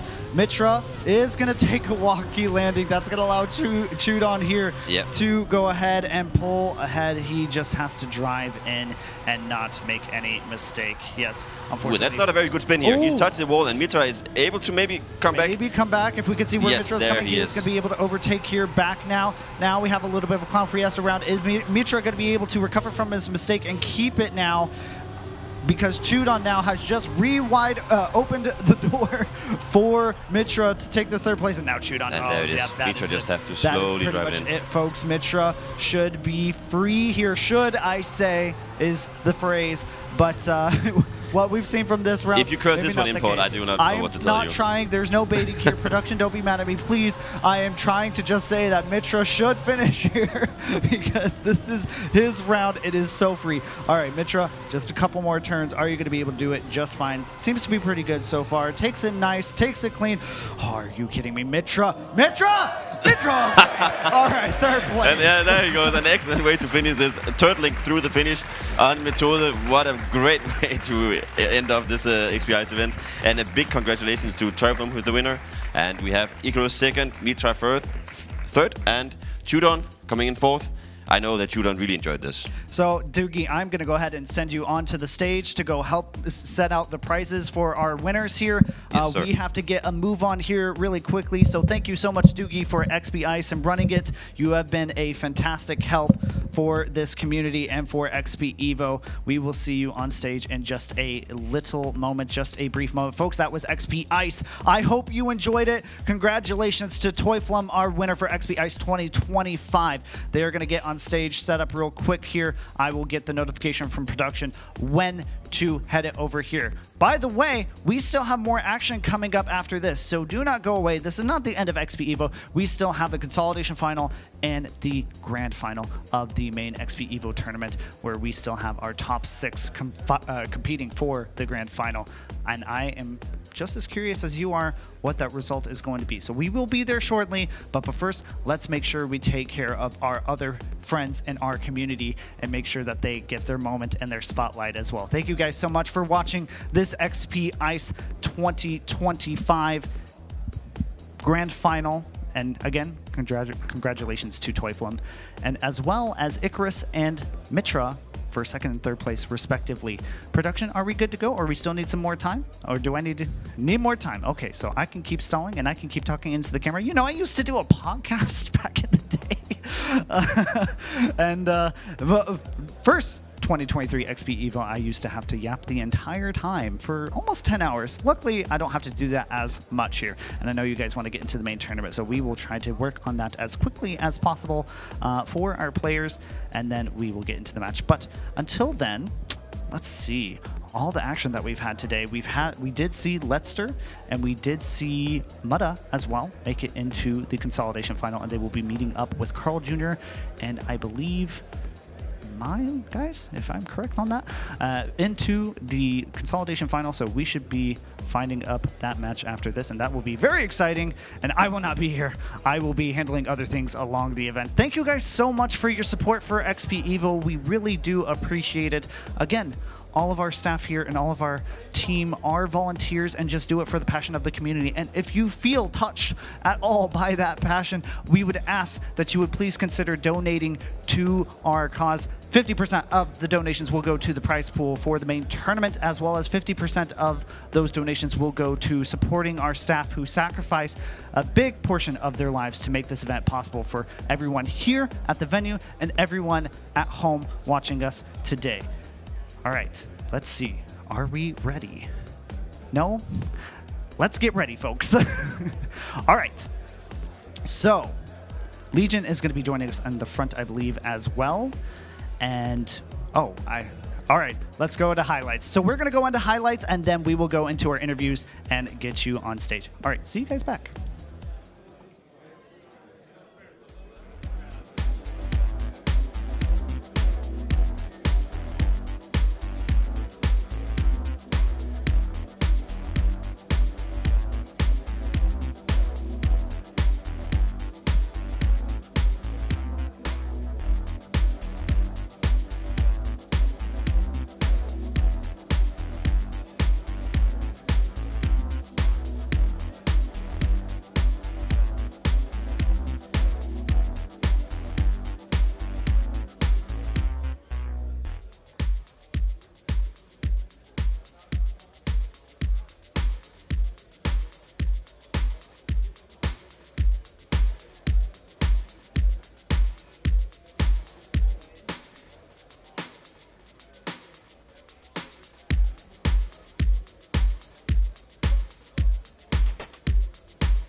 Ladies and gentlemen, great highlights. Give it up for everybody here with XP Ice. What a match that was.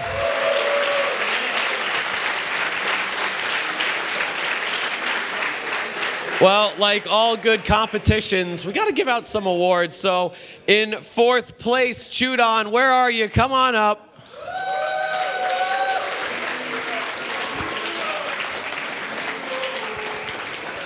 Bit of a tough match there for you, but you know what? Getting to the top 4, I think, is better than everyone else that competed. So you got to be proud for yourself. We do have some goodies, if Doogie would be so kind. Some stickers as well. There you go, sir. And then obviously the prize money for top 4 as well. But we'll communicate all that. Big congratulations, and it was so lovely to see you in the finals. Thank you very much.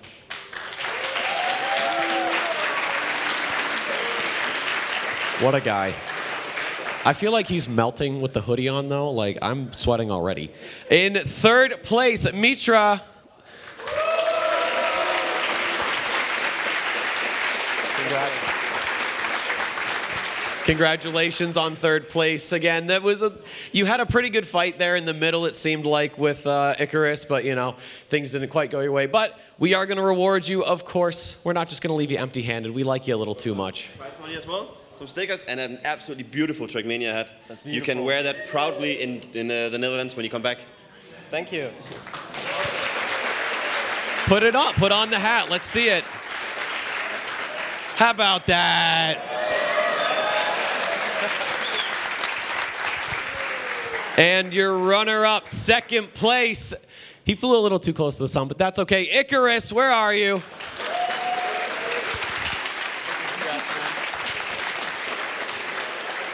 It was a good fight there with Teuflum. You were one of the expected winners, but unfortunately didn't go quite your way. That's all right, though. 2nd place, still very good.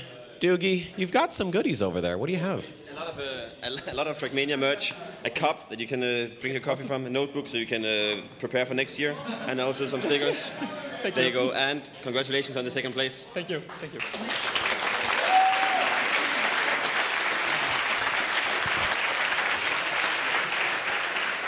And your winner, whose name I was told I need to pronounce correctly. Teuflum, where are you?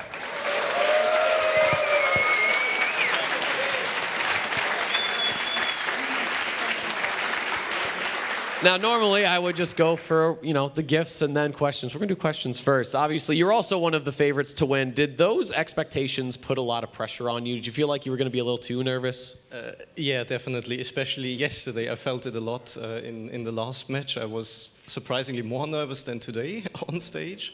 Maybe I slept better today because I didn't sleep as much yesterday. But yeah, definitely, I felt the pressure.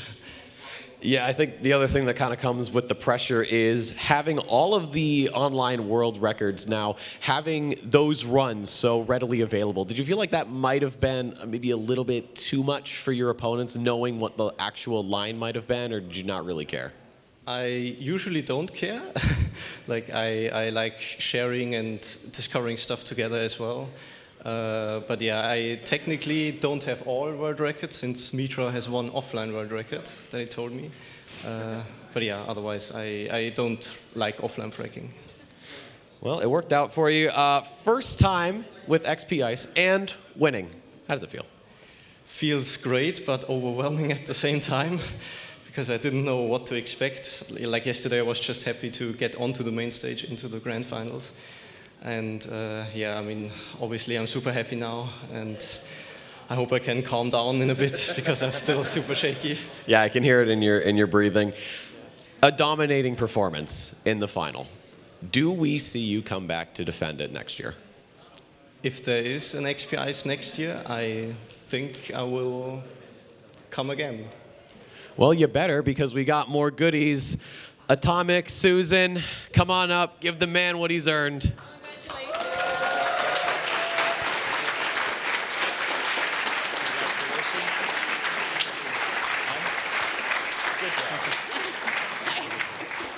But folks, That's it for XP Ice. We're going to take a quick break. When we come back, consolidation finals for XPEvo 2025. Only 2 drivers can go through to the grand finals. Get up, get a drink, get something to eat. But most importantly, do not go anywhere. XPEvo comes back in just a few.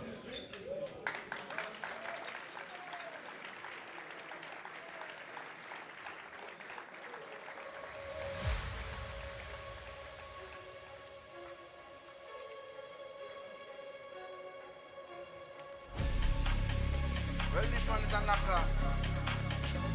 Step in on the dance and I does my dance. Everything's scattered. Right?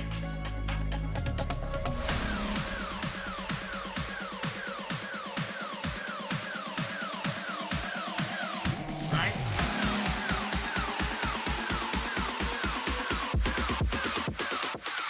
Come cross. Right now, man, active. Down with the game like a bandit. Me bring the flame like a matches. Test me now. Cut out the slackness. Active style and pattern. That's how my there. Active. Active. Active. One live life massive. Talking up and off with brandish. Touch road and hold the world hostage. When I start the bumper clad mash pit. When me step out, old face get active. Active. Active.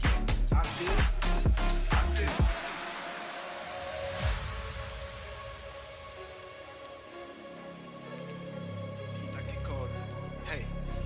Now. Clocks on the teeth side, bad bitch on each side. Big splits, chillin' on the beat side. Run things where you feel like. Cake big, have a carve out a piece like. Freestyle now, millions for each line. Too cool, man, I need ice in my beverage. Test this bigger, please find the exit.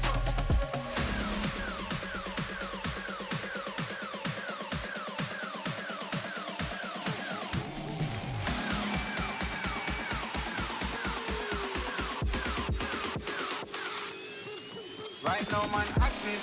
Gone with the game like a bandit. Me bring the flame like a mattress. Let's me know. Cut out the slackness, active style and pattern. That's how man there. Active. Active. Active. One live like massive. Talking up and off with brandish. Touch road and hold the world hostage. When I start the bumper clad mash pit. When me step out, old place get active. Active. Active. Active. Active.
Welcome back, everybody. It is time for consolidation final.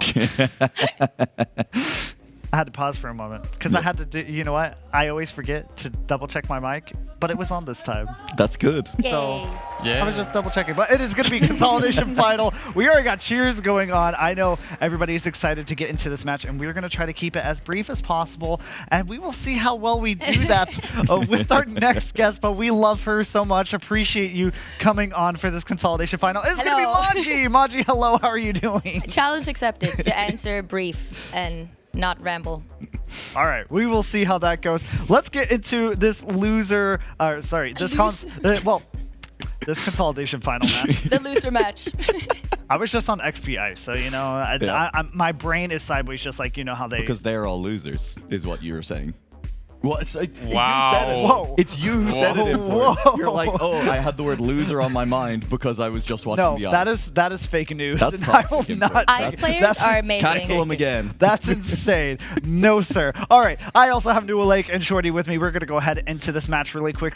I said it again. I cannot believe it. Consolidation Listen, final. I got the challenge of not rambling, but it's not me rambling. I'm kind of impressed over here.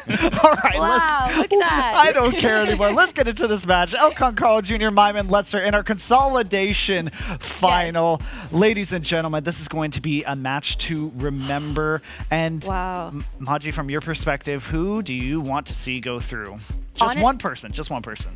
Honestly, I do really want to see Letzer. I think I said that right. Yes, Letzer. Because I've not really heard of the guy that much.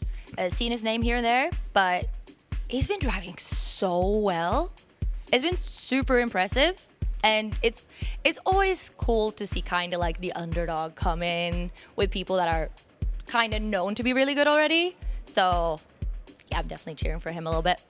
Looking through the stats here, New Lake, I mean, these are pretty even stats. PBs, crash rates, first percentages. He does have the most crashes. Oh no. On funny purple map. On funny purple map. It's okay. It's okay. Wait, 0 crashes from Carl Jr.? Yes. Yes. Oh. Carl's really good at tracking. What? I didn't know. Yeah, that's so surprising. I'd love to see Carl go through. You know what? I never heard of him either. He must be a new up-and-coming player. So I'd love to see Carl go through because how can it be a grand final in a tournament Carl is attending without Carl there? Yep. I think it's impossible to see Carl Jr. somewhere and not root for him. Yes, absolutely. It's difficult, yeah, but I'm gonna go with my fellow German.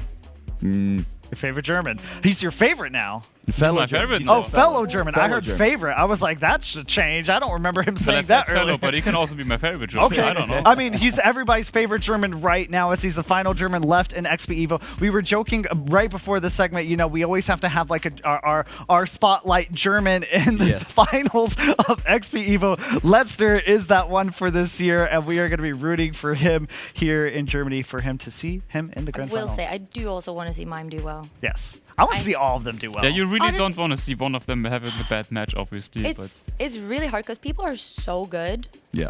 So it's almost impossible to kind of guess how it's gonna go. Yeah. Because it can really go anywhere. Like I wouldn't be surprised if we get a 4-way finalist. I mean, it's very possible for these last two matches. I mean, we've seen it before already yesterday, and yeah, it's definitely possible. We'll see how it goes. We already are ready for this match, so let's go ahead. Let's go. Caster guys, hey, you guys, 50, Boney, what's going on, man? What are you guys doing? What's happening? What's going on over there? 50 and Boney? 50 and okay. Boney. Hi, 50. Oh. Hey, Wait, that's not 50 and Having a Boney. good one. That's not 50 and Boney. That's Pastor and Turbo. Yeah. Import, I think, also didn't get a lot of sleep. I have not. No, you know what? I have had like 4 hours of sleep, so no, I have not. 6 hours. So, okay, yeah, you got me beat. That's why you're smarter than me. You think so? I was drinking. Can we get wait? Can I ask for like a woo in the crowd? Because we can hear it. All right, casters, take it away. Hey, good luck. Super chaotic, but yeah, I mean, as you guys already said, it is an absolutely stacked match, and 2 players will get eliminated, Patster. It will be so close, really. It is such an insane level here. If you tell me anything other than a quadruple finalist is going to happen, I'd almost be surprised. These players are all around, such a close level, and they're all such high caliber players. I think they've had very different tournaments, some of them. Yeah, I agree with that. And yeah, we're already going to start with the consolidation final now. I mean, it's Letzter quite with the run in the lower bracket, as well as Mime playing against the losers of the winner bracket match, Elcon and Carl Jr. So that's the match, and we're going to start out off on Agrippina. Yep, this is definitely a very, very flowy map.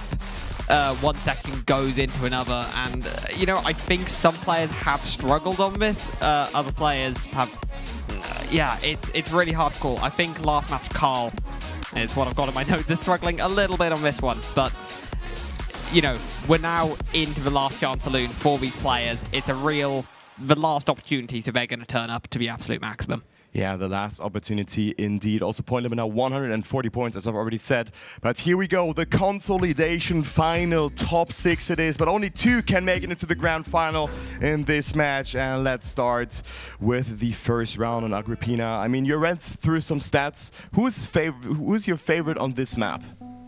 I think it's between Elcon and Letzter. I think on a lot of the maps, if you look at performances from today, Letzter looked absolutely dominant in that lower bracket final, and I'll be intrigued to see whether against some even bigger players than last time he can continue this. And he is starting off very well on round number 1 here. We are into the consolidation final. This is the penultimate match of the entire tournament. Who is going to draw first blood here? Who is going to be the first player to get that crucial 10 points on the board?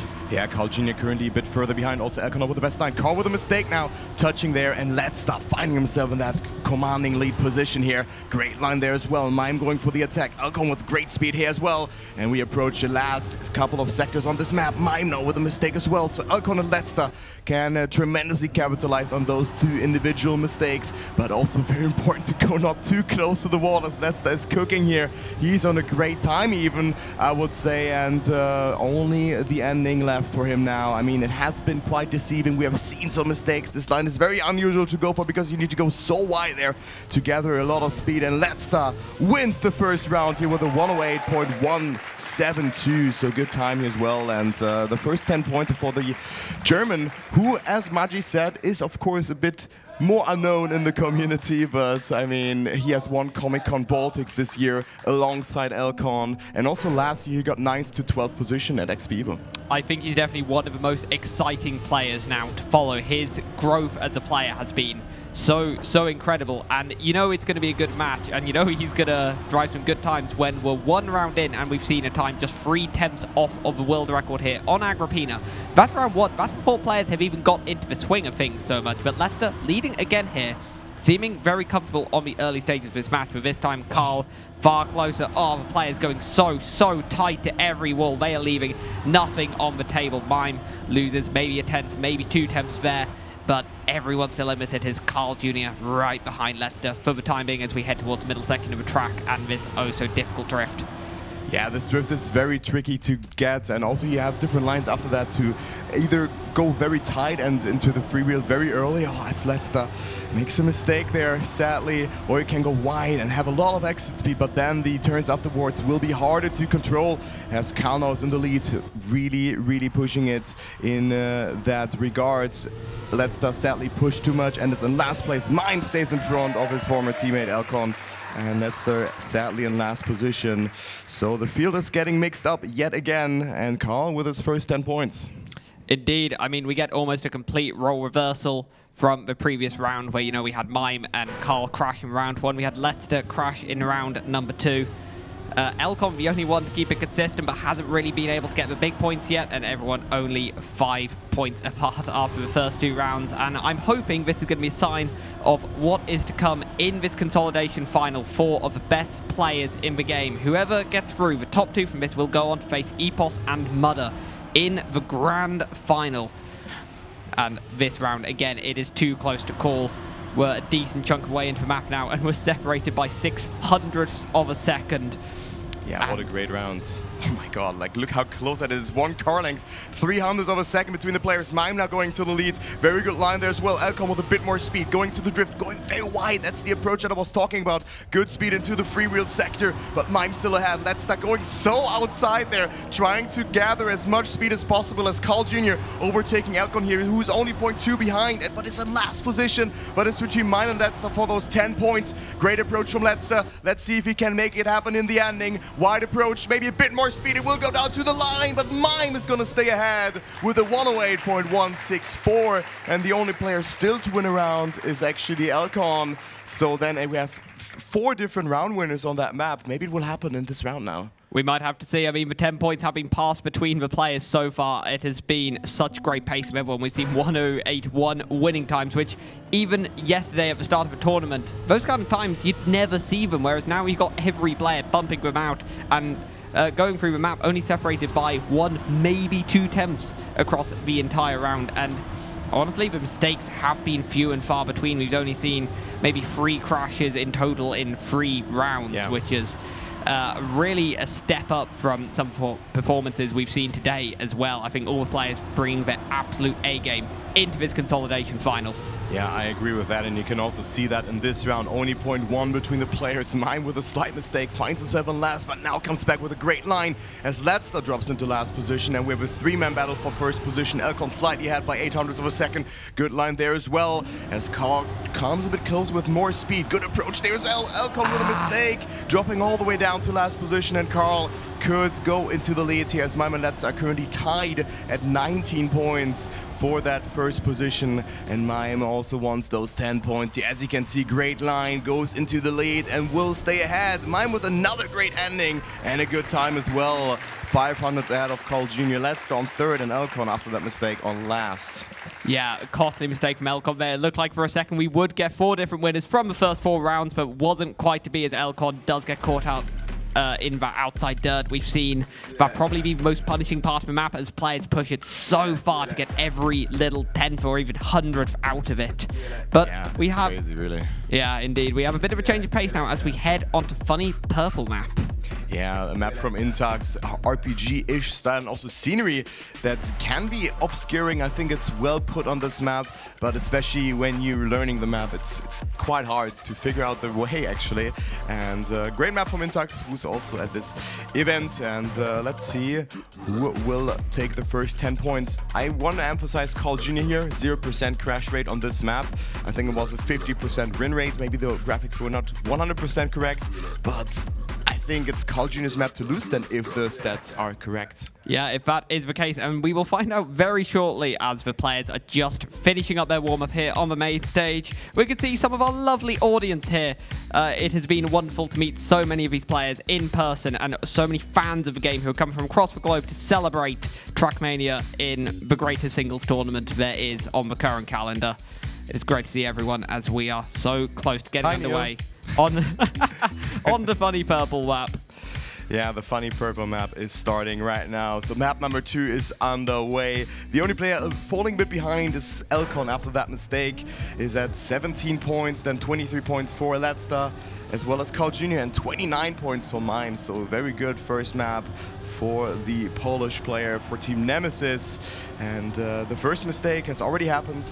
It is Elcon, 6 tenths already behind, so he will not play a role in this round, but it's a very close battle for that first position yet again, as all of the rounds have been like that so far.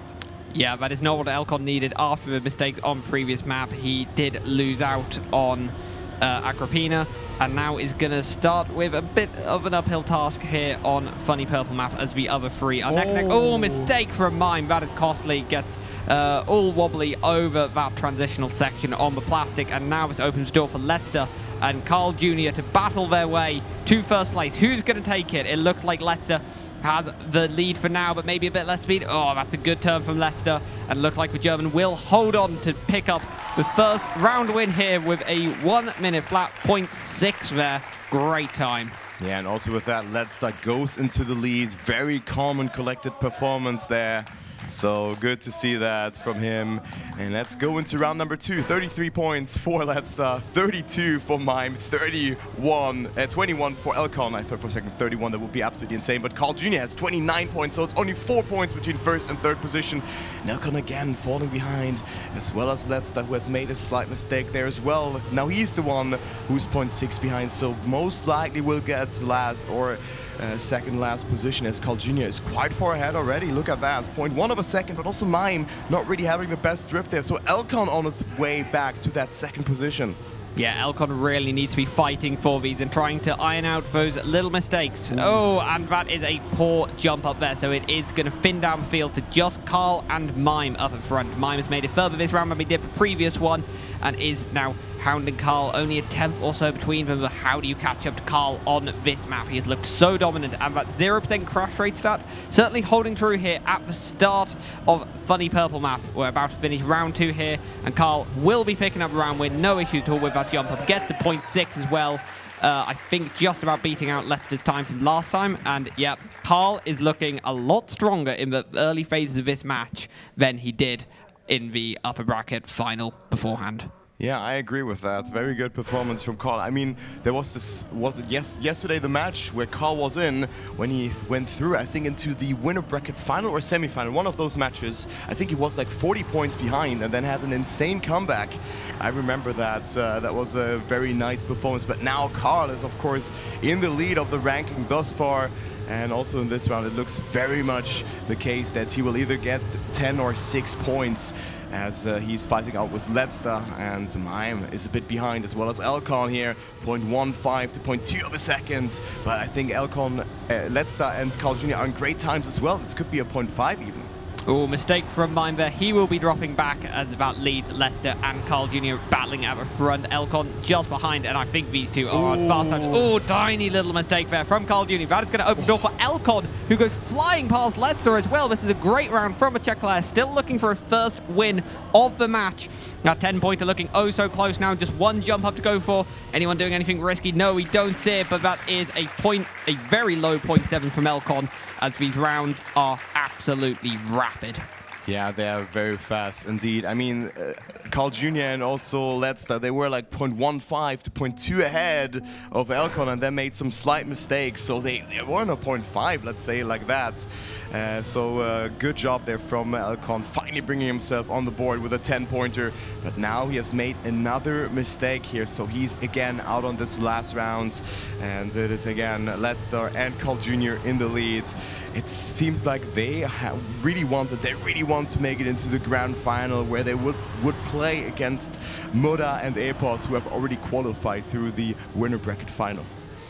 Yeah, I think these two players have been pushing each other so hard on this map. I almost think that's been causing some more mistakes and letting players like Elcon have a bit of an opportunity. But we see it again, Carl and Lesnar going off into the distance. From Mime's perspective, he has been resigned to being a cameraman for this round, as Lester absolutely ran it. Oh, Carl overcooks that. Mime gets past into second, but Lester now has a very easy run. Mime makes a mistake as well. Carl gonna benefit from that. Lester just needs to cross the finish line. No need to push for a good time. Still drives a 0.6 anyway. Yeah, and Carl definitely capitalizes from that. Even though he has made a mistake, was 1 second behind, but he still gets those 6 points. Very important for him. And here we go. I mean, that was a great map for Lester and Carl in that regard. I tried to be serious, okay? I really tried as well. I really tried. And then I looked away, and then I looked again, and yeah, well, I mean... Yeah, great work from the cameraman as we head on to Bubblegum. This track, I think, really characterized by a couple of very, very influential sections. The biggest being this ending. We have seen some very memorable moments during this tournament. A few that I think certain players would like to forget, if I were to call out a certain Massa, flying over the finish and gifting Jadon, I believe it was Jadon, a match victory there. Yeah, so the round beforehand as well, he lost by 8 thousandths on that map, on Bubblegum as well. So that was something else, and I think like that, Jadon even only got finalists. So it was absolutely crazy, really. It was... Yeah, for sure. GG's to Germany moment, I would say like that. Yeah, Okay, right, I blame production for me. As you can see, everyone in the arena very, very excited for this match. You can see the excitement on all of their faces. Well, except maybe Lester's here, who is fully focused. Okay. No, I'm just saying, he is locked in. He is focused on that screen. He's focused on his practice, and that's exactly what he needs to be doing. I think in some earlier rounds, he's been able to show that he's had the pace. I mean, in earlier stages of the tournament, less this match. He's really shown he's had the pace, and then he's made some silly mistakes, often at the end of tracks, or maybe when in finalists, and hasn't been able to go maybe as far in the upper bracket as he should have. But he really showed absolutely none of that in the lower bracket final, and has been playing exceptionally well in this consolidation final on 53 points, leading the way by only 4 points over Carl Jr. But we are here, we are on Bubblegum, and we see our first mistake. That is from Lester. Yeah, Letster now in last position, 2 seconds behind. Very tricky transition to do that, but he lost control, sadly, so he will not be joining the others for the 10-point battle here. As you can see, Elcon with a very low jump there, approaching very far outside as well. You can hold gear 4 here, and Elcon does it very, very nicely, trying to squeeze out every possible kilometer per hour here as we go into the last part of the track. Elcon still on first. Mime and Carl not too far behind though, and I mean, the ending has provided a lot of content. You can get so much speed out of that drift here as well. There's different lines to go for. Mime with a bit of an inside approach has less speed, but will travel less distance. But who's gonna miss the finish? It will be no one. No, Mime actually gets sniped by 1,000 of a second there at the ending because he slightly clipped the ending. Good morning. Hello. Good morning. Yeah, that was a very, very tight snipe at the end of Bubblegum. We've seen plenty of them before, and I'm sure we will see a few more again during this consolidation final and during the grand final. But we get underway. Round number 2 here. Yep. How is this going to go? Can Lester bounce back from that previous mistake, which cost him in the previous round, and has actually brought Carl within just 1 point of his tally? And also, also Elcon at 47 points. It's 9 points between the players after 9 rounds played. That is a very, very even match that we were already expecting beforehand, but no player really breaking free from the others. Elcon, you could say that maybe the one falling behind, gaining some points in the last couple of rounds, and wants to find another 10-pointer. However, it is Lester currently in front of him. Mime and Carl Jr. in 3rd and 4th position. You really need to get that reactor boost. You really need to get that speed. I mean, if you don't hit the reactor boost block there, you're still gonna get it, but a little bit later, so you lose a bit of time with that. But let's go into the ending. Oh, Carl Jr., what a close drift. Lester with a mistake, I think. It looked like a lag for a second, but it is Mime. Oh my god, Mime wins the round to 3,000th of a second. What a great ending. 3,000th. I mean, big mistake from Lester did open up the round win opportunity to the other players, but Mime, what a brilliant, brilliant end to the track to get past Elcon there. And these 10-pointers are so influential in this points distribution, and that is going to propel Mime into joint first, along with most of the rest of the players. Only Elcon not on 59 points. Elcon, it's 59 points for 3 players. I think, when was the last time that I've seen something like that? The match is exceptionally close, and just think about it if Elcon were to win this round. But it is Lester with a shaky performance in the last couple of rounds, making some mistakes. Sadly to see that, and I hope that he can at least finish the rounds and get himself 3 points. But Elcon now wants to win this round. This low jump is so nice. Mime sets up very wide there as well, but then misses up the apex, and also this turn here with that. So he unfortunately had to go into the wall. Is 2 seconds behind now, but still on 3rd position. But this is a round that is not looking that close, to be honest. We have seen individual mistakes from all the players except Elcon, who is cruising it into the ending by the looks of it. Yeah, I mean, this ending isn't super easy, but he should know that he just needs to drive into it. I mean, I don't think there's 3 attempts of snipes that can be done, as he does drive a 1:04. It's still a very respectable time, as I think Lester struggling a little for consistency here on Bubblegum. We've seen at times quite how much pace that player has, but he hasn't really been able to capitalize on it this time around. Why are you always doing that, production? They just try to catch us off guard. It's great. But yeah, I mean, look at the points now. 3 points between all the players here. Elcon moving up to tied 2nd, and Lester in last position in the ranking. So he has to find himself some good points here on this round. I think it's already the last round on this map, if I recall that correctly. I think it's round number 2. Oh, double clip! And double clip here indeed from Carl Jr. and Elcon. It's between Mime and Let's between Germany and Poland. Germany currently 0.05 ahead. Mime with a better approach in comparison to the last rounds and is not clipping here either. Has good amount of speed accumulate, but Let's still holding strong, still defending his first position. Yeah, and he missed the reactor, that's what I mean. He missed it, and with that, lost like 0.1 of a second. I think mine may have missed it as well, because Gap looks to have stayed fairly consistent. In fact, it's gone up in Leicester's favour. So is going to cross the line first, assuming there are no mistakes through this final section, as we see a complete role reversal from the previous round with mistakes from Elcon and Carl Jr. Wow. And it just feels like no matter what happens in one round in this match, the opposite happens in the next, and we just end up with players separated by a handful of points when we're approaching the halfway mark of this match. Yeah, we're approaching the halfway mark. Very important 10-pointer for Let's, and also 0.68, only 0.3 away from the world records. So nice time from him. And we go to the penultimate map of this rotation. It is Tears of Laughter. Do you have to tell us anything about that map? It's a really interesting map. I think there's a lot of mistakes that can be made. There's a lot of sections where a technique is used, and this is the only case for being used in the map pack. You know, you have like this NASCAR section with no brakes. You have the exit to the second ice line where you kind of have to do this a little lefty, and we've seen some players who are able to do it and gain like another 0.1, 0.2 on their rivals while doing so.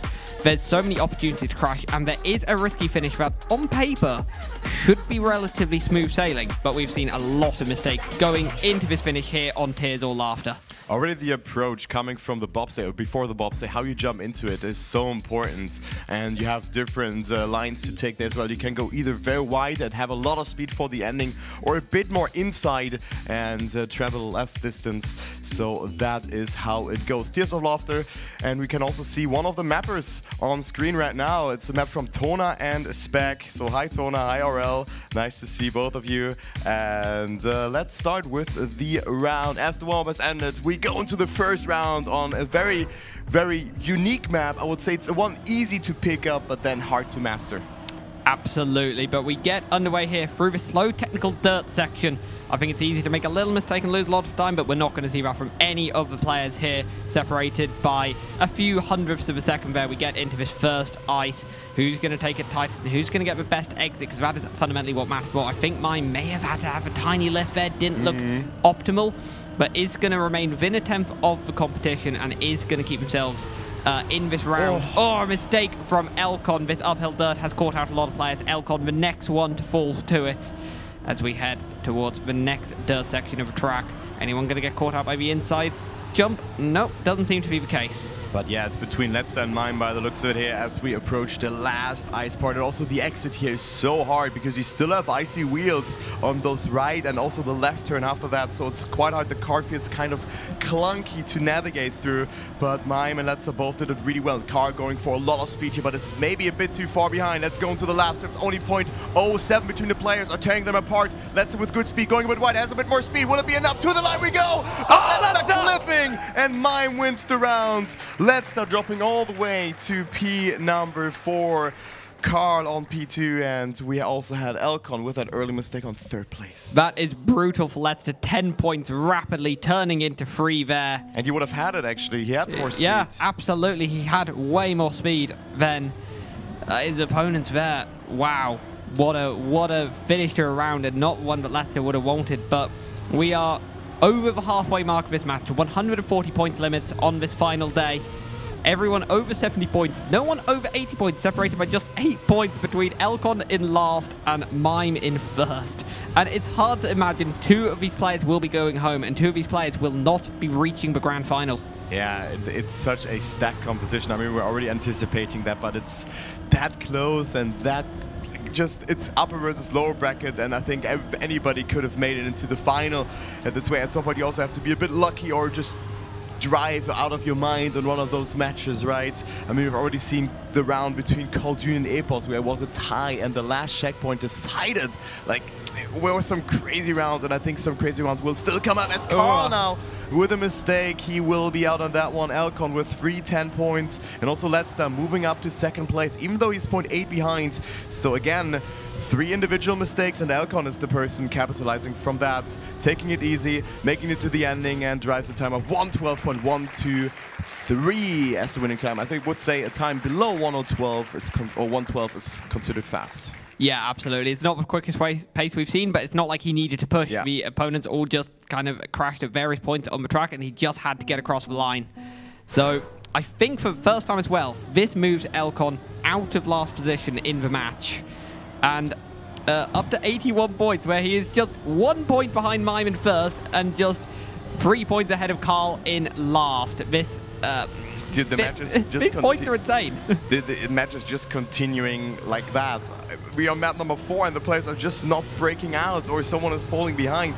It's 4 points between them, and Letster tied with Elcon for second place. Carl Jr. in last position actually, and Mime in the lead. Oh, and how did Letster not clip that? That was insanely close to the wall. Carl, however, will gradually drop behind because he will most likely be on last place here again, as Mime, Elcon, and Letster fighting it out. Letster with good speed, approaching the last part of the track. Very inside line from him. Oh my god, almost skipping. Had to readjust though, but having a good approach for the ice slide.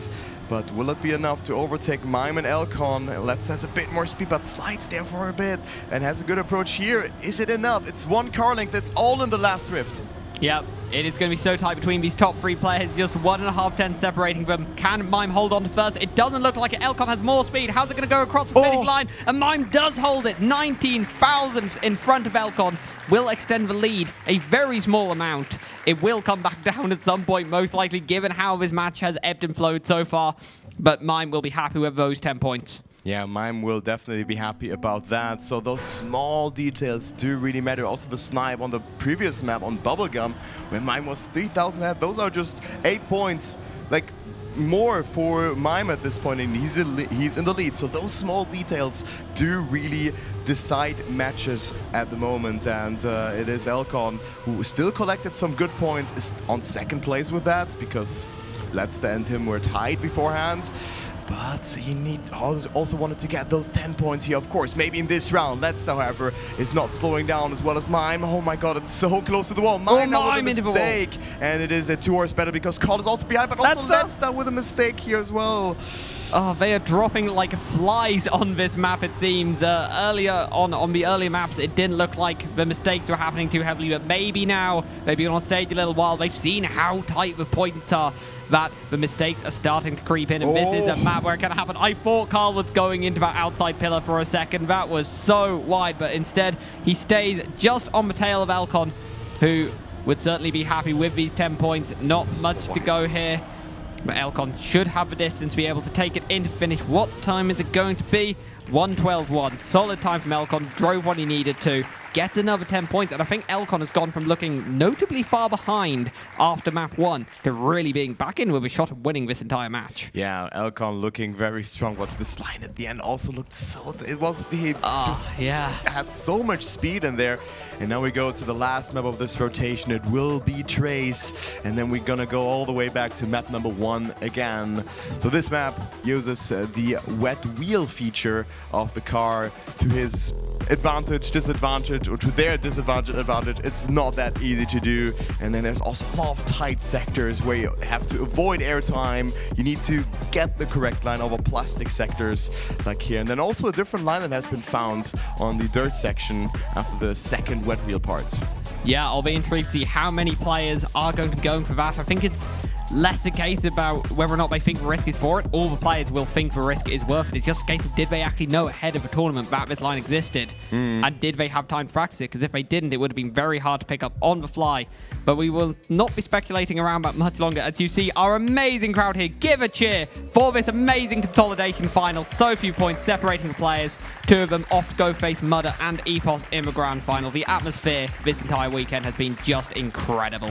And we still have the best match left. We after still do. that. We still have the grand final left. And here we go. The warm-up has ended. It is going on Trace, as you've seen the map trailer already. And his players slowly but surely going closer to the final spot, but still 140 points. It's a long way to go. None of the players even surpassed 100 points this far. And it's still only 9 points between the players. Could you believe that? Yeah, it is so incredibly close between all of them. Yeah, 10 points. It's a massive difference. About 1 point, you know, this entire game. It's just nuts how close it's been. But Trace, this is another map where we see a lot of inconsistency from players. We see a lot of sections where you can gain and lose time. It's not a map where I'd say the cars are on rails as such. We do see Elcon dropping a little bit behind, losing a couple of attempts there. May be able to make it up with some good sections later on, but certainly in this round with a disadvantage. 3 of the cars at least going for the inside line. I think anyone going for the outside has now been eliminated, to be honest, as we get towards the plastic section at the end. Couple more jumps until we get there. We have this very influential water drift. We've seen quite a few people hitting the outside wall here. Will they all navigate safely? Carl so inside there. I thought he might clip the apex, but he avoids it. Can he catch up to Letzter through his final second? It's going to be super close, but he does not. As we get a 1:04.7. Epos gives a nod of approval there. If Epos is giving a nod to your times, you know it's pretty good. Yeah, it's all right, I guess. Probably Epos at the time that is like 0.4 faster offline. Oh, yeah. We're going to see the video. Hopefully he's going to release one again, right? Fingers crossed. Fingers crossed. But firstly, of course, we have the match. So great time there. Event record, it said, and Mime up to 106 points. The first player to really break out from the others, now having 9 points of a gap to the second place. His former teammate, Elcon, and then let's start Carl Jr. on 3rd and 4th position. Yeah, I think for perhaps the first time this entire match, we do actually see a decent gap forming, and Mime perhaps a slight favorite at this point, but I'm not going to get too certain about anything, especially here on Trace, where we do see so many mistakes. But for now, it is Mime leading way once again, being hounded by Letzter. The mistake from Elcon will drop him a little bit behind, so we have 3 at the front going into his final section. Yeah, great line from Letzter. As you can see, he is fighting now with Mime for the 10 points. Elcon is out on that one, though. He's 0.3 behind. Important. It's like a leap of faith. You really have to trust in your line there and cannot really adjust too much other than releasing. And also here, oh my god, Mime clipping, almost clipping there. And Carl Jr. with the overtake. He will stay ahead, actually, 17 thousandths of a second. What a great line from Carl, sniping those 6 points away from Letzter. Yeah, and I'll be honest, I was scared about Mime's line there. That looked very dodgy. I thought we were going to see a face plant and a slow, depressing drop into the safe finish below, but that doesn't happen, and Mime, in fact, extends the gap even further, up to 16 points, and then forgets where the track goes. Bit unfortunate there for Mime. That will probably be 3 points, as we have another mistake coming in from Carl. So opportunity here for Letzter and Elcon to try and close the gap towards Mime. And Elcon going so tight on the inside does make up a couple of attempts on Letzter there, does get a bit of a lead towards this grass uphill section. Who's going to get that stronger? Oh, Letzter with so much speed. What a line from the German player. Chasing down Elcon with everything he's got through this uphill entry. I know that I've spoken to some players, they say it is so tight to thread the needle through there.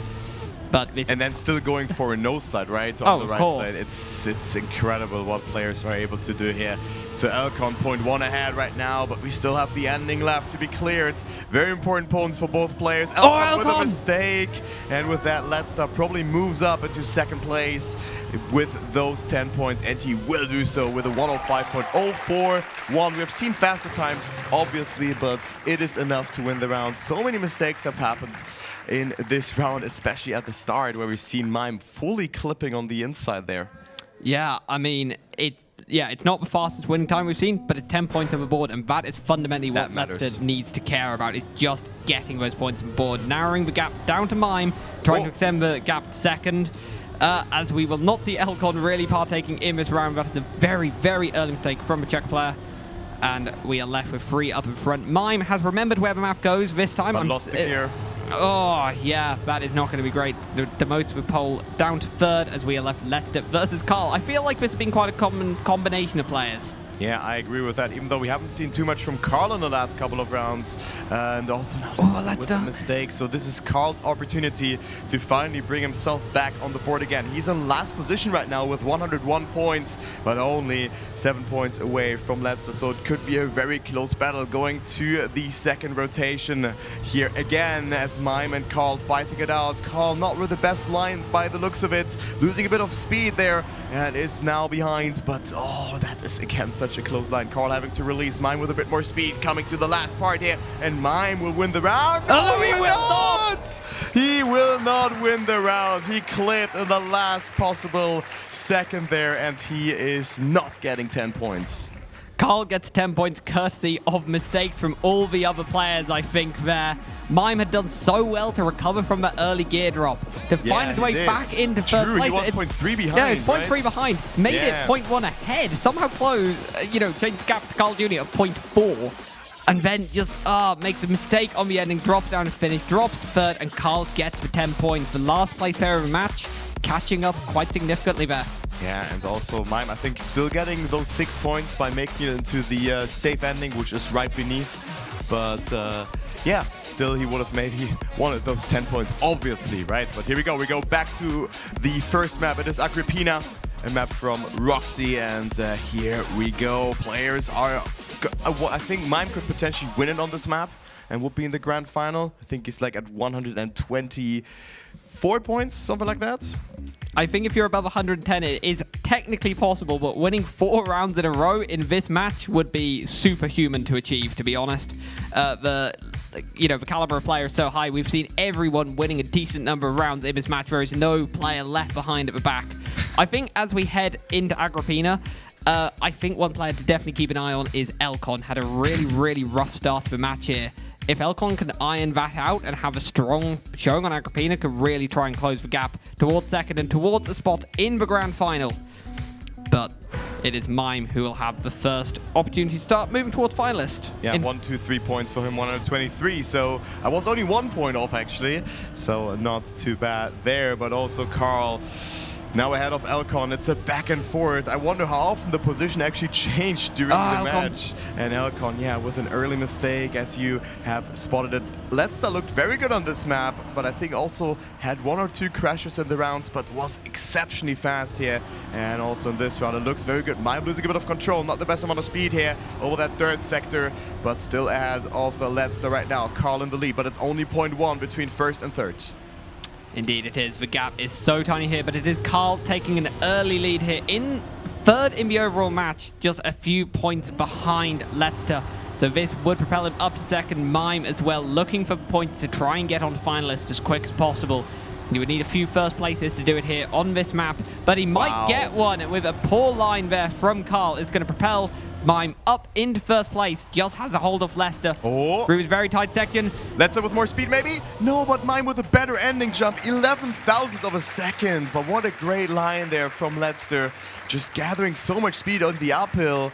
But it is Mime winning the round. So Carl Jr. now with 115 points. Of course, you would have loved to get those 10 points here, but Letzter and Mime were just too fast. And Mime now with the first position will activate finalist modes. Letzter not too far away either with 2 10-pointers. It would be enough for him as well. And look at that start here. Carr now with a mistake has to opt for a no slide after that crash. Also Elcon almost crashing there, using every possible inch on this map to his advantage to gain as much speed as possible, but it's still Letzter in front. Mime not too far behind either, but we already see Carl dropping significantly behind. Yeah, mistake from the Canadian there. Not really what he needs when he is falling ever so further away from that critical second place. In this consolidation final, the opportunity to go into the grand final of XPEvo. But now it is Elcon leading from Letzter. No mistakes on this dirt hustle. We'll see him catch people out so many times, but not this round. Mime, though, catching up through the plastic, seems so strong through that section. How good is Drift going to be? Can Mime get a 10-pointer, get themselves onto finalists? Are we going to see it? It's going to come right down to the line. It'll be thousandths of a second. And Leicester holds on, denies Mime finalist for one more round. Mime on 139 points. Next round, he will be finalist. If he finishes, of course. If he finishes. But I think this he's able to do it. He's able to finish one round. I think so. But also he needs to deny some points too, especially Leicester, who's at 130 points now. And there's a little bit of a gap, as you can see now, 9 points between first and second. And then we have actually 12 points between second and third. The first mistake already occurred this time from Elcon, but it's a great match from Leicester and Mime, as you can see, first and second yet again. And we could see double finalists coming into the next round if Leicester would win this round. But right now looks like he is getting attacked by Mime. It's only a couple of thousands. Mime with a lot of speed here. Look at that line. Much more speed into the plastic.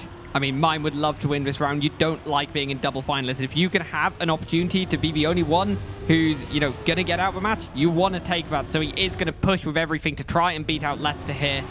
But I am worried for Carl and Elcon behind. They've made so many mistakes on this track. It's starting to widen the gap to Leicester.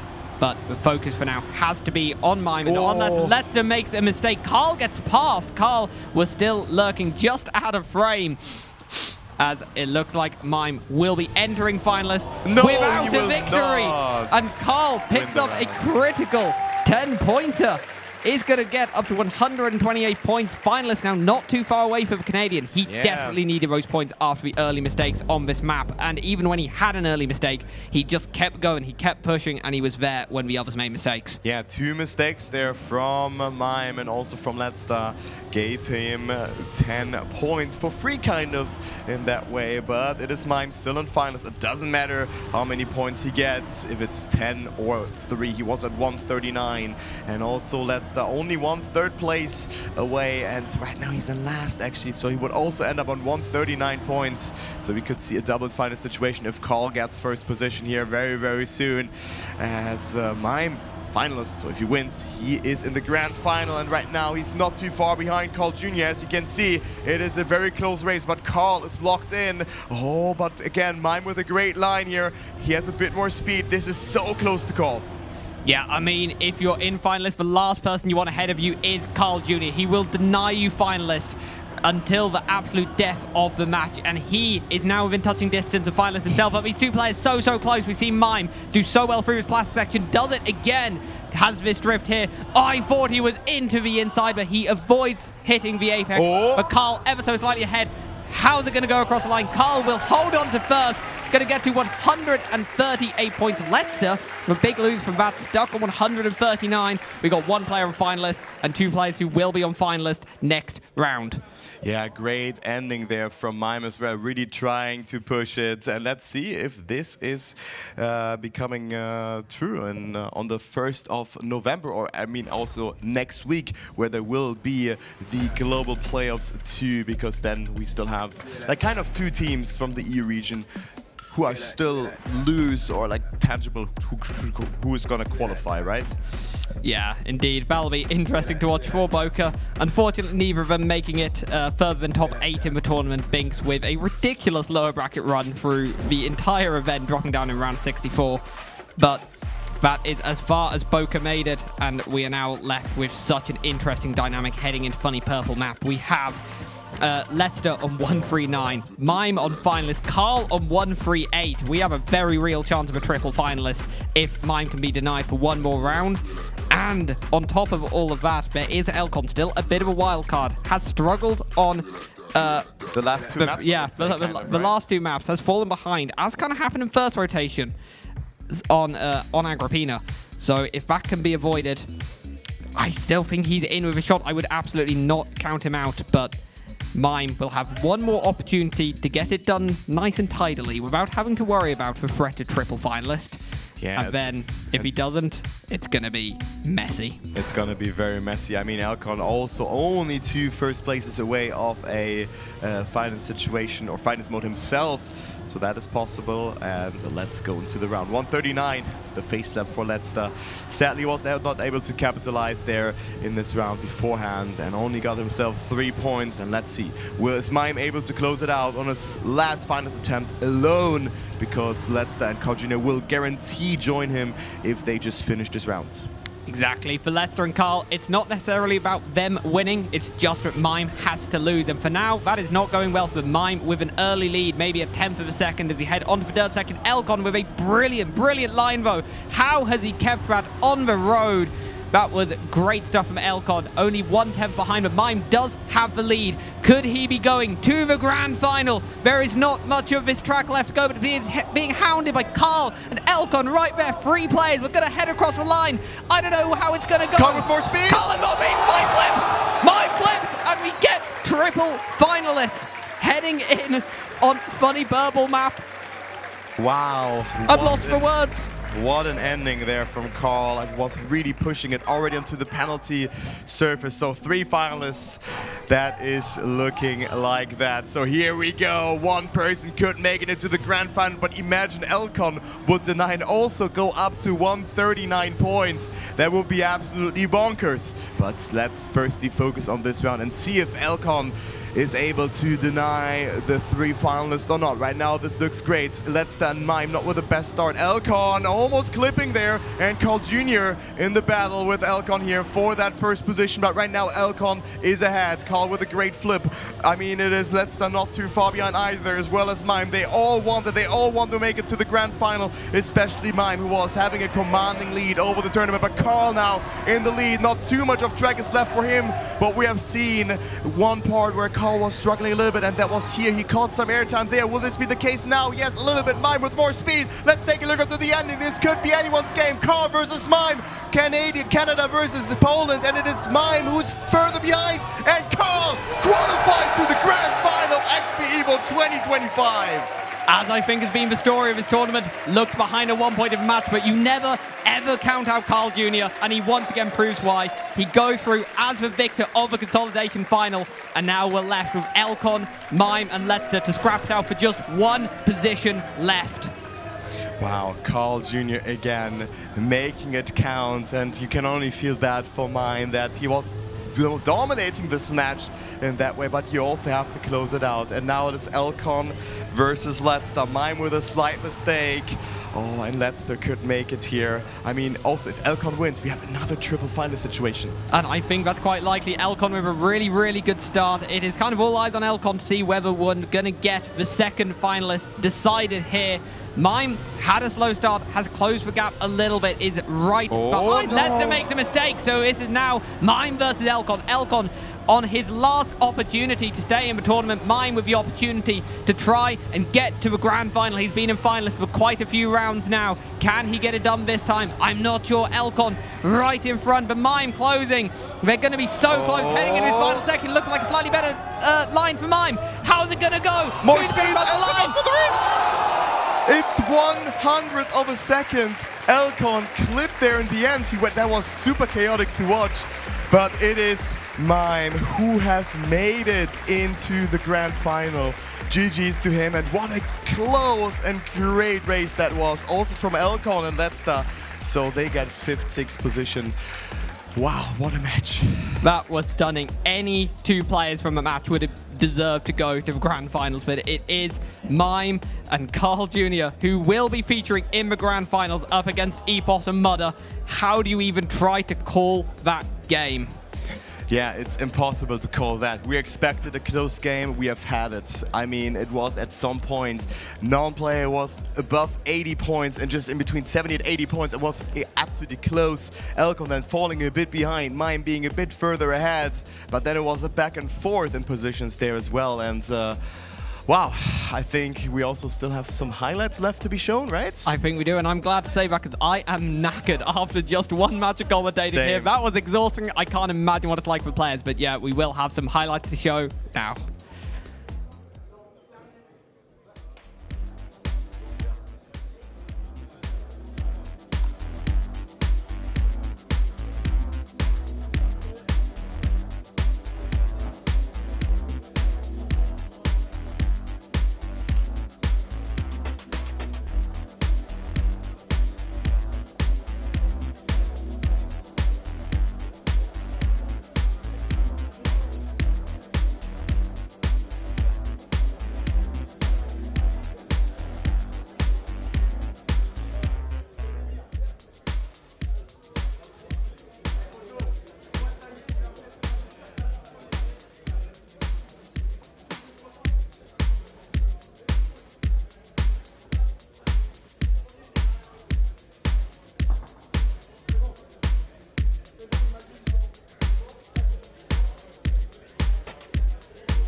All right, folks, I am here with Elcon, one of the few players who unfortunately we have to say goodbye to for this tournament. Elcon, that was one of the closest endings we have seen. You were almost able to take Mime out. I've always called you a loose cannon because you can come out with the greatest times you've ever seen or find one of the walls in the tracks. I mean, I just want to know emotionally what is going on in your head when you have 2 rounds where you crash and then almost you pull a world record.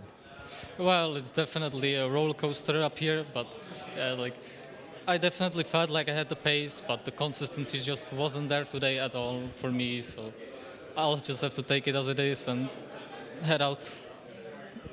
No, I feel that. It's always, I mean, that's the life of the tournament, right? 1 second, you're playing out of your mind, and then the next second, someone else is playing out of their mind. I just want to know now, though, were there any preparations going into this one? Did you know like how every player was playing, and were you like, I know which maps I have to push, which maps I could save? Well, not really other players. I just knew which maps I should be going on and which maps I'm kind of like really inconsistent and pretty slow on. So I just felt like I played the maps I wanted to, and the others one I just saved and tried for the best. Got that. Now, I just have any curiosity. I know you like to stream. You like to talk to your fans here and there. Would you like to give any shout-outs to everybody here? Yeah, I'd like to give a shout-out to Bla for being there, all the Bla lovers and everybody. Thank you, Elcon. GG's to you, bro. Next year is your year. Thank you very much, man. Now, I would like to see if we can also interview our other player that has made it so far. Can we put our hands together for Letzer, as we're going to be interviewing him as well? Letzer, I've said it time and time again. I'm sorry. You were not on my bingo card. But now, after this year, you are going to be dead center of my bingo card. You have played absolutely amazing this year. You've made Germany proud. I just want to know what's going on in the head right now. I don't know.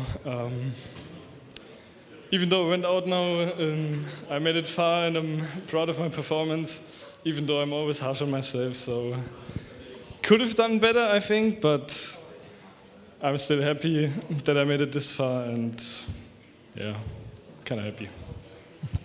I mean,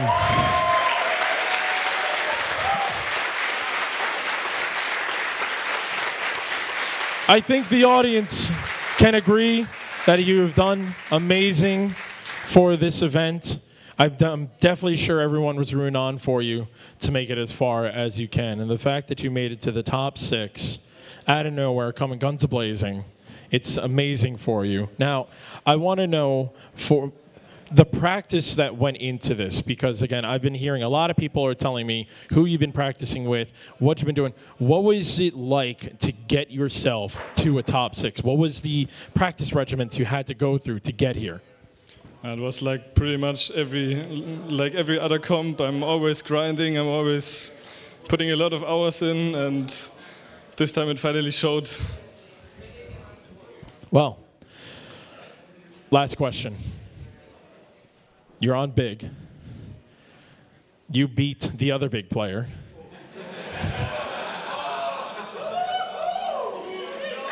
Are we going to see a new main roster next year? No comment. Sorry, Masa. I had to throw that one out there. But anything else you would like to say to your fans, your friends, and everybody out here? Just thanks for cheering on me, guys. It was nice being on stage. Really enjoyed it. Had several matches. And shout out to everyone watching, everyone supporting, my whole family. And I'm looking for a mate for World Tour next year. So let's see you there. The amount of hands that just went up. Letzer, congratulations, making top 6. Thank you, everyone, for being here. We have one more match coming up next, folks. So don't go too far. Let's send it over to the analyst booth. Thank you very much, Randomize. Big words from Leicester there at the end, and I think he'll have no shortage of applicants to be his World Tour teammate for next year after putting out the call like that with a top 6 performance in XPEvo. But a little bit of a strange match compared to how the rest of our matches have gone so far today. We've kind of seen in both of our previous matches at least a couple of players jumping out to big leads, and Shorty, it really didn't feel like that happened at any point during this match. No, not at all. I mean, you could say at the very start that Alcon took a little bit longer to get into the match, but afterwards you can't really say that one particular player performed well on any specific maps. I mean, yes, they had better and worse maps, but nobody was really dominant at any point of the match, except maybe at the very end where Carl managed to win 4 rounds in a row. out of nowhere, I would say, kind of, but well played to him. You can never count him out. Yeah. That's just Carl for you. Yeah, I mean, looking at the stats, the only, I guess, notable things in terms of points was Elcon getting 30 on Bubblegum and Tears or Laughter, and Leicester also getting 30 on Funny Purple Map. I mean, you can see just how close it is throughout the entire match. I mean, that is insanely close. Nobody was able to actually win more than 2 Sorry, rounds. I need to make a terrible joke, so I'm going to cut you off briefly, Legion. That's not just a French braid. That is, it's a French and a German and a Dutch. And God. We've got the Canadian braid in there as well. I'm so glad they some can't kind of tangle. see how disappointed I am in Absolutely. you right now. Sorry, but Legion, you were making very good points. yes, about nobody the maps. was able to actually win more than 2 rounds in the first rotation of maps, which is something we really haven't seen at all this competition. Because normally, someone gets 3 or somebody gets all of them, but coming into this, I mean, everybody is so close to each other that after that first map rotation, only 18 points was separating first from fourth.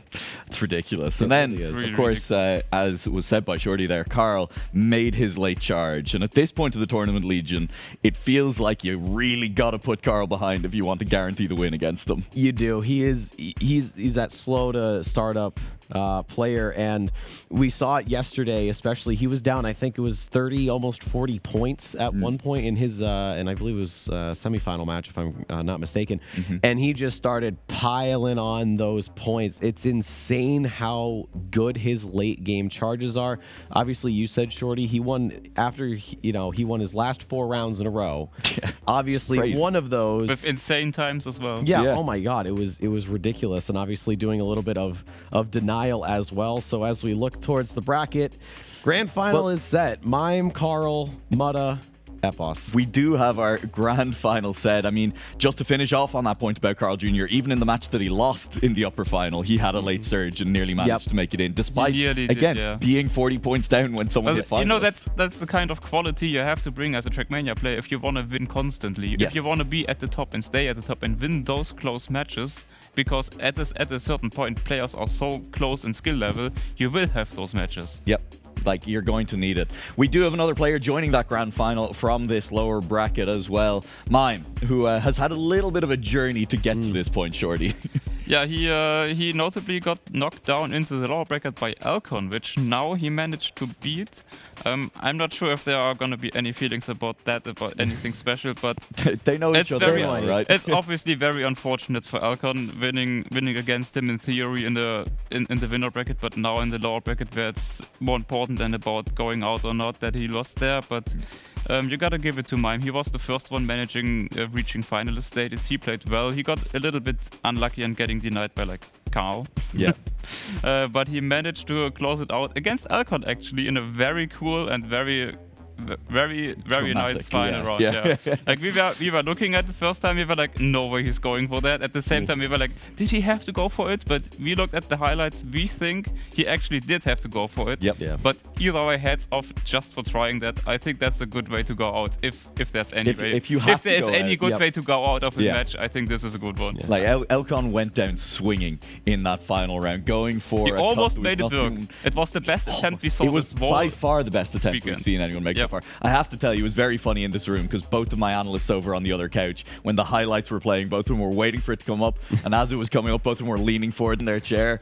Did he need to go for it? And yeah, as you say, Shorty, the consensus was yes, Elcon needed to try something. He went for it and he came within an inch of glory on that final round. Unfortunately, we have said goodbye to Elcon and Leicester for the moment, but we're not going to say goodbye to you just yet. We've got a stranglehold on your Sunday afternoon because we are going to be back soon with the grand final of XPEvo 2025. Epos, Carl Jr., Mime, and another player. Oh, my brain is fried. Who do we have? Mudda, my God. He's from so far away. I think I'd rotated his brain. Don't worry about it. Mudda, of course, is going to be playing in the grand final.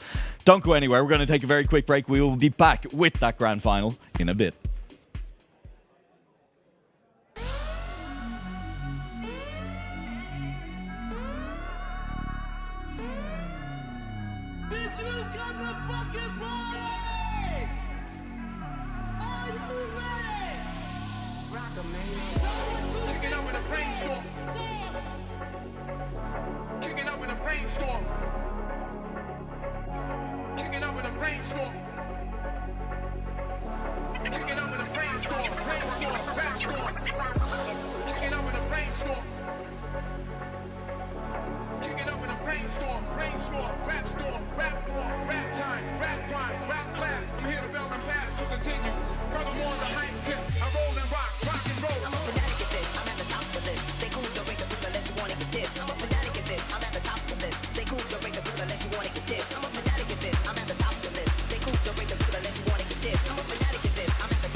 Look left, look right, and I come with a hook right. Hook right, hook right. This what the angles look like. Way up, stood high, taking the view when it look right. And oh, it's the good life, whipping the sauce when I cook like. Look left, look right, yeah, yeah. Come with a hook right. Hook right, hook right, hook right. Make all the man them look twice. I'm way up, stood high, but I've been in the field like Suge Knight. And they know this took time. This what a legacy look like. This what a come with a hook right, and I come with a hook right.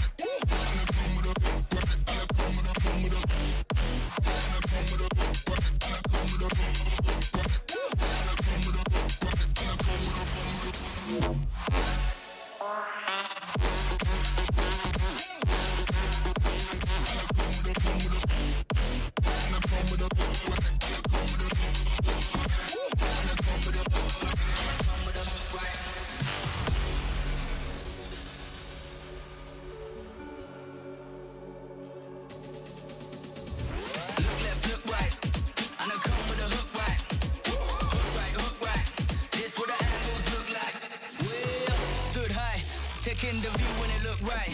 And oh, it's the good life, whipping the sauce when I cook like. Look left, look right, yeah, yeah. Come with a hook right. Hook right, hook right, hook right. Make all the man them look twice. I'm way up, stood high, but I've been in the field like Suge Knight. And they know this took time. This what a legacy look like. This what a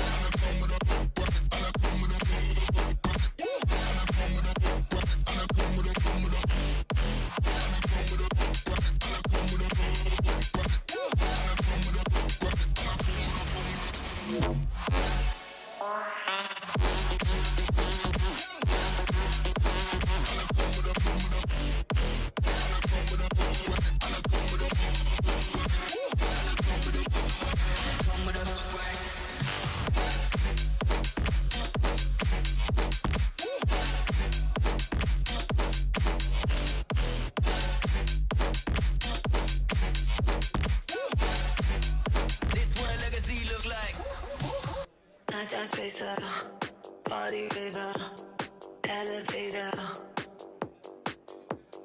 all or nothing, you can stop me, elevator, not just spacer, body river, elevator, all or nothing, you can stop me, elevator, not just spacer. Body river, elevator, all or nothing, you can stop me, elevator, not just spacer, body river, elevator, all or nothing, you can stop me, elevator. Welcome back to the Analyst Couch for nearly the last time on Sunday of XPEvo 2025. It has been a long weekend. It has been a long road. It has been a lot of eliminations to whittle the field down as far as we have. Only 4 players remain at this point. Mudda, Epos, Mime, and Carl Jr. fighting for the title, the most closely contested title of any XPEvo so far. XPEvo 2025 is on the line now. To break it down, I am joined on the desk by Shorty and Randomize. And Shorty, I'm going to come to you first here. We talked a little bit about the journey that Mime had taken before the break in order to get to this grand final. Tell me a little bit more about the journey that all these players have taken, because each of them has had a pretty different journey, I feel like. Yeah, so obviously you have 2 players that come from the upper bracket that, technically speaking, never lost a match. I just wanted to check, and I can see that, for example, Epos in fact won all of his matches so far. So as in first place, not just top 2. Not first place not in just every top match. 2, he was always first place so far. So that, in a way, for me, makes him a favorite. Same with Mudda. I didn't check all the matches, but I think he usually won first place. I mean, he might have gotten second in some places. I'm not 100% sure. And then, obviously, you have from the lower bracket, you have Carl Jr., who came from the upper bracket final, so you can't really call that. you know what I mean. And Mime as well, he's from the upper bracket semi-final. So, you know, like, for example, compared to last year, where we had Peck doing like a huge lower bracket run, you don't really see that this year. Yeah, I mean, I think Binks was maybe the player who was the closest to making that happen. He had the chance to come from very far back, from the very first lower bracket match, actually. And a little bit sad to see him go out early on the very first match today, not finding his rhythm. But it is what it is. You can't change it. You have to live with it. And unfortunately, that means we have to lock in on the players that we have, right? We can't dream about the what of beans. We have to look at what we have here. And what we have are 4 stacked players. What we have had, and I'm going to focus on a little bit here, Randomize, is a tournament full of some of the closest Trackmania matches I think we've ever seen. Oh, yeah. Is that your expectation going into this final as well? 100%. I mean, Maji predicted last match that we were going to get a quad finalist. we were like this close to getting a quad finalist, and now is getting to the point where we have some of the best Trackmania players from all over the world, literally from all over the world. We have Epos more on the, the west side of Europe, Mime a little bit more on the east side of Europe. Yep. We have Carl Jr. from the western side, and then we have Mudda, which, by the way, on the B stream we were saying that this is now Mudda mode. Yeah, Mudda mode, upside down XPEvo logo. But yeah, no, I expect these matches to be so close. I mean, Yes. you and I casted how many matches yesterday and lost our voices? 3. It only took 3 matches and we were every done. single one of them was so close. Even the one on B Stream was, you know, they had a quad finalist there. Well, look, we're hoping for a close match, but the question remains then. In a fairly short amount of time, we are going to be starting into this match. I'm going to do it to him. I'm going to do it to him. Randomize in this predicted close match who is going to be the XPEvo champion. I'm going to throw it out there. I'm just going to say this. I want NCSA to win in an XPEvo, but Epos, I need that 2-peat. Yep. Epos, I need that 2-peat. I'm saying Epos.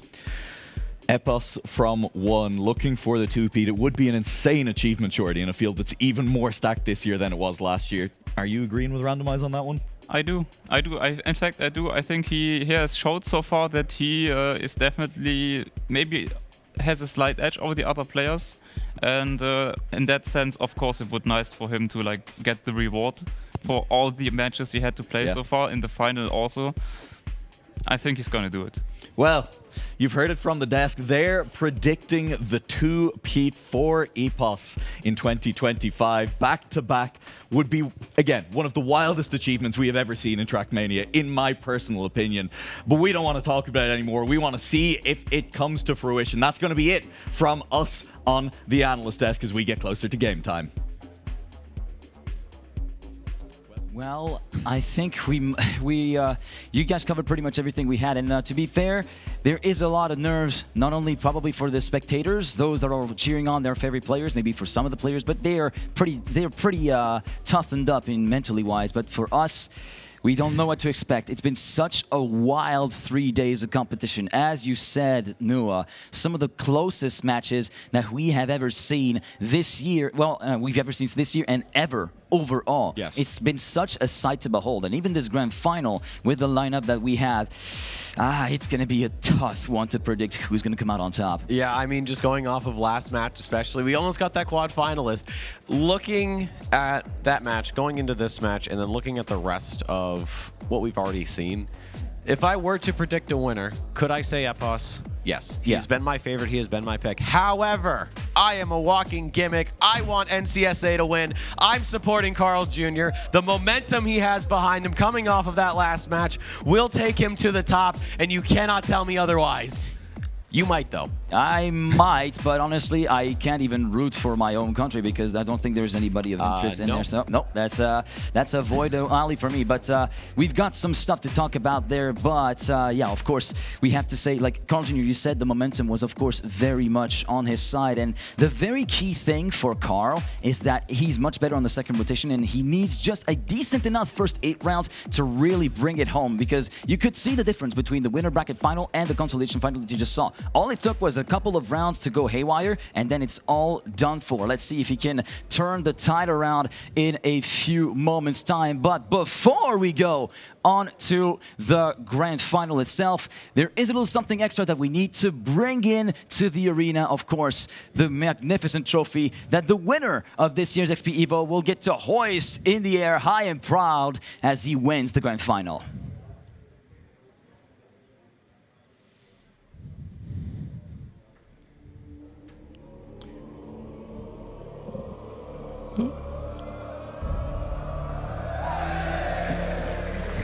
I would join in, but my voice says no.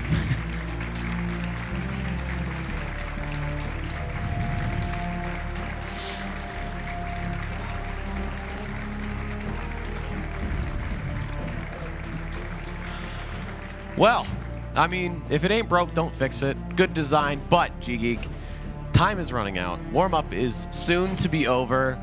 We have 140 points that separates one of these drivers from ultimate glory here at XPEvo 2025. You guys have been along with us for the entire ride, and I sure hope you're going to stay with us right until the end, but we are going to be getting into match here very shortly. Anything left to say, G-Geek? May the best man win, and prepare yourselves. It's going to be an absolute bloodbath. That was exactly what I was hoping for. when I saw that come up, when I saw the bracket slowly close in. We got the top 8, we got the consolidation, we got the top 4.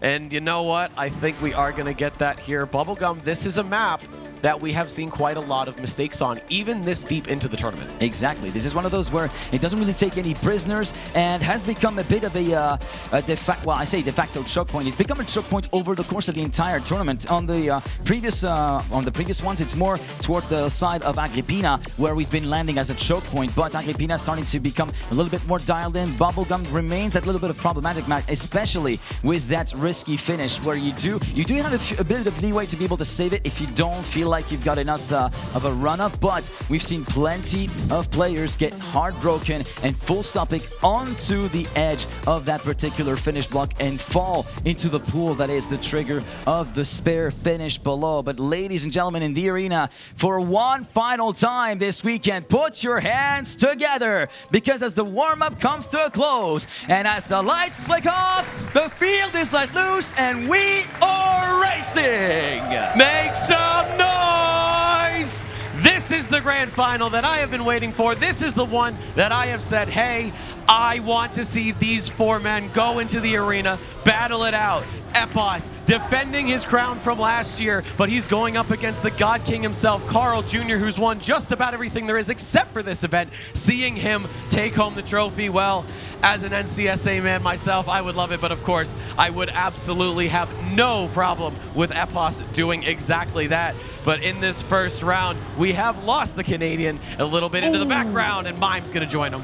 Mime, unfortunately, pulling the same kind of thing that he did a few rounds ago in the consolidation final, going a little bit too wide, but this time with heartbreaking effect as he full stop picks into the outside retaining wall. As we move back to the perspective of Mudda, who's lost a lot of places, down to third. Carl Jr. promoted back into second position. XPEvo clearing ahead with a 3/10 advantage over the battle for P2, which gets a little bit closer before the risky fin. XPEvo will take the first 10-pointer of this matchup with a 104.732. Carl Jr. salvages second place thanks to the trials and tribulations and others. Mudda finishes a creditable third, but for Mime, and it looks as though Mime might not have scored anything if my POV was correct. We're going to have to see on the scoreboards. And yeah, that is a zilch. 0 points, a big bubble at the end of round number 1, which is extremely punishing in cup mode.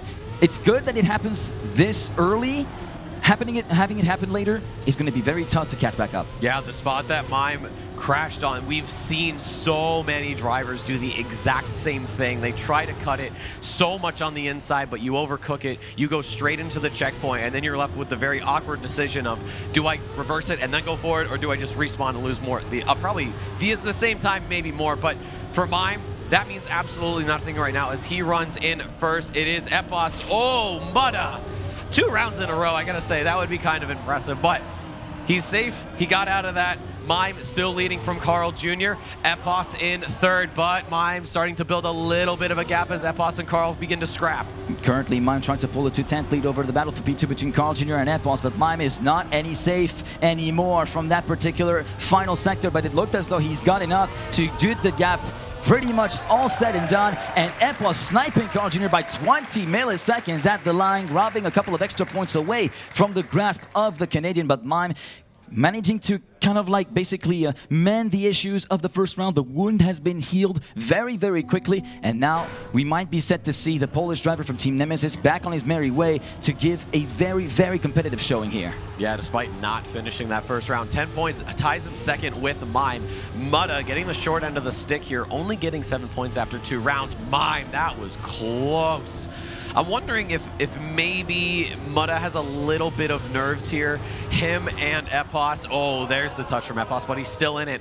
Him and XPEvo have had a little bit of a rest period in between. Carl and Mime are just coming off of another match. So the adrenaline's still going, the blood's still pumping, so they could probably use that to their advantage, but they know at some point, much like the tires that you'd find on any other race car, Mudda and XPEvo eventually will warm up, and once they do, hey, all horses are out there. All horses are out there, and all bets are off, and all bets are for this round as well, because now we see all 4 regroup within a 1/10 of a second, almost ghost within ghost within ghost within ghost, as Mudda still continues to hold the lead. Mime again with his signature attack of the final checkpoint. Carl Jr. with supreme speed versus XPEvo at the line. It will be XPEvo staying ahead of Carl Jr., and we are dropping down quite significantly as well towards the tail end of the field for, I think it was Mutta. No, it was Epos or mine towards the end, but Mutta managing to get a very, very good showing on his hands for this particular round as we move on to the fourth and final round. Mutta with a +10 that is very, very important in this early stage in the game. Mine down to 13, Carl Jr. up to 14, and Epos still leading with a 5-point lead over Mutta on 22.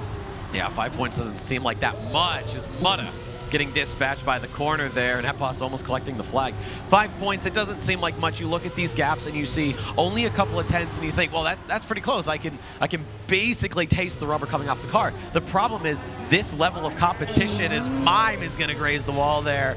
It's those little mistakes that's making it so much more difficult. Carl, though, starting to maybe, oh no, he's getting reeled in by Epos, and the Brit overtakes. This was one of the pixel clip that we just saw Mime be falling victim of. Is one of those many pixel clips that we've seen throughout the day, as unfortunately for Carl Jr., the reactor grass part is not really the best in the books, and that allows Epos to streak ahead by about 3.5 tenths to 4 tenths of a second, heading into the final checkpoint, the tight S-curve, before going into the risky finish and the jump. Epos getting another round win in the books with a .725. Carl Jr. will finish second and bank the 6 points that he needs. And yeah, that is unfortunate for Mutta, but it looks as though there are some momentum swings. One round you're winning it all, the other round you're searching for answers as to how and why you came way too wide and hit the wall on the outside before checkpoint number 2. Yeah, looking at the points distribution for Bubblegum, Epos, first, second, first. 32 points to start off. His opponents. This is on the upper echelon of the point salts, yeah. Yes, if Patty, gotten those second and third rounds in first, he'd have a perfect 40. Mime is tied with Mutta at 17. They've been sort of trading back and forth. Obviously, the DNF from Mime hasn't done him any favors. And then it is going to be Carl Jr., the closest one to Epos right now. 12 points back, though, at 20. Can't count him out because, well, it's map 2. It's Trace. Yeah, we're heading on to Trace, arguably the most precise map of the entire map pack. 3 wet zones, which you have to be wary of. You have to have your wits about you, especially in the middle zone before checkpoint number 6. Due to the angle you need to pitch your car in to dry your tires and also be able to cancel at the right time for the entry into the very tight chicane before checkpoint number 7, and the dirt with the 2 alternative lines that we've seen pretty much throughout the entire weekend. Yeah, the alternative line has actually had quite a lot of discussion, at least when it comes to the analyst booth. I've been sitting in there, and we see that inside dirt line a lot, and we're coming to the consensus that is it actually faster, or does it seem like it's faster? And what we've realized is that it might be faster, just not in rounds. In time attack, yes, because how well that little alternate line works for you depends solely on how well that previous corner goes. It seems like drivers are taking it pretty safe, so it kind of evens out in the end. Yeah, there's a certain element of risk management in rounds that you don't really have to deal with the time attack, so eventually it could be faster if it gets absolutely hunted to death. As we move our way onto the first round here on Trace, and you could see before checkpoint number 1 rang the bell, Mime hitting the pole with the right front, thus dropping down to about 6 tenths compared to the leading trio of Carl Jr., Epos, and Mutta in that order, as both Carl and Epos go for the inside line. Mutta opting for the more conventional outside line here. Make sure to exit right close to the apex to make sure you got the better setup for checkpoint 7 in the dirt as we make our way to sector number 3 after the plastic and an unfortunate crash into the side for Mutta. I was about to say he canceled the dirt slide there, which is a very fast thing you can do, and you saw him reel Epos in, but, well, got it a little bit wrong into the chicane, almost there on the right side for Epos, but Carl Jr., 10 points for him, 6 for Epos. If you're looking for some damn fine shades, look at this man, yeah, further than Import's right shoulder. Those are some nice angles on those shades. Let me tell you, that's I believe that's Import, Dad. Oh. I'm fairly certain. I could be wrong. All right, as we move on to round... I am correct. Oh, okay. So nice to see that you got your assumptions right. You got the flair, my guy. As we move on to round number 2, and it looks as though, well, Mime is currently in there, so he has not hit the pole before checkpoint number 1, so that's that going for him. As we make our way through the end of the first sector, moving on to checkpoint number 4, and that very tight run through the chicane there, right up the hill and onto the grass, and it will be side-by-side battles between Epos and Carl Jr. tied in checkpoint number 4 as we make our way onto the second sector. Who's going to get the best exit speed? It will be XPEvo with a superb line as he enters the dirt. Yeah, and Mutta is continuing to struggle. I've noticed that he's just not getting the speed, not really getting the results he wants, and that's obviously affecting him. He's sitting in 4th right now, 20 points. He's only 1 point behind mine, but in the meantime, XPEvo has found quite a bit of land that he can put between himself and Carl. Mime coming back in though, might try to take the Canadian as we head down the hill. A little balance beam onto the plastic is going to shake things up, but through the chicane, Carl holds fast, and it will be XPEvo, Carl, Mime, and Mutta in the background getting that risky as well. If you're XPEvo and if you're Carl, this is going pretty well. If you're Mutta, if you're Mime, you gotta start showing up. Yeah, it starts to really show that there is something left to be grabbed for both of these players, especially in sector number 2, where they seem to be falling a little bit off the pace compared to what the Brits from Team Swift and the Canadian from Team Solary are able to put onto the table as we make our way onto round number 3. This time it will be Mutta being left a little bit on the back foot with a 2-10 deficit to make up now as we make our way through the end of the first sector onto checkpoint number 4. XPEvo leading Carl, Mime coming back to within the back bumper of the Canadian as we see that the Polish driver is really pushing 10/10ths from the word go since the beginning of the round. And the first critical mistake that is opening up the opportunity for those in the background. And look, right on cue, Mime takes the lead and tries to go all guns blazing to get that 10-pointer that he so desires. How did XPEvo get away with that? If you don't get that slide, you're effectively relegated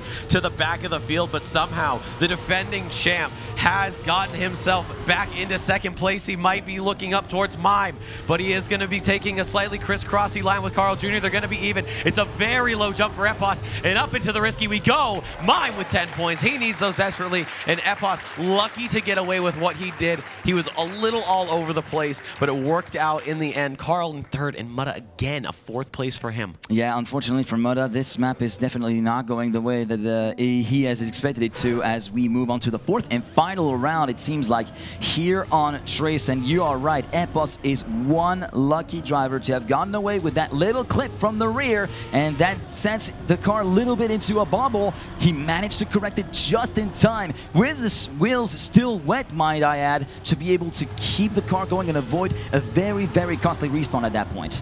Yep, and you look at the point totals right now. XPEvo, he's 14 points clear of Carl Jr., but you can't count out the Canadian. It's that slow roll, it's that slow momentum, it's making a little snowball at the top of the hill, pushing it down, walking away, and then realizing it's just crushed somebody's car. And right now, Carl is trying to get some fire going in there as XPEvo streaks away, the flames of the reactor boost carrying him forward. That little transition onto the sausage done expertly well by everybody. And now it is going to be a 3-way fight for second as Mime touches the wall, making it 2. XPEvo, absolutely nothing to worry about. Can Mutta get a second place? He desperately needs this, but I don't think it's going to be enough.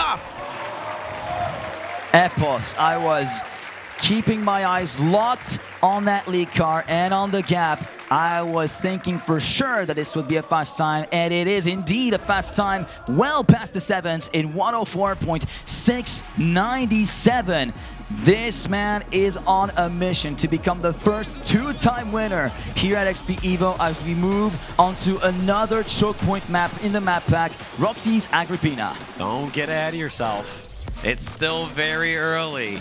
Just because XPEvo has that advantage over Carl Jr., it doesn't mean it's over just yet. It's, if my math is to be believed, 18 points as XPEvo sits on 64, and it's 46 for Carl Jr. Agrippina, this is a very big choke point map for, it seems like everybody, myself included, not to, brag or anything, but I have thoroughly enjoyed it. We have had some incredibly close rounds, especially at that risky ring at the end, you see.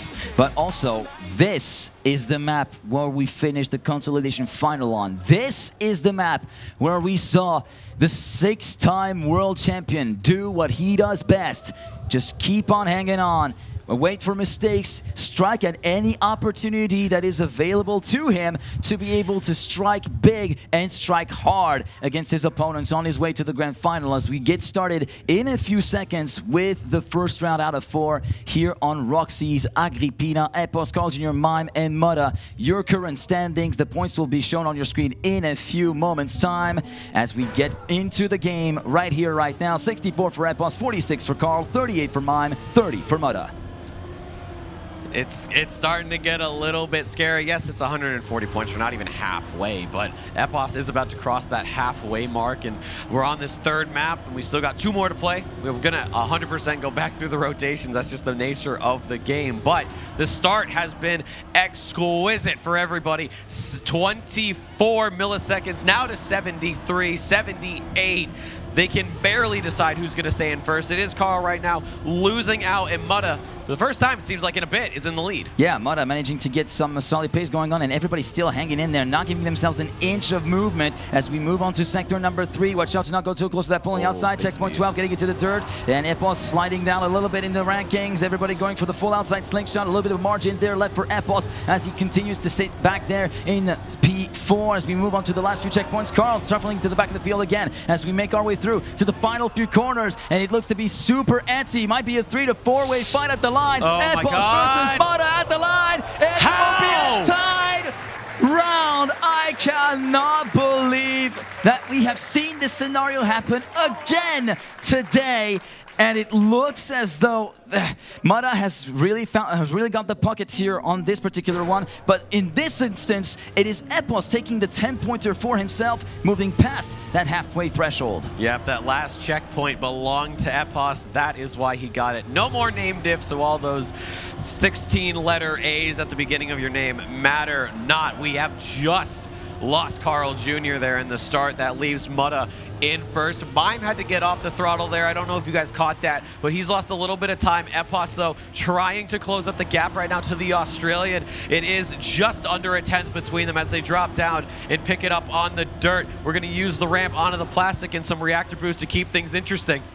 First big mistake for Carl Jr. here on this map, falling back to over a second. We're well out of the DRS zone in motorsports turns there for the Canadian as we continue to watch the battle between Mutta and Epos. And unfortunately for Epos, that was a very, very bad left-hander into checkpoint 12, but that was a very, very unfortunate wall brush on the outside of the third corner in checkpoint 12 for Mime, promoting Epos by default back into second place, and Carl Jr. also taking advantage of the situation to move up into third place. And now the Australian wheelman takes the 10-pointer that he desperately needs.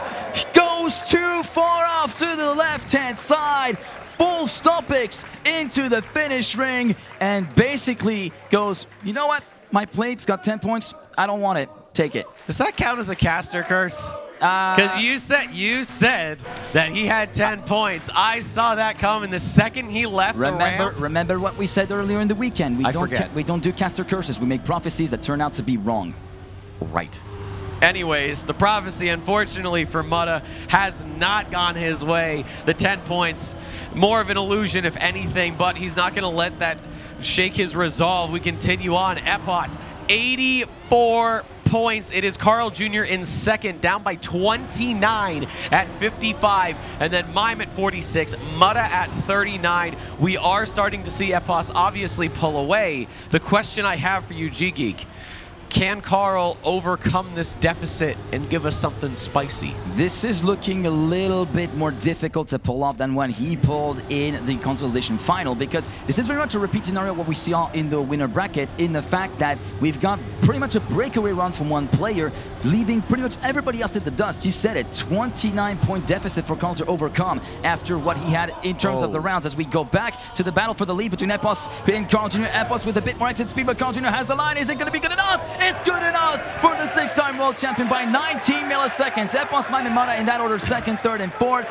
And Carl may be starting his fight back now, but that might be just within the nick of time. He has a little bit more leeway thanks to the fact that we're on to 140 points and not 120. But as I said, we've got a breakaway run from Epos, kind of like what we had in the winner bracket, where he had a lot of struggle to be able to catch back up just for second place, mind you. So this is going to be a bit of a taller order maybe than he would anticipate. Yeah, you saw Epos unbothered. He's like, you know what? Fine. It was a good round. They had slightly different lines. I was surprised. I thought for an instant that it was Epos's round. I thought he got a little bit more exit speed because of his line, but it turns out that wasn't the case. Ooh, Carl coming into a little bit of trouble there. So he's going to fall back on the pack here, just under 0.4 of a second. But top three separated by just under 1/10 of a second as Epos leading the charge ahead of Mime, ahead of Mutta. These reactor boosts keeping the speed up and getting rid of them with the reset. Into the bridge drift we go. Very tight, very easy to get wrong, and a little bit of an engine off to keep you from going too fast. On the uphill we go.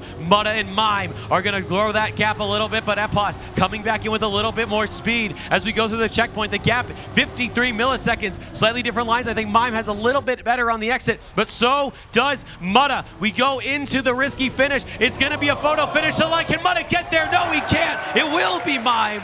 Sorry, it will be Epos getting those 10 points. He has crossed over 100.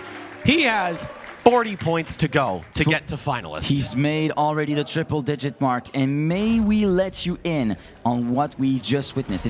We've played 3 maps, right? Yes. 4 rounds a pop. That is 100 points collected out of 120 possible. It looks as though what we saw earlier today in the hype trailer, saying that whenever he brings his A game, nobody can take him down. He's very much leading up to his world right now, Epos, as we move on to Tears or Laughter. One of the better maps maybe for some of these opponents, like Carl Jr., for instance, which is where he made a good deal of his fight back on both the winner bracket finals and the consolidation finals. But again, as we said, you can't fight Epos. Epos seems to be just on an other different playing field compared to the rest of the field. Yeah, I mean, just because he's this far ahead right now, if we look at the points over Carl Jr., it is 32. Yes, Carl is maybe a bit slow to get started up, but you can't count him out. Just because Epos is 40 points away from finalist mode does not mean that he is guaranteed a win. We have seen it plenty of times where drivers do get to that finalist position, and they try and try and try, and they get denied. I mean, you look to Carl, for example, in his last match, his last 4 rounds that he played, he won every single round and came back, and that was deny upon deny upon deny. I'm not saying Epos is going to have that happen, but he cannot rest until he knows for a fact that he has done it. Absolutely not. He can not afford to rest. Ain't no rest for the wicked at all as we make our way through the first round of 4 here on Tears or Laughter. Starting with that first dice slide after the first 2 checkpoints. Who gets it better in terms of the grip and the setup? It looks like Carl Jr.'s got a much better inside line, but streaking ahead it will be Mutta and Epos locking wheels, going toe-to-toe at the end of Sector 1. Now on the uphill before the NASCAR. There is a very slight wall clip from Epos on the outside there, promoting Mutta into the lead, and Carl Jr. up into second place. Yeah, Carl is going to need these points, but so does Mutta if he wants to get back into this fight. He's only behind 10 points on Mime, but obviously he wants to go as far as he can, and he's come from pretty far. Australia is quite a ways away from Cologne, Germany, and right now he continues to lead the field. His ice exit's going to be a little bit better than Carl onto the dirt, uphill this blind corner. Very easy to get wrong, but everybody's done that quite nicely. He's going to run a little bit wide, a little less speed. Carl closing in, but so is Mime. This drift is going to be critical. So inside for the 6-time champion, but it looks like it will be Mutta's round, and Mime grabs Carl at the line. 3/1000ths of a second.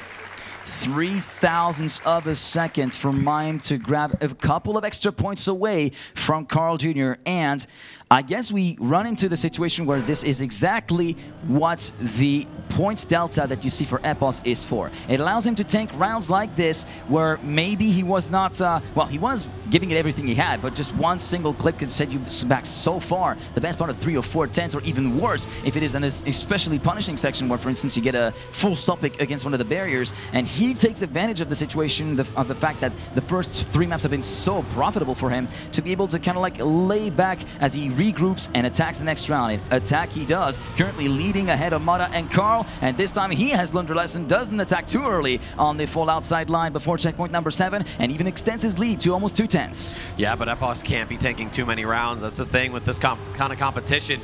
Yeah, you can take a round or 2, but if you get a little bit too comfortable, you're going to find yourself tied up in points, and at that stage of the game, well, you might end up losing it. We have seen it quite a lot. But as we head out of the ice slide, a 10th just about separates first from fourth. They're squabbling all over for 10 points. It is going to come down to the last drift here. We drop into the bobsleigh, get a little bit of slickness on the tires, into the drift. Look at how inside Mime is. He is going to be punished for that. XPEvo streaking ahead, and Mud is right behind. Carl's in third, and that is going to give XPEvo another 10 points. 113, 27 points is all that remains for XPEvo. XPEvo, I gotta ask, does XPEvo do it again? Judging from the chants in the crowd, the answer is a yes. But as you said, 27 points left to go to that finalist status, and then maybe have a shot at taking the title as long as you win it, as we make our way through to 3 out of 4 on terms of the rounds that's currently ongoing here on Tears of Laughter. And very, very hefty crash on checkpoint number 2 for Carl Jr., as we see that unfortunately for the Canadian, it's going from bad to worse to even worse than worse, as he falls back down to 0.8 of a second of a deficit compared to Mara leading, but he slows down dramatically in that NASCAR point, and XPEvo slides right on through back to first place as we head into the dirt. Mime is also trying to lead the charge to catch up to the reigning champ, and Mona tries to follow suit. They're within 0.2 of each other. A bit of a slight entry into the ice that is a little bit late for Mona, but he catches up so fast on the third turn before the final few checkpoints, and Mime and XPEvo, they're still side by side. Mime goes wide just like Mona did on round number 1. Mona there to pick up the spoils for P2. XPEvo takes advantage of the situation to validate yet another 10-pointer, moving on to 123. Mona, he could sniff the extra 2 points. He was basically like licking his lips, rubbing his hands. It just never came. No, it didn't. I have a fun fact, but I gotta wait till the last round to say it because I don't want to jinx anything. But XPEvo, 123 out of 140. We have played 15 rounds of this grand final. In other matches, we have seen the point split be no less than 10, or sorry, no more than 10. But here, XPEvo speed running the XPEvo grand final. It's like he's got dinner or something later and he's just trying to get this done as soon as he can, but he's still got a little ways to go. He's still got a little ways to go indeed, as we do see him we see basically the gap's kind of having an accordion effect here on this little NASCAR run, as people lift on and off the throttle to make it through the chicane. Now moving on to sector number 3 with checkpoints number 10 and 11, the start of the second ice slide, which is very, very important. And unfortunately, we slide out briefly for Mime, so we will be perennially locked on the side of the Tim Nemesis driver for P4. XPEvo, Madas, Carl Jr., 1, 2, 3, regroup within a 1/10 of a second. XPEvo trying to make a breakaway run for freedom up ahead before the final corner. Mada under pressure from Carl Jr. These two have battled each other in TMGL. This time it will be Carl taking up the reins, and a brand new event record for XPEvo with a .857. 7 points left to go for the man from the UK to conserve his title and bring the trophy back to the UK. So the fun fact. Well, 2 fun facts, actually. XPEvo, number 1, has to win this round if he wants to get finals. If he gets second, he's going to get that dreaded 139. But I would like to ask you a question, G-Geek. After 16 rounds of competition, how many do you think XPEvo got less than 6 points in? I would say the best part of 3. 1. That was the first round of Tears or Laughter. Every single other round, Bubblegum, Acrobina, Trace, Tears or Laughter, the other 3, it has either been first or it has been second. This man is not here to screw around.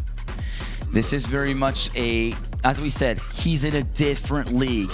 If you were to compare that to, well, I know I get bashed around for saying that, but if you were to compare that to Formula 1, this is looking like a dominant drive a la Schumacher that we're currently seeing from XPEvo as we make our way through the last few seconds of the warm-up here on Intax's funny purple map, with XPEvo sitting, as we said, 7 points behind the target for finalist status. He will need a win no matter what in order to be able to get onto that first attempt, and given the points gap that you see, 133 to 85.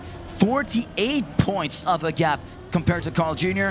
He's got a long time to be able to close the gap out.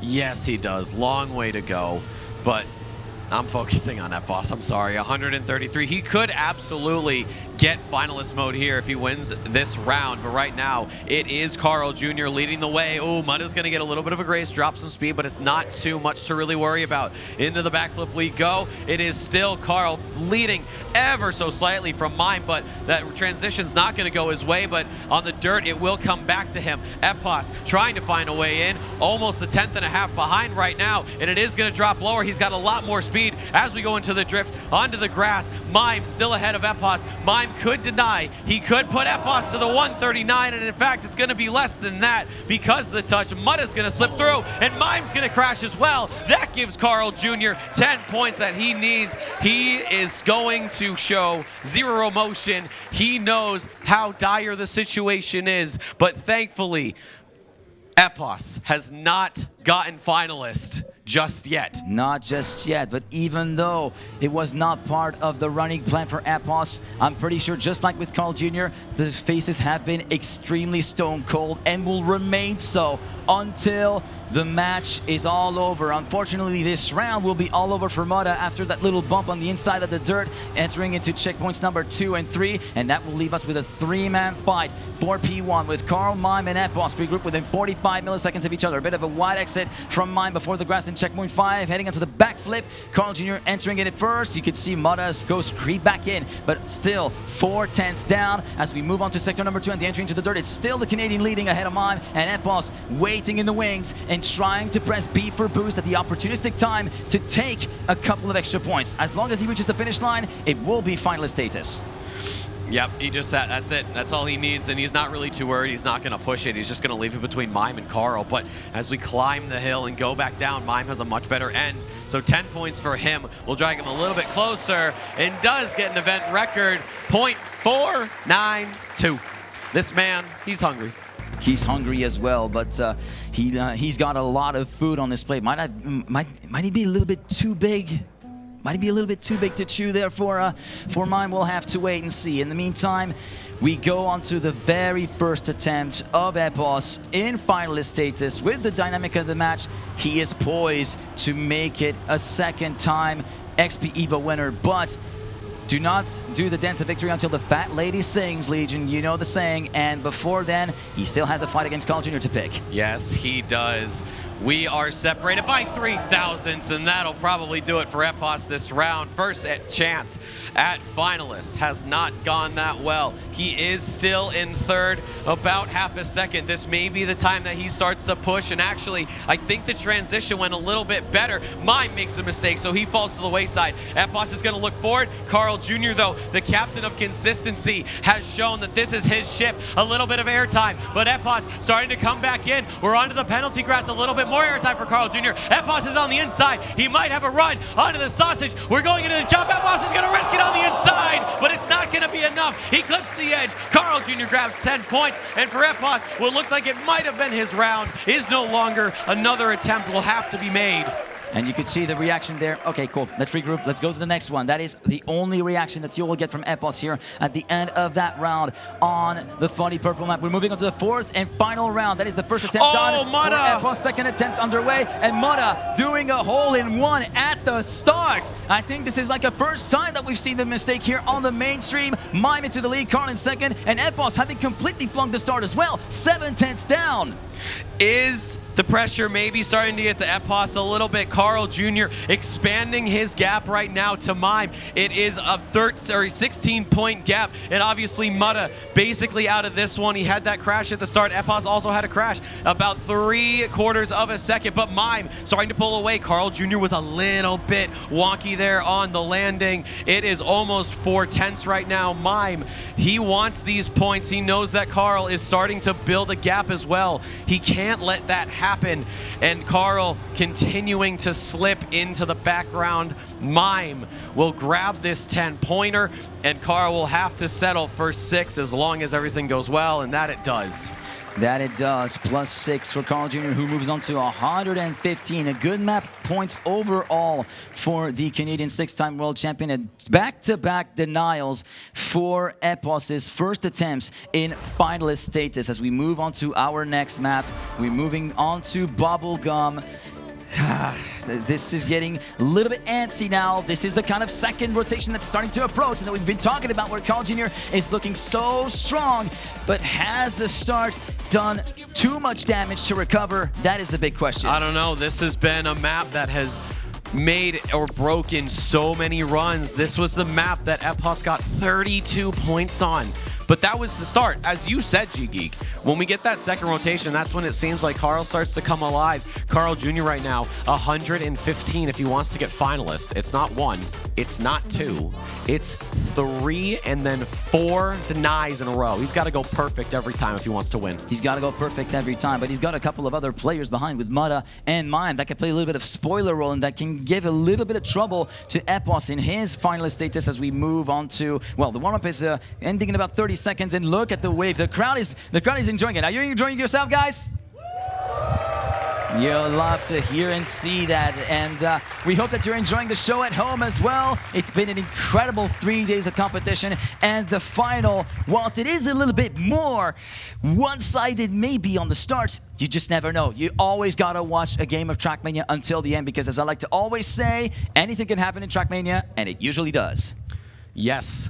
Yes, it does, but the last few seconds of warm-up are counting down. Drivers are either sitting there waiting for the inevitable to begin, or they are trying to get a little bit of practice left. Ladies and gentlemen, we are back on Bubblegum.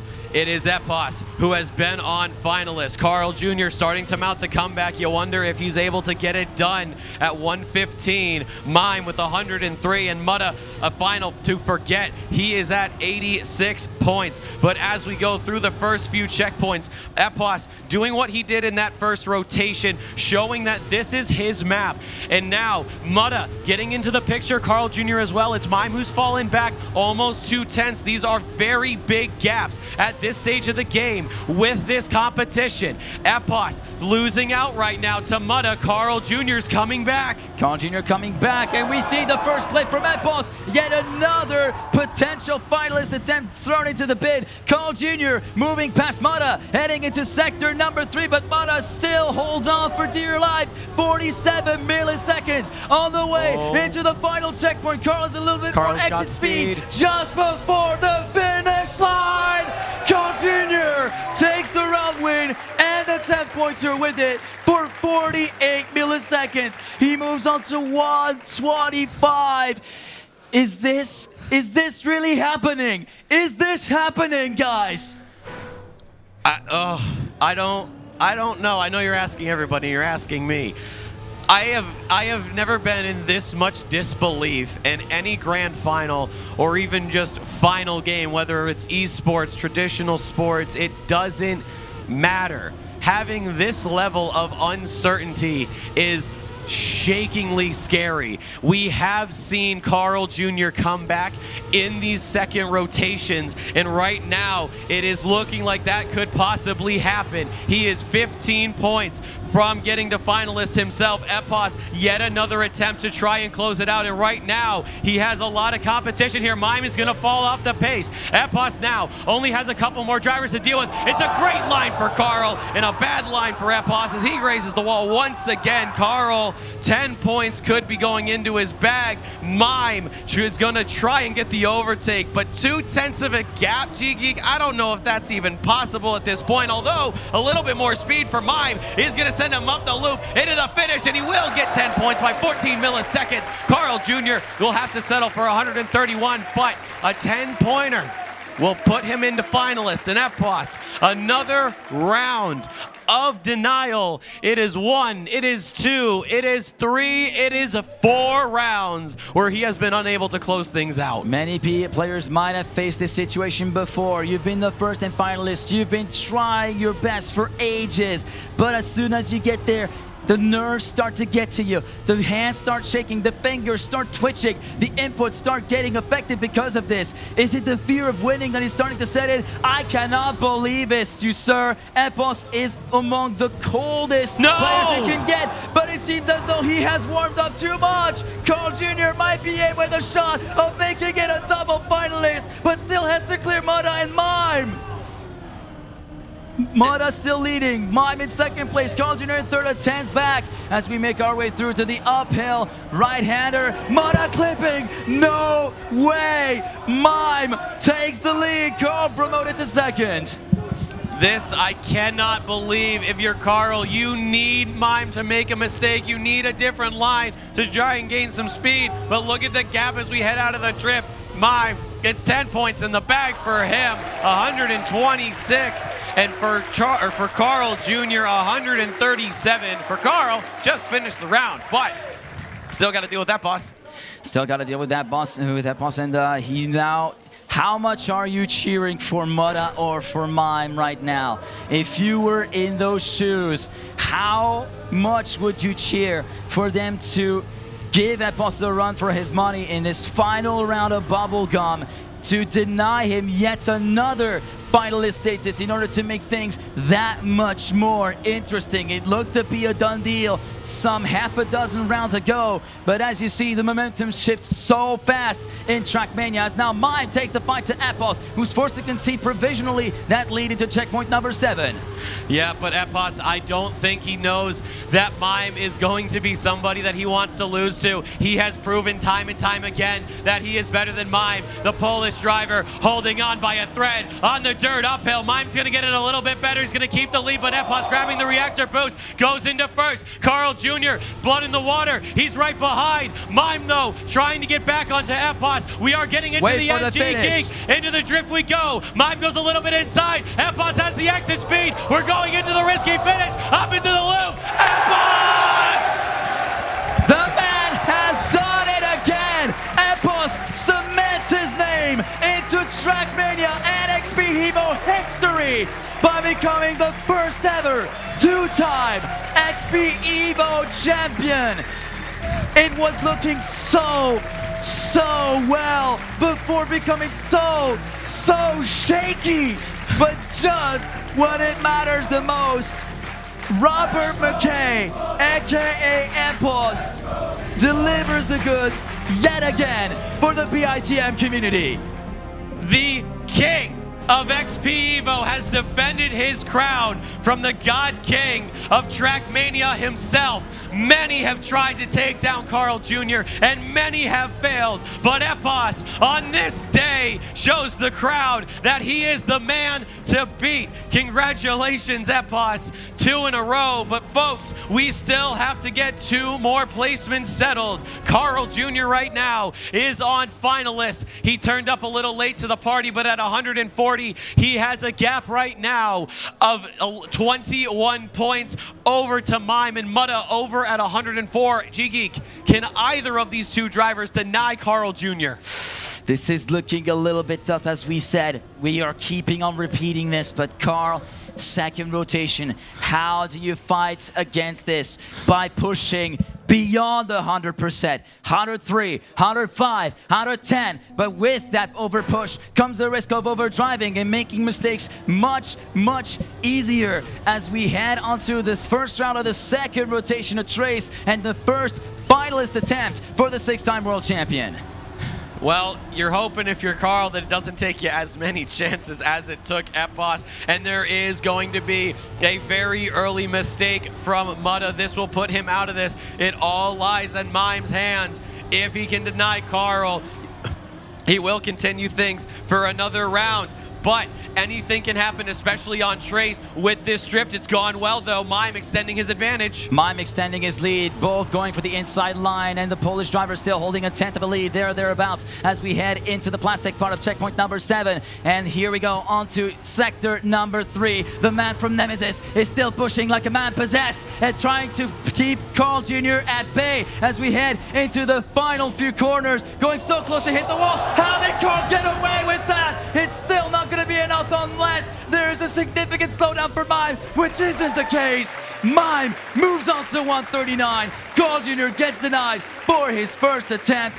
One more to go, completely undisturbed before he has to worry about the man that he beat 3 years ago to the title of world champion in the Stade de France.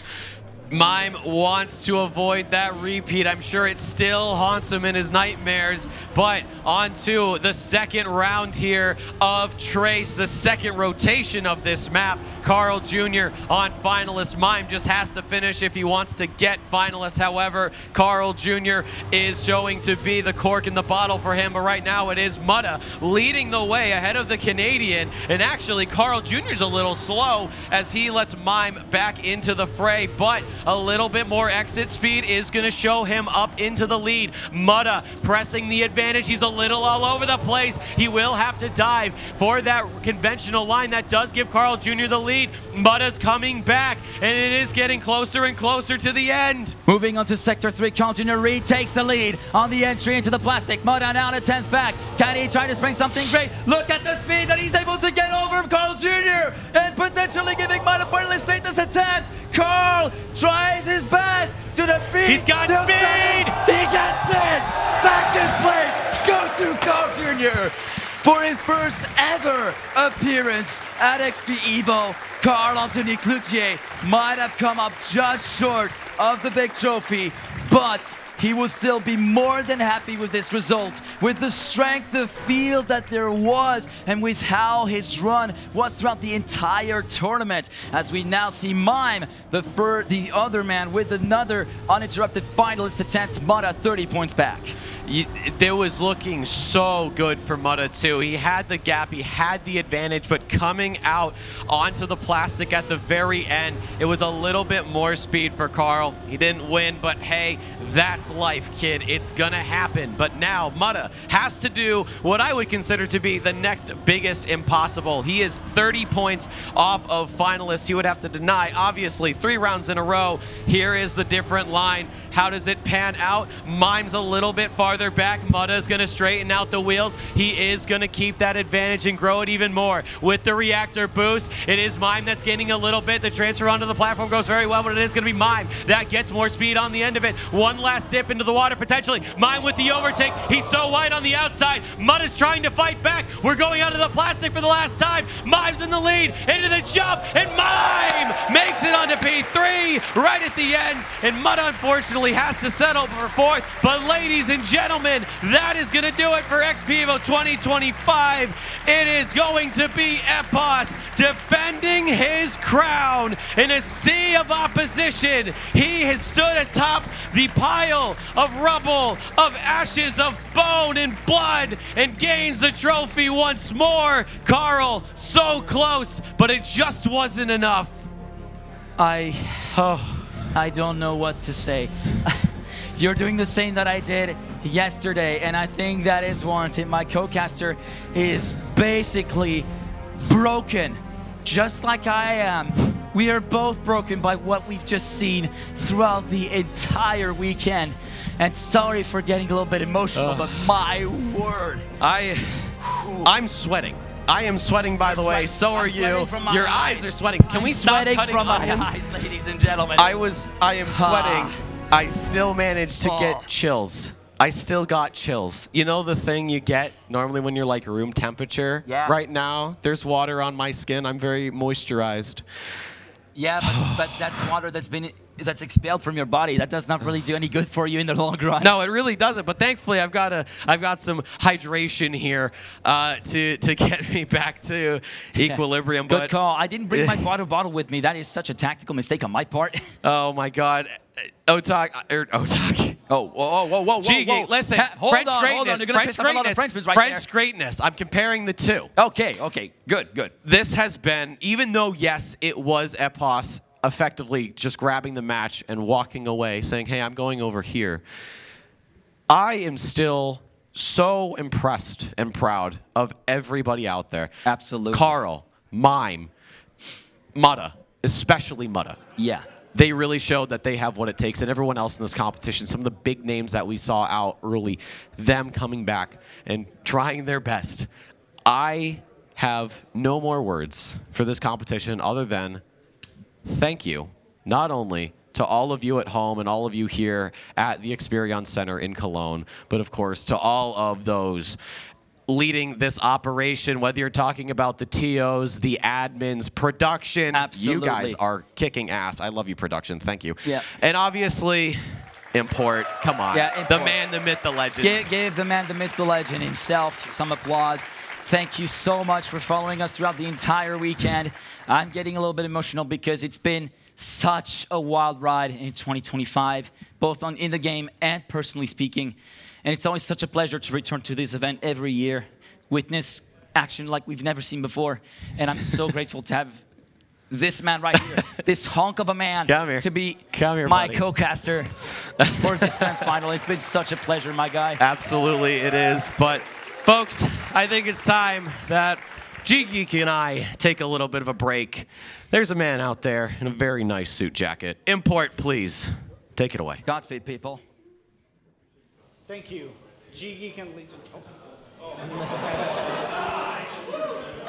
Are you doing a bit?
Welcome back, everybody. What a fantastic grand finals. Am I right?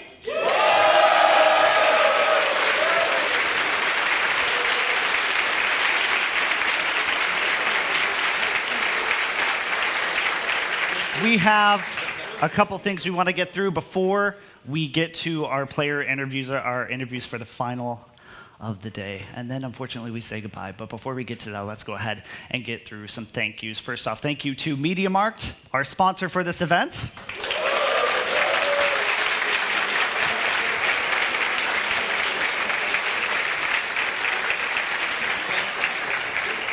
And our friends here and the staff that have helped us throughout this event, XPERION staff. This venue has been wonderful, haven't they, guys?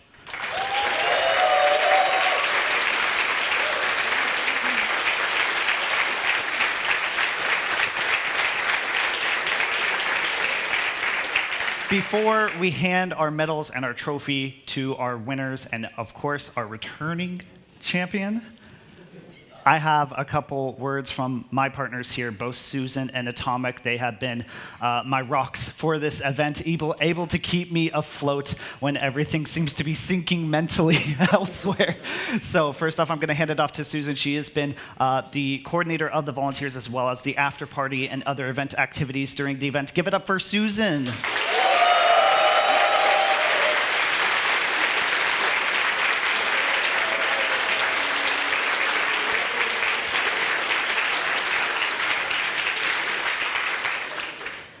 Thank you all for showing up to XPEvo for yet another year. You know, this event thrives because of all of you, the community gathering, coming together here, and that is what makes it so beautiful. I want to thank all of the staff and volunteers who put a lot of hard of work into this event and made it yet another successful year. For me, it's really been a pleasure to work on this all year with all of you together. And I feel like the love and labor have really paid off. So yeah, thank all of you.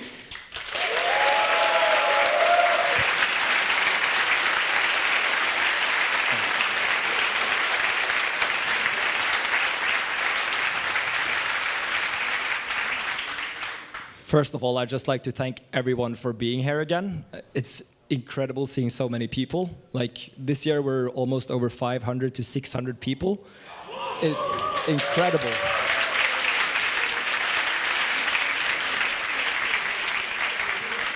And I don't understand how we're already at year or finished year 3 today. Like 3 years, seriously? And we still mess up the bracket. We still But it is what it is. We came through it. I'd also like to extend my greatest of thanks to both Snixto and Ven, who has helped me this year. So a huge shout out to them.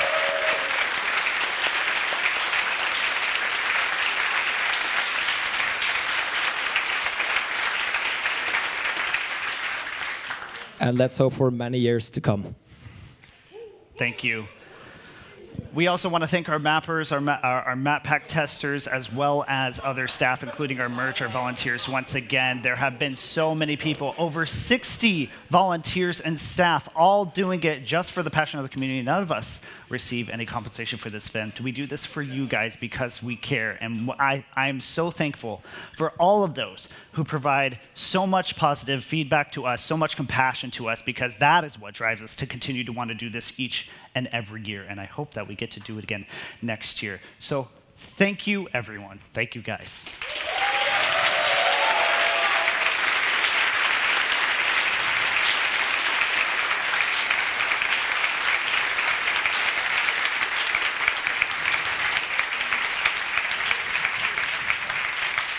We'll talk a little bit more after the interviews, but let's go ahead and congratulate our top 4 winners. First off, in 4th place, it is going to be Mutta.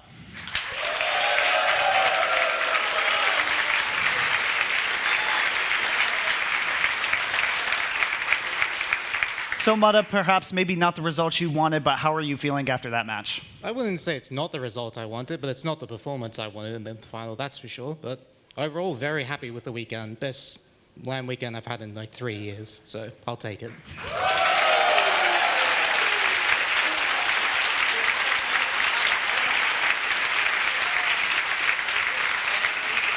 As far as the event yourself, enjoying the event and everything, how has the XPEvo been for you? Maybe can you explain to the folks at home what it's like for somebody like you? Oh, it's been absolutely phenomenal. Outside of the gameplay, like just meeting so many amazing people, come up, you know, have a chat, ask for photos, sign, whatever it is they want me to sign. Yeah, it's been a lot of fun meeting all of you. And yeah, hopefully come back next year. I would love to see that.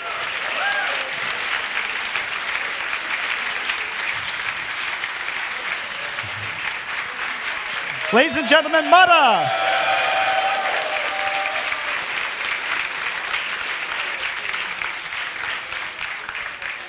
Third place from Poland, Mime.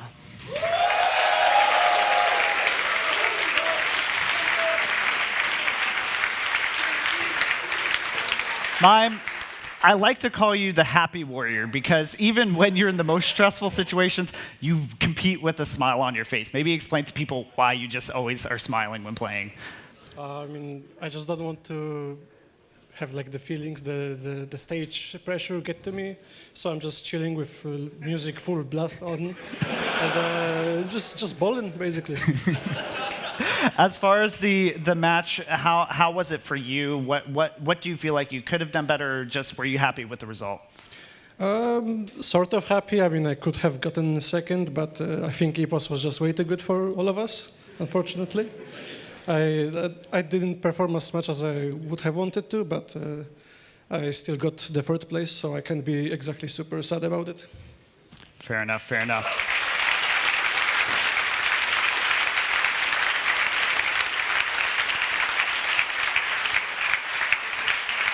As far as for yourself, Mime, where do you see yourself in the future, competition-wise for Trackmania? Are you still going to keep on killing it? Or are you still going to keep on going?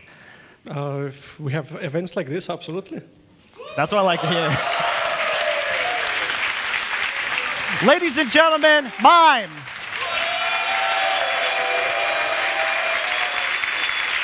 Thank you.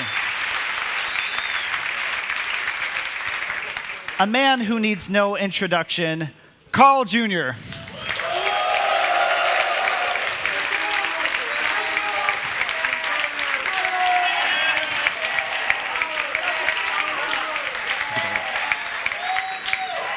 So even with second place, people are cheering like you just won. How do you feel? I feel like I just won. I beat everyone that was beatable. There you go. So yeah, for me, it's a huge win, actually. As for the match, how are you? What are your feelings about the match? What do you feel like happened for you? I couldn't do really better. I played really good. I was consistent. I didn't crash, but they were just too fast.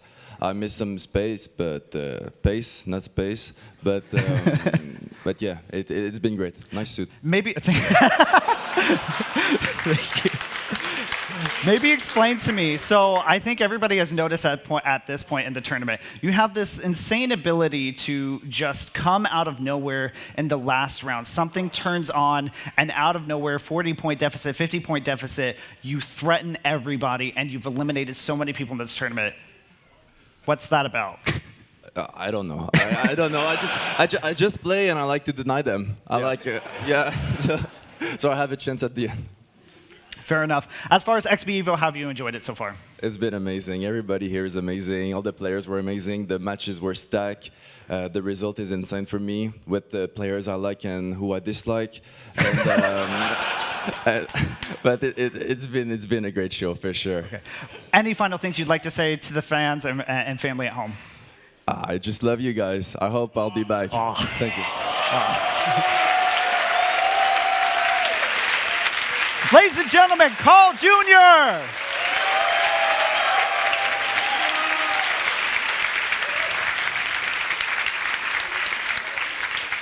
I have a fun fact. This man has not dropped into loser's bracket in 2 years. The only person he's finished second to is Ratchet, of all people.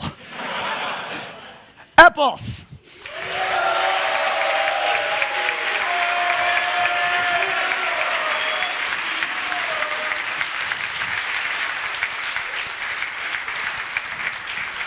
What do you want me to say? Hit me with it. I mean, I go from playing probably my best match of this year to like the worst end match of this year. And yeah, you see Carl getting closer and closer, round by round. You hear the French, "Where?" And yeah, that is a frustrating thing. But nah, I'm ecstatic, frustrated, everything. Real talk. Were you beatboxing at all at any point during the competition this year? Absolutely not. As far as XPEvo, obviously the match went really well for you. How do you feel like the training up to this point helped you getting to this point? I mean, Trackmania is about hours. I think every competitive player knows this, and every hour is frustrating trying to understand the next turn and this sector, this map, blah, blah, blah, blah, blah. But a lot of hours and a big reward. So yeah, it's a great feeling, yeah. Any shout-outs to anybody? I mean, all the Shift boys, obviously. Like, we got Noob Prime, we got Ratchet, we got Jadon, we got Josh. And yeah, there's just so many people that I could say, man. But just my training buddies, yeah, I couldn't do it without them. All right.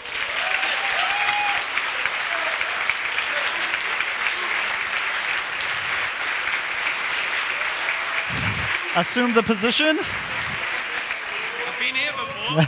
You've been here before.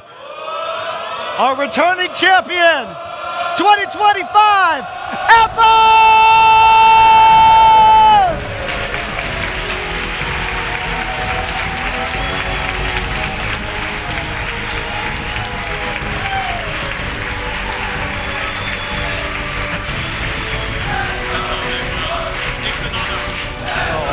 I'm so happy. You deserve it. All right, folks, that is it. He'll get another celebration in a moment. Again, thank you to all our partners, MediaMarkt, XPERION, and others who helped us make this event great. Thank you, everybody, for making this event great.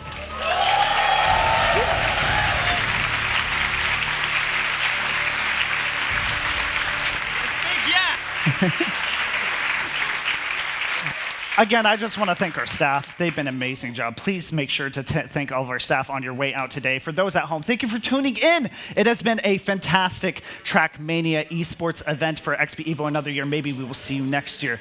I want to tell you, please be kind to each other. Please be kind to yourself. Be compassionate to one another, because...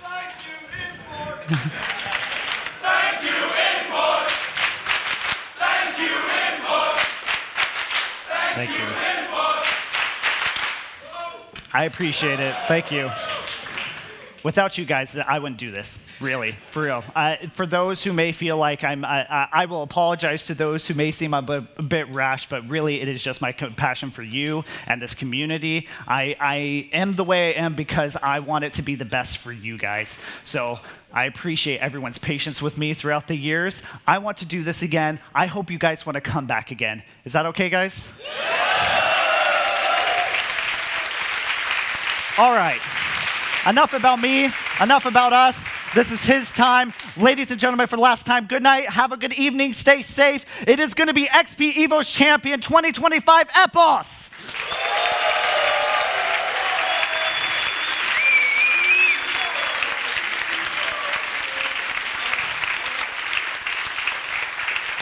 That's it. Good job. Yes. Oh.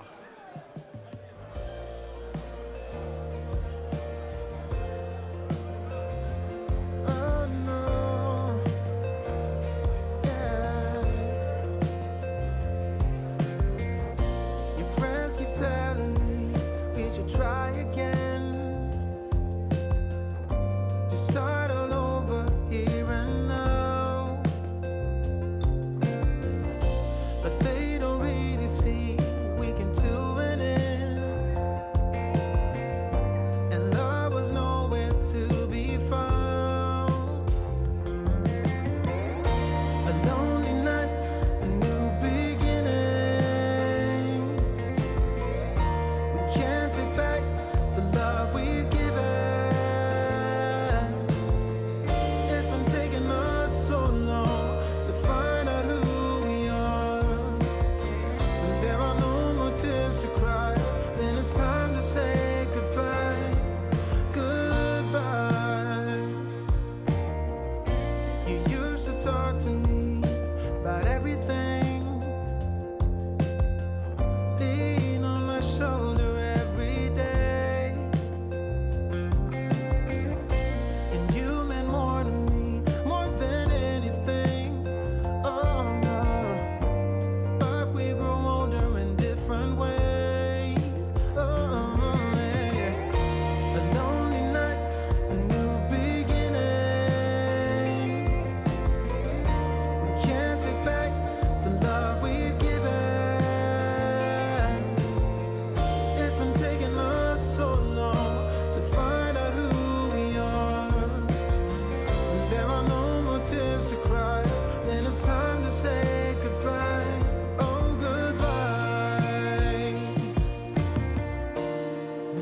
That's all we've got.